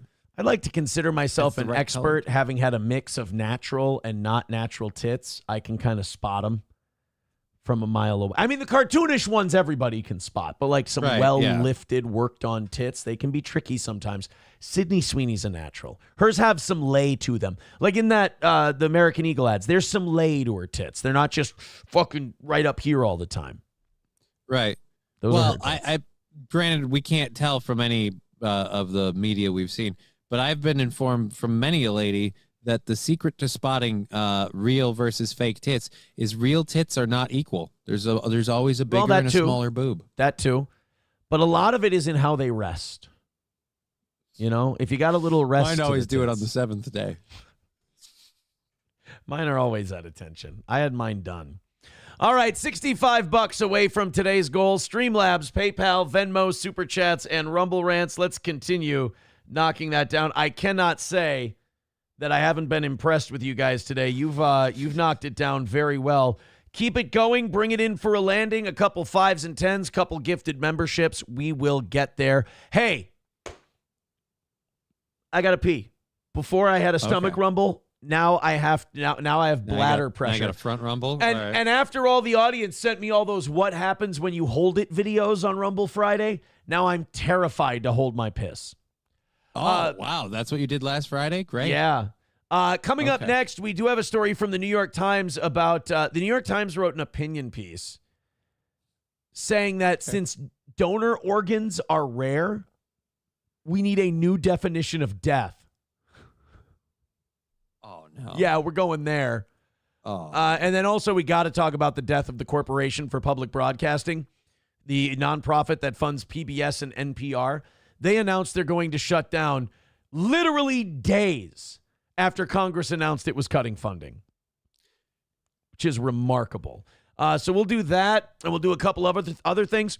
Hopefully we'll make about $65, knock out the goal, call it a win for the toe. Johnny's going to take over now. He's going to hang out with you guys for a second, and I will be right back. Oh, first I'm curious what these videos were about what happens when you hold it. Now I'm starting to wonder, should I be concerned? Am I causing myself? But I don't really have to work that hard to hold. I just don't have to go to the bathroom much in the morning. So that's all it is. I'll have to do that probably in like an hour. Sure. That'll be a thing. I also want to know what happened before. Having seen that clip, he was remarkably squirmy, and I'm worried it was an accident, which means, is he being legit with us on what's going on here? As for the PBS closing down, it's a nonprofit, but the people who work nonprofits always make a shit ton of money. So that government funding, how much of that was going to the nonprofit? I'm not sure. All right. I was trying to think about something that he was going to talk about that he reminded me of, and I can't remember what it was. I'm trying to spacing out on it. Is it the New York Times article, I think, that you're going to talk about? Let's see what the That's the one. Oh, yes, the donor organs thing. The scary thing about the donor organs isn't even the fact now they want to change what death is. We've had apparently a slew of people who weren't even dead, and they're like, yeah, we want to come get his organs. No, like RFK Jr., like that was a conspiracy theory for a while. Alex Jones was talking about it. RFK Jr. says that like the Department of Health can confirm on multiple instances, like not. Yeah. That they're fucking they're starting the organ harvesting process before the person's before dead. anyone's dead. Dude, talk about a death cult. It exists. On a Wall gifting a membership to Big Steve over on Rumble. Big Steve passed that one along. Let's keep her going. $60 away from today's goal. You guys are doing great. Thank you so much again for a very easy Monday. Just finish her up, bring her in for the home stretch, and it's a perfect Monday. And boy, do I appreciate that. So let's get into that then. This guy writing for the New York Times. It was a guest essay by a guy named it was three people. It was doctors Sandeep Jauhar, Snehal Patel, and Dean Smith, all from Northwell in New York. You sure about that? They think that we should redefine death so they can cut those life-saving organs out of your chest. So, like, I'm not saying that it happens all the time, but there are instances where somebody will be they'll be circling the drain, and they'll come back. You know, they'll be in trouble medically, they'll be at risk of dying, and they'll turn it around and they'll get better.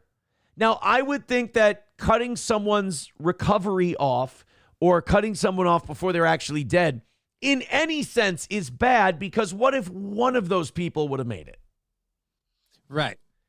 So we really want them kidneys and heart.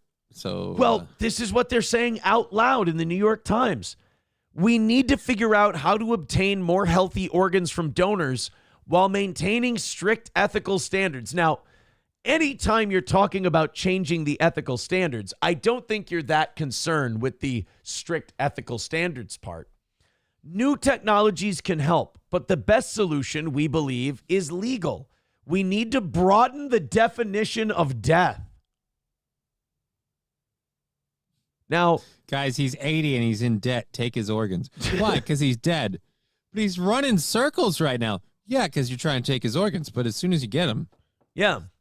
I mean, that's true. Once you take his organs, he will die. He will be dead. Yeah. The new definition of death, the organs we need to take, could he live without them? No. Well, then we can take them because he would then, in fact, be dead. Fortunately, there is a relatively new method that can improve the efficacy of donation after circulatory. So now we're talking about circulatory death. So that would be what? The heart stops pumping? Yeah, that's the blood. Okay. Yeah. In this procedure, which is called normothermic regional perfusion, that sounds like a long word to say take people's organs while they're living. Doctors take an irreversibly comatose donor off of life support long enough to determine that the heart has stopped beating permanently, but then the donor is placed on a machine that circulates oxygen-rich blood through the body to preserve organ function. So like dead blood cattle. Yeah. Oh, fuck. Pretty much, long story short, we got three guys in New York going, look, we've got all these healthy vegetables. It's time to harvest. Right.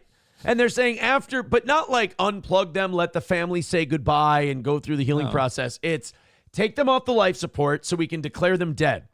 Then put them on a machine that pumps their blood for them so we can use them as sort of a half cadaver, half powered thing. Like basically, also folks, do you want Solomon Grundy? Because this is how you get Solomon Grundy. Born on a Monday, harvested for organs on a Tuesday, kidneyless on a Wednesday. But by artificially circulating blood and oxygen, this procedure can reanimate a lifeless heart. So, that sounds like a country lyric. Some doctors and ethicists find the procedure objectionable because in reversing the stoppage of the heart, it seems to nullify the reason the donor was declared dead in the first place. Is the donor no longer dead? They wonder. Not if you've got his heart pumping, not if there's blood pumping through his system and his organs are alive. Yeah, if you get him going again. So these people want to reanimate a dead guy and then still say it's dead so they can start taking out the organs while the blood is pumping through his body. What this the? Really great way to test whether he's alive or dead.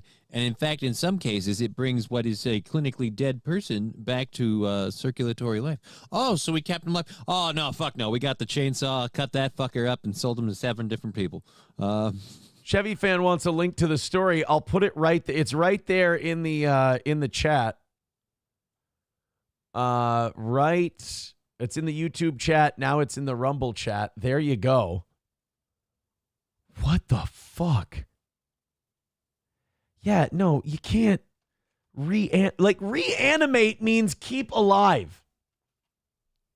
There is no such thing as reanimate. No, you're keeping them alive. You're pumping blood through their system. It's like if you're on a respirator, a machine's breathing for you, but you're still alive.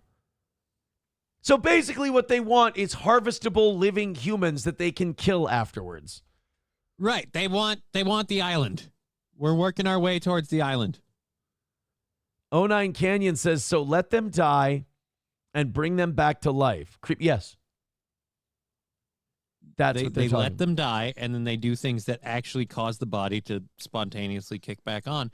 And then they go, all right, now take his organs. It is the biggest gaslighting yo-yo trick I've ever seen. What the fuck? And they're just writing this, and the New York Times is like, yeah, sounds good. We can all talk about this. Let's publish it and discuss the matter. But remember, guys, that jeans ad with that smoke show, that's fucking Nazi racist bullshit. That's just it. You know who's the real Dr. Mengele? The hot chick in the jeans. Not the people who want to kill someone, right, reanimate their corpse, and then steal their organs and then kill them again. No. What the fuck? It's the cute Irish girl. You know how I said, like, the whole name they came up with for this sounded sinister? That's because when you break it down, it is sinister. All right, we're going to take them off life support. Oh, cool. So you're going to let them die. No, not at all. Then we're going to get their blood pumping artificially through a machine. Oh, so you're going to bring them back to life. Más o menos. We're going to change the definition. No, that's not going to count as living. Well, that seems like you're breaking down a wall that might never be put back up again. That seems like the walls of Jericho. Seems like crossing the Rubicon a little bit. No, it'll be fine. Why? Because we're going to put humans in charge of judging it. Oh. Those aren't corrupt. And who are those humans we're going to put in charge of it? The ones that are in charge of really needing to get those organs. Oh. Okay. So if I go into a hospital now, I should just say, fucking peace out. See you guys later. I have never been so glad to have a fucking serious medical condition ever. It's like a bulletproof vest because they don't want my organs. I can be like, come on, I need the money. Take a kidney. They're like, you got MS. Fuck off. Before I go into a coma, I'm just going to say, I'm a heroin addict. I am not suicidal. Veldrain with $1 says its nickname is the William Wallace plan. Yeah, you just cry freedom as they rip out your fucking kidneys and intestines. Oh. So basically, we're going to turn medicine into one of Vincent D'Onofrio's dreams in the cell. Actually, the William Wallace plan thing actually fits because the medical industry has already had a breed them out philosophy. If you look at any of the female fertility shit that's been going on anywhere, one doctor fucked them all, apparently. Oh, no. We're going to call the Attorney General Longshanks. Shit. At that point. 09 Canyon says, how long do you need to have no heartbeat before you are considered dead? Well, for these guys, I mean, basically what they're going to do is they're going to stop your heart for you and then start pumping your blood. They'll plump your dick for you. That's very nice. That's very kind. He needs a ballpark bypass. It plumps when you pump him. This is fucking insane. So they've continued to write, how do we resolve this debate? I don't know, by stopping it, I would say. The solution, we believe, is to broaden the definition of brain death to include irreversibly comatose patients on life support. So don't let the family, mourn and make that decision, because a lot of the times what they'll do is they'll leave someone on life support so that like a family member can get in from another state so they can say goodbye and shit like that. So now if they really need those fucking kidneys, the minute you got to be on life support, they're like, well, looks like he's fucking dead. Oh. Using this definition, these patients would be legally dead regardless of whether a machine restored the beating of their heart. Okay. So she's going to turn us all into lights and clockwork and machines and then steal my organs. It's like, you want to do this at like a Motel 6 too, so we can really get the full aesthetic of Did the whole nobody deal? see Repo with Jude Law? Because we're heading there. Yeah. Could you do me a favor and just put me in a bathtub full of ice while you do this? It feels like, and just in case I do come out of the coma, could you leave a note that says you should get to a hospital immediately? Oh boy. Approachable says their model is if your heart skips a beat, your life we will delete. Nah, I'm sure they'll be really responsible with it. Why wouldn't they be? All right. Sure they're trustworthy.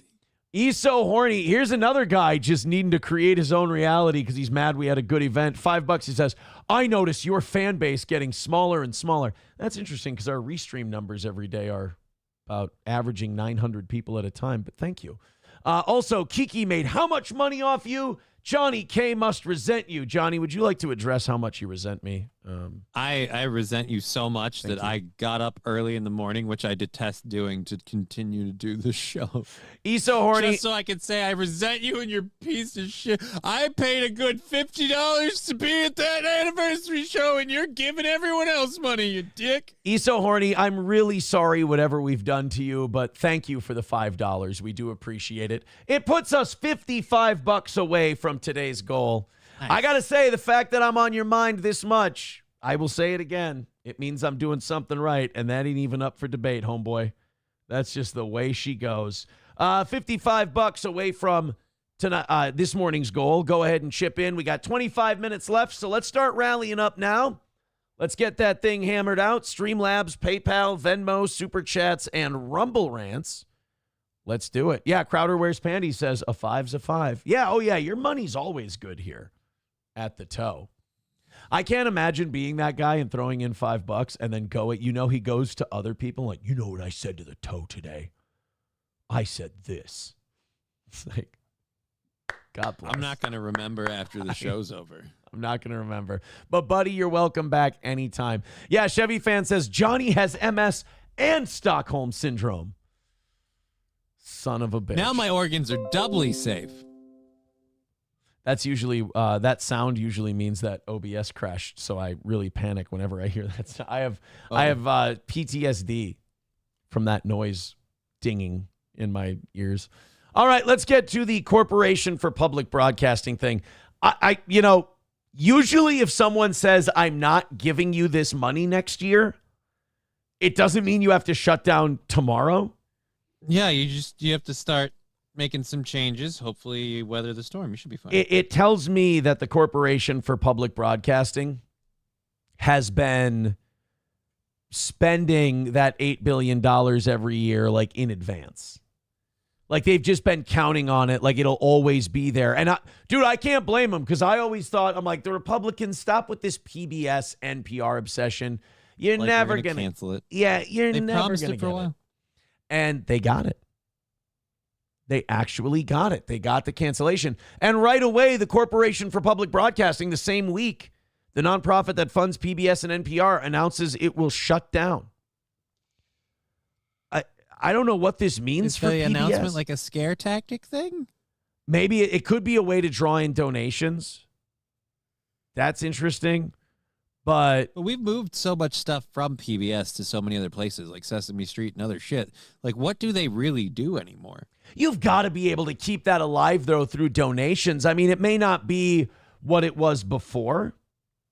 Like, it may not be this, like, this $8 billion a year dynamo thing, but you can cut some people loose. You can let some people go. You can keep, people, if they like it enough, will donate enough money to you. Well, the thing is, though, these nonprofit organizations, is, they work on razor-thin margins. Nobody makes a salary or a large amount of money off of these. So when the income source is gone, now you have no way to pay for all your employees and their incredibly small wages. Your chances of early donation all depends on your income bracket, someone says about the organ harvesting thing. Another person writes, glad we advanced so much in medical care. We are now back to the Victorian times, just with useless fancy machines. I mean, cut them open, right? Nomo with $2 says, comic book in the 70s, the Micronauts. In it, the villain Baron Karza created the body banks, allowing him to harvest limbs and organs to prolong the lifespan of anyone willing to pay. So, we're going to turn into The Island pretty soon. Yeah, like I said, The Island, or I think the one with Jude Law was Repo, where it's like you can get any organ replaced, but then you owe the fucking company that grows them, and if you stop your payments, they come get their property back. Jesus. Elmo is a Nazi now, someone says. Power Windows says the only good show from PBS was Zoom. Fuck them now. I didn't know that people had PBS that much shows? passion for PBS and NPR in their programming. Yeah, again, there's a lot of rich liberals that love PBS and NPR. Let them donate to it. I don't. Especially after the way NPR has been reporting stories and stuff. Anyway, I see slants in Whoa, Asian American. Now who's obsessed? Anyways, but yeah, no, I see them in different, news organizations. NPR is one I always saw a left slant in it. It was always left-leaning. It was always one particular political spectrum, which seems weird for a publicly government-funded thing. It doesn't seem like it represents everybody and all political ideas in spectrum. They seem to have a little tilted. A little tilted. Yeah. NPR. Yeah, I'm just surprised. I knew that they'd have trouble. I knew that they'd have to restructure. I didn't see the whole corporation that runs the damn thing shutting down, closing its doors. I wonder if that means that somebody else will step up, or if NPR and PBS are not far behind. But the shit people want to hear or the shit people want to see, somebody will pick it up. Somebody would pick up Sesame Street. Sesame Street, I'm pretty sure already got picked up. Isn't it on HBO fuck, dude. or some Get shit? ready for fucking Disney Sesame Street. You ready to have trans puppets flying out of their assholes? Dude, I'm so glad that my daughter's favorite kid show is technically Australian, because it comes through Disney, but they do a little bit of work on it, but it's remarkably not political. It's just a good goddamn show. $55 away from today's goal and 20 minutes left in the show. Let's get moving. Let's go ahead and let's knock that out. Let's click one of those links: PayPal, Streamlabs, Venmo, Super Chats, Rumble Rants. Let's throw in a few dollars because we got 20 minutes left to go. We're only $55 away. It's very doable, but let's get a move on and do that so the last 5-10 minutes doesn't turn into me doing this just louder. Let's open up one more hour's worth of stories. Oh, yeah, Fetterman admitting he was wrong on tariffs. That's very interesting. And we also have Victoria, Australia. They've got a great idea. They're gonna fix violent crime in Australia. You know how they banned guns and that fixed all the gun stuff? Yeah. Well, now they've decided that machetes are too dangerous. So Australia is going to ban machetes. That's fuck. You can't ban machetes in Australia. That's like what Australia's known for. You're the bush country, bushwhacking. You need your machete. Yeah. How else are you going to fight the kangaroos and everything else? They're creating. Everything tries to kill you in Australia. I feel like flamethrowers should be standardly equipped to every single citizen. Right? And you still are at a disadvantage. Yeah. If you're carrying a flamethrower around the outback, you're still fucked. It's going to buy you about 5 minutes. Yeah, you got to hope that the animals gossip and word gets out that a crazy man shoots fire from his hands and that they stay away. Other than that, yeah, you're fucked. Jacinta is the prime minister of Australia. Jacinta's world's first machete amnesty bins demonstrate everything that is wrong with Victoria. I can just imagine criminals lining up to put their machetes in a government amnesty bin. Yeah, I'm not kidding. They have these. Machetes destroy lives. This is or Jacinta Allen. I'm sorry. So we're taking them off the streets. From September 1st, owning, carrying, using, buying, or selling a machete without a valid exemption or approval will be a criminal offense. To allow people to safely dispose of them, there will be an amnesty period. So basically, if you bring your machete to these drop boxes, we'll forgive and forget that you had a machete. But if after September 1st you don't bring your machetes in, we're going to fucking come take your machete from you. I guarantee there's not going to be any kind of criminals with power tools coming by and to pick up those drop boxes. Yeah, raiding those machete amnesty bins. It won't happen. Not in a million years. This is fucking insane. Didn't the UK do this with like kitchen knives outside? Yep. They want to blunt kitchen knives because they have a tip. Wasn't that what's his name? Heimdall. Idris Elba was big. Yeah, Heimdall wanted to get rid of he wanted to blunt the tips of knives so that you couldn't stab with them. Still slice with them. I don't know, like this whole idea, like everybody ignores the fact that if somebody wants to hurt another person, they're going to find a way to do it. It's like, no, let's just keep taking away the way that they do it. Well, then you're going to force this fucker to get creative. So, I mean, in the long run, we're just going to keep tying ourselves in knots to stop what we really should do, attack the problem of people wanting to hurt people. And you already banned guns. That's the reason you have to ban machetes. The whole reason you have to ban the machetes is because you already banned the guns, and that didn't work because people then started using fucking machetes. So now you got to ban the machetes. Shots are illegal now. Yeah, I'm getting ready for the fucking wooden stick murders in Victoria, Australia. That's going to be barbaric. Bow and arrow drive-bys. Grand Poobah with $2. That's actually badass. Grand Poobah, if you get drive-byed with a bow and arrow, you fucking did something. And hell of a shot on the move like that. Grand Poobah with $2 says, it might sound lame, but I'll be bummed if Antiques Roadshow is gone because of the CPD or CPB folding. Well, I mean, yeah, women, stay-at-home moms need something to watch. But the thing is, a lot of those things also do like streaming now, and you can find like offshoots of those programs. So I don't know. I'm wondering how much the day and age of now you get to curate your entertainment based on different streaming platforms. Yeah. How much traffic does PBS get? That's a good point. Yeah. What do they really generate anymore? True. Zen Man gifting a membership. Thank you very much. Let's go, guys. $45 away from today's goal and 15 minutes away from the end of the show. Keep it up. Throw us a couple. We can get this thing done.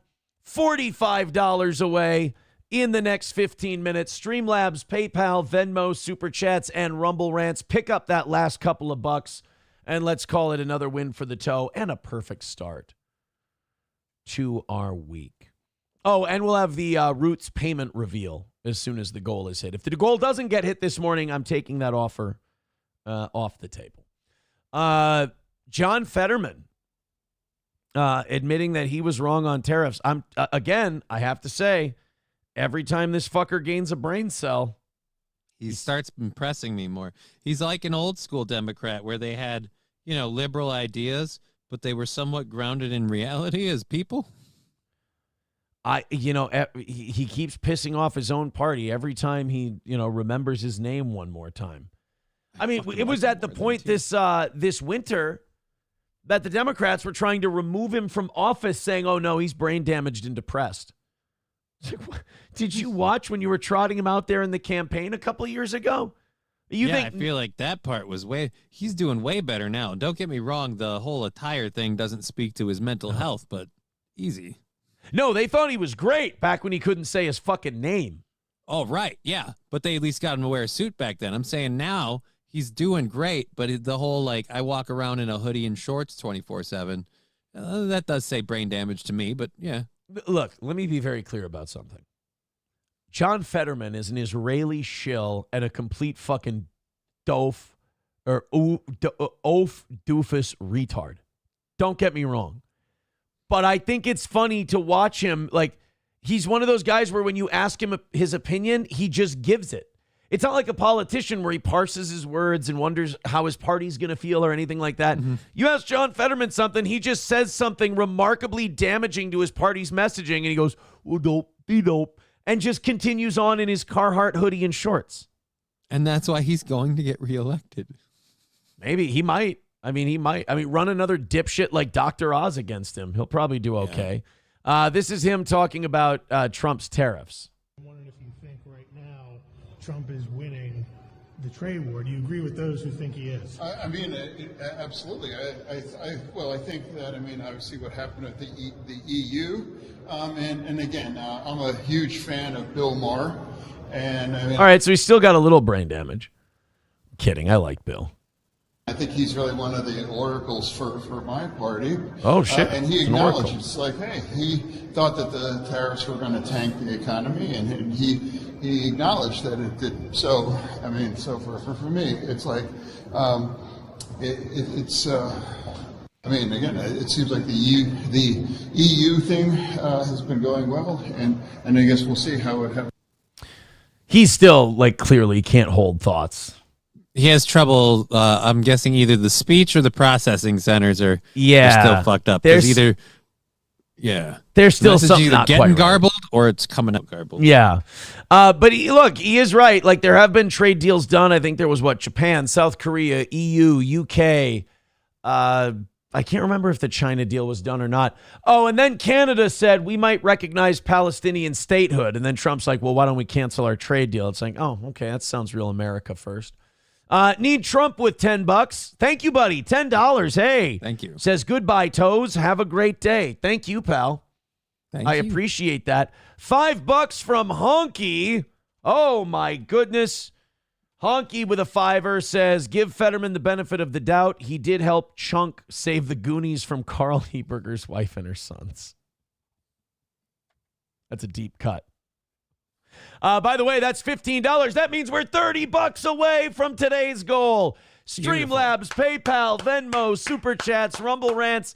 10 minutes left. Keep going. Throw a couple of bucks in. Let's call it a win for the toe at $30. $30 away.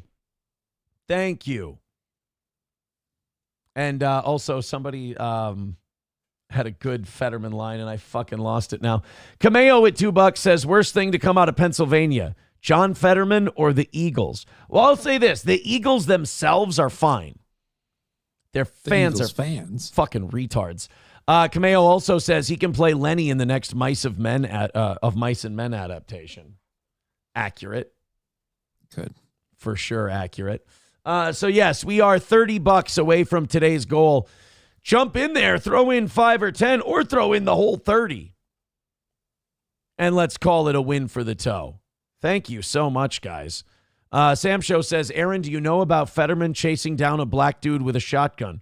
No, I didn't know he was a Republican. If he did it before the stroke or since his recovery from the stroke, then that's probably the Republican in him. All I'm saying is I'm in favor of that version of Fetterman. I don't know when it was. Jesus. No, I think that was Raleigh, actually. It's a big difference. Nomo says, Fetterman gives lummoxes a good name. That is an oft underused word. I haven't heard it in a long time. Lummox is a great fucking word. Sam Show says it's a hilarious story. I'm sure not for the black guy who got chased. It's like, hey, remember that time that guy chased you down with a shotgun? Wasn't that hilarious? He's like, not to me. Dude, wouldn't it have been horrible if it was after everything? So he can't speak either. So the black guy doesn't know why he's being chased because he's just running at you with a shotgun. Because I'm a vote. Dude. Oh, no. You're right. That would be frightening. Just a giant 6'5" guy with a shotgun. He's nonverbal from a stroke. He's and you're like, Jesus Christ, what am I, in a fucking horror movie? Jesus. He's going to cook and eat me, isn't he? This is the Hills Have Eyes, Pennsylvania edition. Yeah, he's like Leatherface. Fuck. Carlos says, I think he switches parties before the midterms. Well, look. As long as they every time they ask him to vote, he chimes in with You rang. I'm fine with it. Actually, they're tired of him doing a Herman Munster impression. Every time he sees Chuck Schumer, he goes, Grandpa, Grandpa. It's a little 70-year-old joke for everybody. Hey, guys, fire up that last $30. We got 7 minutes left. Streamlabs, PayPal, Venmo, Super Chats, Rumble Rants. Start our week off right. Start it off with a hit. Go ahead and throw in a couple of bucks and help the Steel Toe hit that last $30 for today. I would appreciate it. It would be a big win for us. And the way we got there, a little bit at a time, got down real low early. I appreciate it. It's been a very non-beggy day. So I'm waiting for that last notification that shows that we banged it out and got a win. So everybody at the same time, just start throwing in 5s and 10s, and let's do it. Sam Show says, mind you, this is pre-stroke. He chased the guy with the shotgun. He heard fireworks going off in the neighborhood, and he singled out some random black dude and chased after him with a shotty.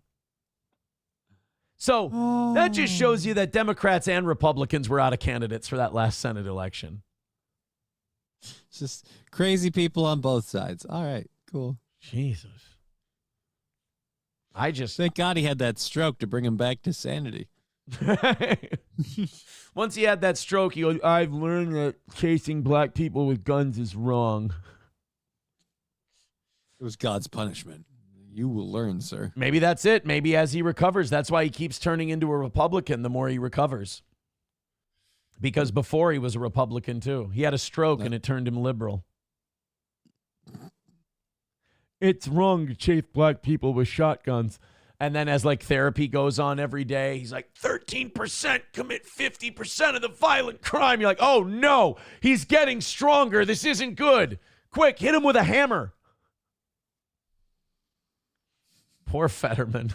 Just no matter what happens, he's going to get picked on because he's just such a giant target. $30 away, guys. We got 5 minutes left. Let's go. I can't lose. I just paid Roots $9,000. Johnny gave me $50,000. I paid Gino and Keanu $20,000. We're on a square everything. Yeah, we're on a hard reset. So we got to knock out that $30. Come on. 5 minutes left. We got to do it. Got to get wins. Got to stack wins here on the toe. That's what's big for me.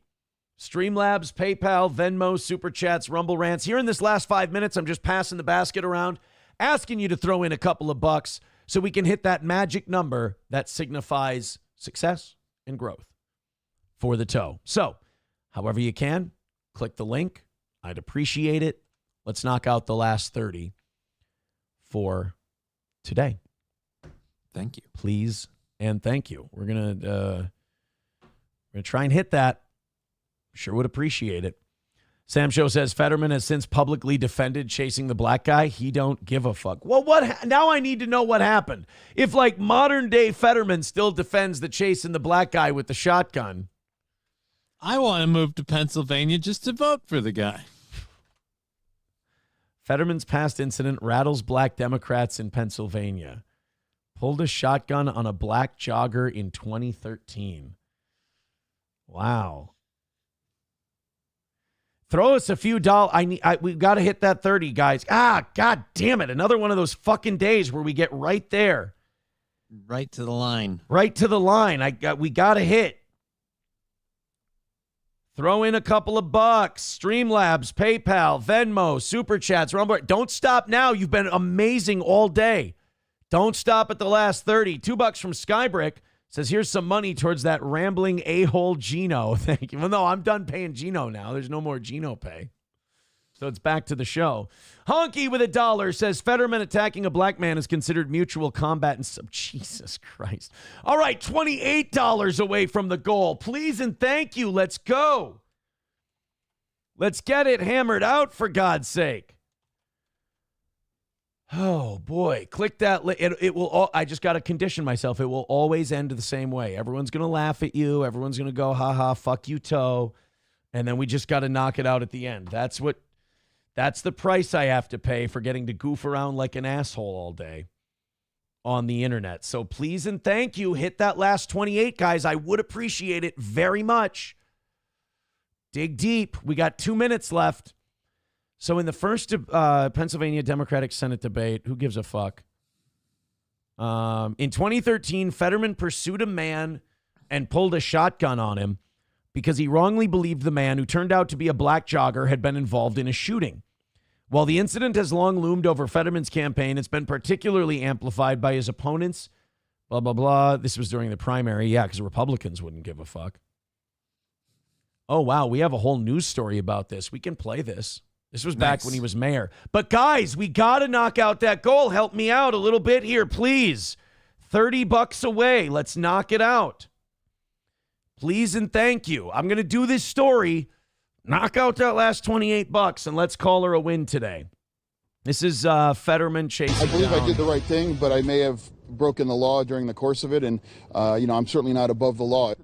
Yeah, He doesn't sound that much different than now. He was always kind of a giant lummox, I think. I think I did the right thing. I might have broken the law. That's where a lawyer would go, shut the fuck up.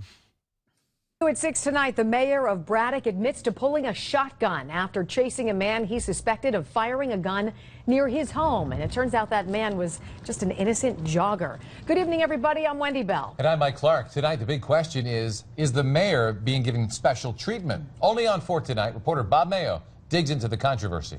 It happened just down the road by Braddock Mayor Fetterman's home when he heard... I prefer the reporter Ed Pepper over Bob Mayo. Give me $28. I want to win today. He thought was assault rifle gunfire. He chased a man that he thought was responsible, then pulled a shotgun to confront him until police arrived. With my son, my 4-year-old son, and I heard approximately a dozen or more what clearly sounded like assault rifle gunshots go off. Mayor John Fetterman... He's got kind of like that Triple H facial hair. Yeah, it's weird. Yeah. Says he rushed his son inside, called 911, and took off in his truck after a masked man in black he saw running. But Chris Mayeras, the man Fetterman confronted, turns out to be an innocent jogger who police say had no weapon. Oh, no. He's not helping himself with that particular getup. Well, what if a white person wore that getup? Would you chase them down the street with a shotgun? If I thought they just shot at me, yes. God damn, man. There wasn't any assault rifle shots. It was bottle rockets behind the library. Uh-oh. Mayor Fetterman did Wait. Why are we lighting off bottle rockets behind the library? Behind the library. Yeah. have a weapon. A 20 gauge shotgun under the back seat of my truck, which I pulled out and I showed to just say, look, we're going to wait here and we're going to get this all sorted out when the police arrive. Yeah, you can't do that. You can't hold somebody at gunpoint. So wait, I got to double check this. I know what you said, but this is pre-brain damage. This is pre-brain damage. He chased a black guy down the street and with a 20 gauge shotgun and held him because he thought that maybe he fired a gun, which turned out to be bottle rockets, and he wasn't even the guy lighting them off. We're going to sit here until the authorities arrive. Wait a minute, who's that? That's my daughter. Who's the authorities? The preacher. Why am I feel like I'm getting forced to be married here? What's going on? Mayeras and the mayor tell... Hey, boy, I heard you was sweet-eyeing a white woman. Uh-oh. Very different stories. He says Fetterman... followed me into North Braddock and pulled a shotgun and aimed it at my chest. Did you point the shotgun at him? No, I did not. I pointed it, away so that he would see that I was armed, but I did not point it at him. In fact, I didn't even have a round chambered or the... That's not... That doesn't matter! That does not... Again, this is pre-brain damage. Holy fuck. It wasn't loaded. I pointed at him. He defecated on himself, and I said, yeah, pull that again, and I pull this trigger. But it wasn't actually loaded. It's like, I feel like the Stroke should almost sue all of us for defamation of character. Like, we've been blaming the Stroke for so many things. It turns out Fetterman's always been a fucking ape. Remove the safety at that point. For both men, it was frightening. North Braddock's police chief says his officers tell him the shotgun incident was over when they arrived. Mayeras says that's I feel like less frightening for the guy holding the shotgun. Yeah, I was talking to a black guy against his will, and I had a shotgun in my hands. It was so scary. Did he say that he had his kid with him, his 4-year-old? I think he said he had the 4-year-old in the house, and that's why he pursued, because he thought someone was shooting at him. True, the police tried to laugh it off. I mean, there's a mayor with a shotgun and 6 other cops surrounded me. What else can I do but this? I believe I did the right thing. Right idea, buddy. Who knows what the fuck? But I may have broken the law during the course of it, and I'm certainly not above the law if I did. But what I did in a split second, and out of concern as the father and the mayor. He's trying to make it like it's okay. He's trying to justify what he did. Yeah. I mean, you're the mayor of Braddock in North Braddock with a shotgun. After meeting with both men, North Braddock's chief is advising Miyares to bring his concerns to county authorities. So far, Miyares has not filed a formal complaint with either Allegheny County Police or the District Attorney's Office. In North Braddock, right at the border with Braddock, Bob Mayo, Channel 4 Action News. God damn. So Fetterman, he didn't fucking play back in the day, boy. Lord. Fetterman did I can't believe the brain damage wasn't a thing. Nope. Let's see. $5 from Nomo says we can't let PBS beg better. Come on. Honky with $1 says, to paraphrase John McClane's sign in Die Hard 3, I hate joggers. Honky with $1 says, holy shit, pre-stroke Fetterman looks like he tried to kill Flash Gordon. Come on, guys. $22 away. I got it. Johnny, if you want to leave, you can. I'm going to sit here and beg. I'm going to make that $22. Yeah, I have an appointment I got to do. Go ahead. Go ahead. Take off. I will Thank see you, buddy. tomorrow, sir. I got more stories to do. I'm not sitting here quitting on a $22 miss. No, thank you. Streamlabs, PayPal, Venmo, Super Chats, Rumble Rants. I'll sing for my fucking supper. Let's get that $22 knocked out and call it a win. We deserve a win today. We did a fucking great show for you. Keep chiming in. Keep chipping in. $22 for fuck's sake. Let's go. Streamlabs, PayPal, Venmo, Super Chats, Rumble Rants. Let's go and notch another win for the toe. Open up a couple more of these. Actually, a 5 gifted membership drop on Rumble. That would call her. That would call it a day for the toe. So drop in a few bucks. And let's start Monday off right. I don't like missing. Even the small ones. I don't like missing. Please and thank you. Let's go ahead. Sam Show says Johnny is probably worth about 20, so I mean. Sam Show says now you'll make the goal since Johnny left. I don't care. I just like hitting it. I feel better the rest of the day when we get a win. That's all. I just feel better. I don't care if you hate the show and you think this sucks or this is bad. I don't really care what you think. I really only care what the people who enjoy the show think. And I just like hitting it. It just makes me feel better. It's very OCD. I get it. But, hey. Zen Man with $5 says, rally up. I should be at 28 with this fake dono. All right, 17 away from today's goal. Get that 17 hammered out, and let's call it a win for the toe. That's just a few more fivers. Where does that put Zen Man? Let's see. Where's Zen Man now? 28. Oh, he just moved above Miss Tay. Zen Man with 28. Miss Tay now in 4th, and Balls Deep still in the cuck chair at 11. So get in there. Let's finish it off. Call it a final win for the toe. Scientists are making rhino horns radioactive to fight against poachers, so we're going to give poachers skin cancer. That's the whole strategy that we have to save rhino horns. Look, I'll admit, I don't know much about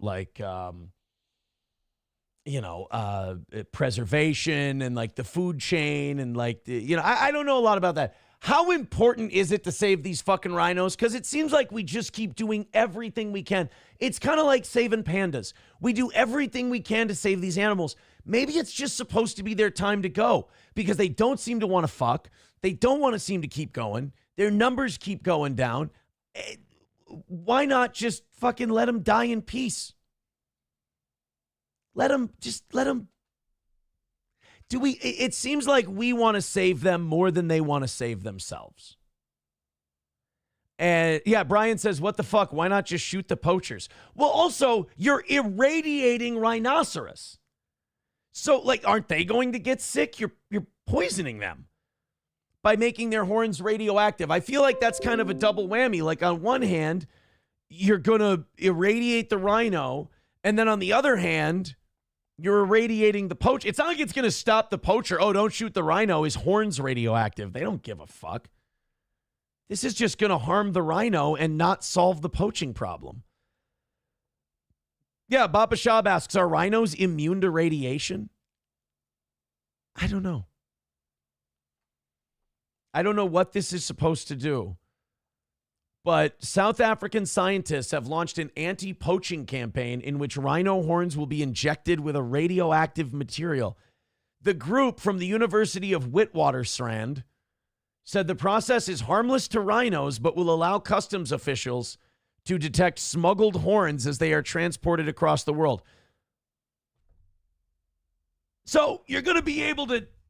So this only is effective after the rhino is poached and killed.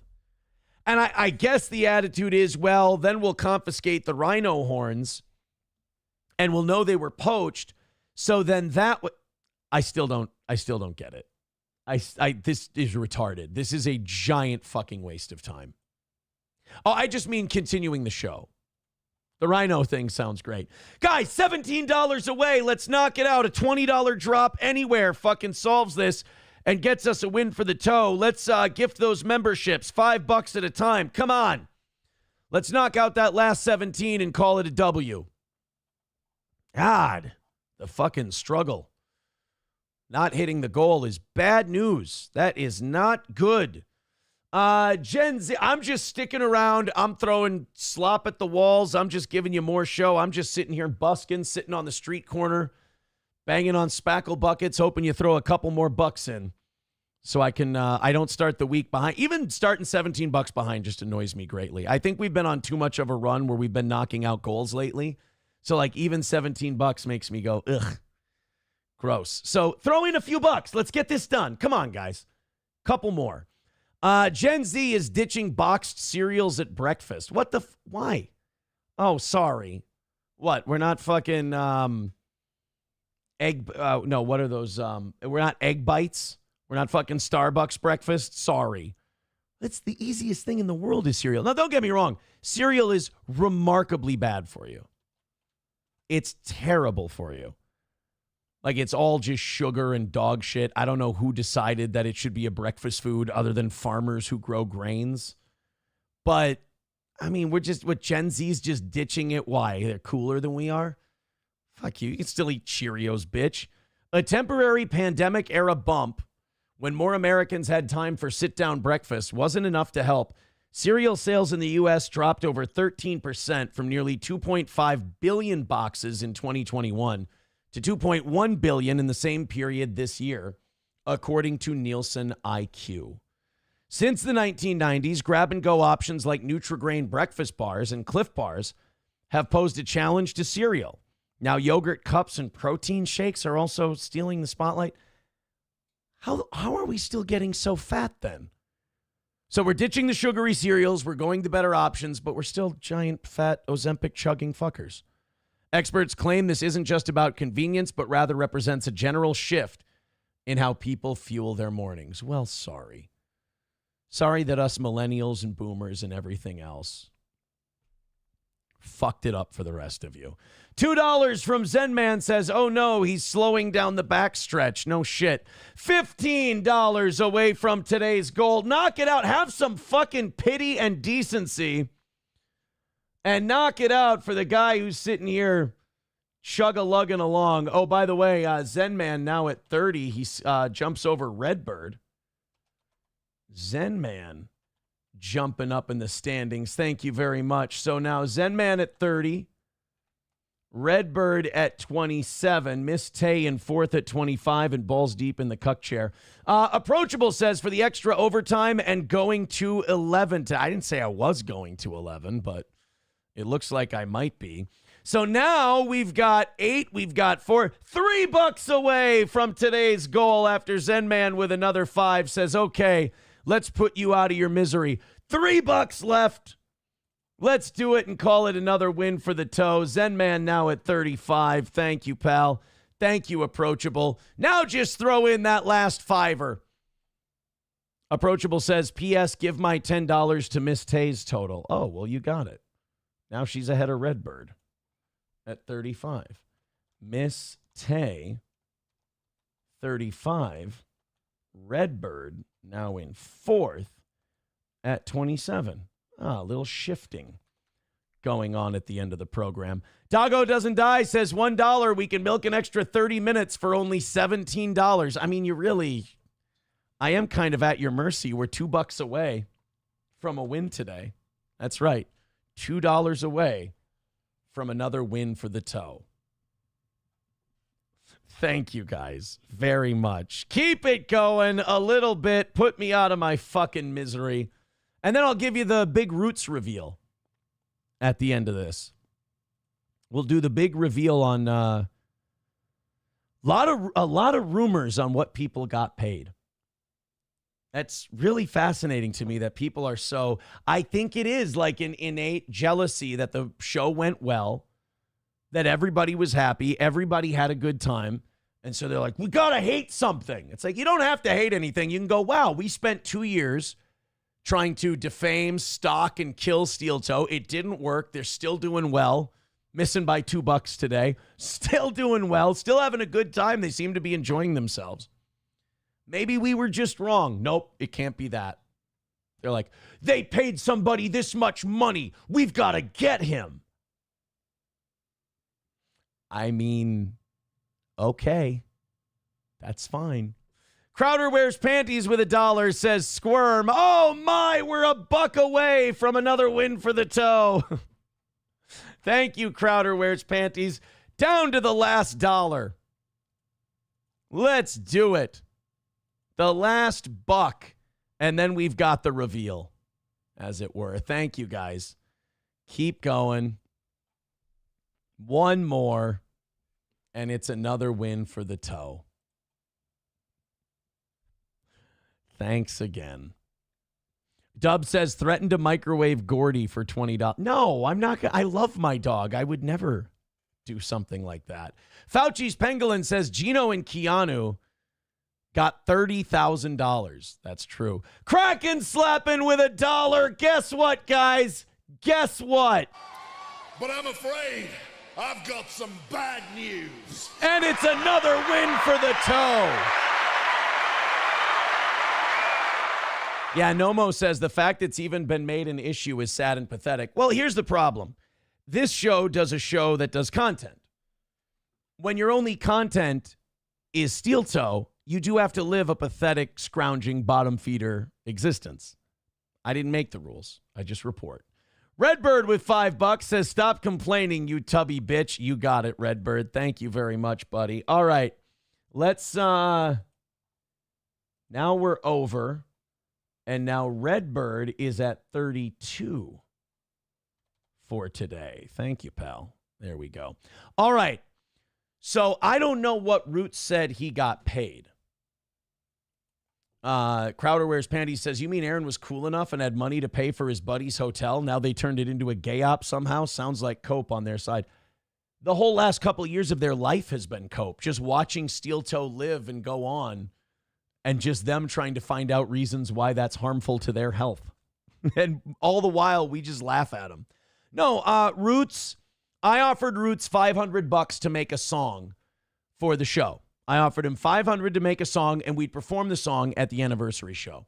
It became very clear that we were not going to do the song thing, that I just didn't have time. I wasn't committing to it. I just wasn't doing it, whatever. So then I said, well, but I still want you to come up here. And Roots told me, just give me enough. He goes, we're going to be driving up from Illinois.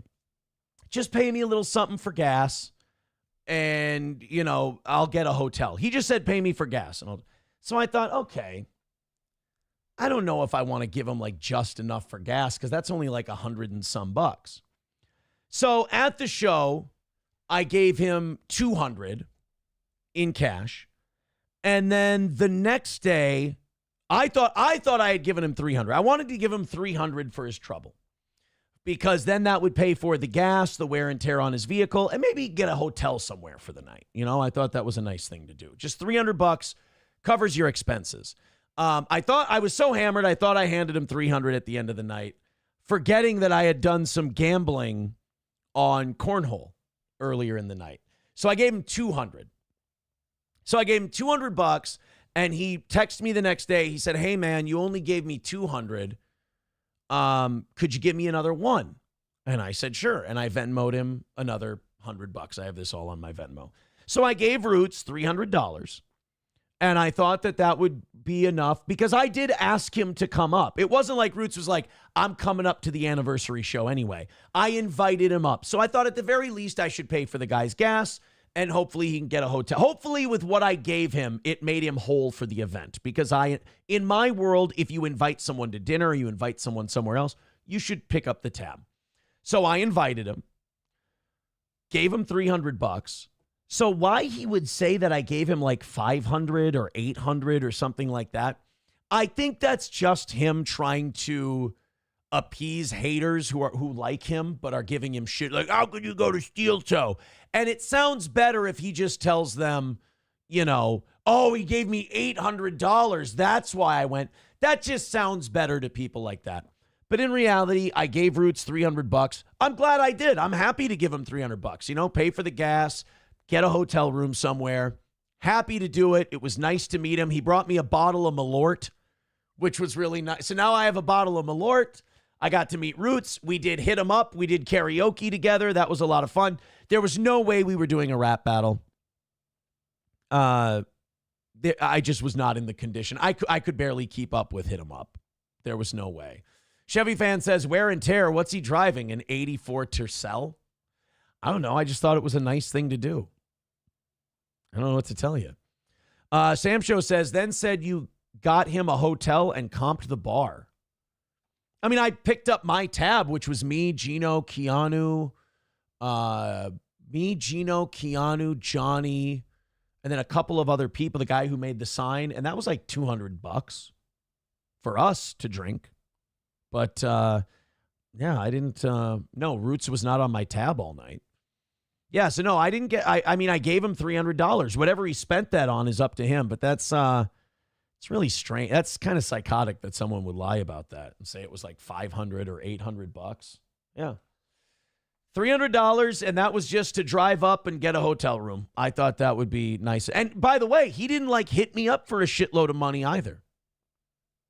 Like he never, so again, that's kind of weird that he'd lie about that. Especially since he didn't like, he wasn't disappointed.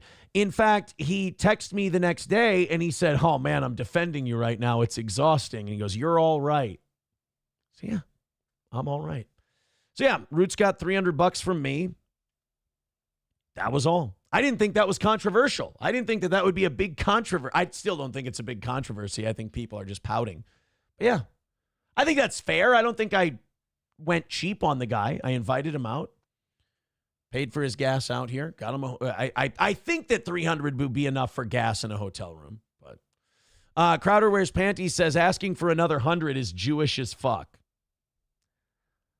I thought I told him $250, and I think he probably he just said $100 instead of $50. What do you do? What do you do? But yeah, I still like Roots. I understand. Like I said, I understand why he'd do it. People are jumping on him. He's online a lot. People are like, "You fucking Steel Toe." And he's probably like, to get him off his back, he's like, "Yeah, he gave me like $800. I don't mind. That doesn't, no skin off my ass. Guys, thank you very much. Another wonderful day for the toe. We went over by a little bit.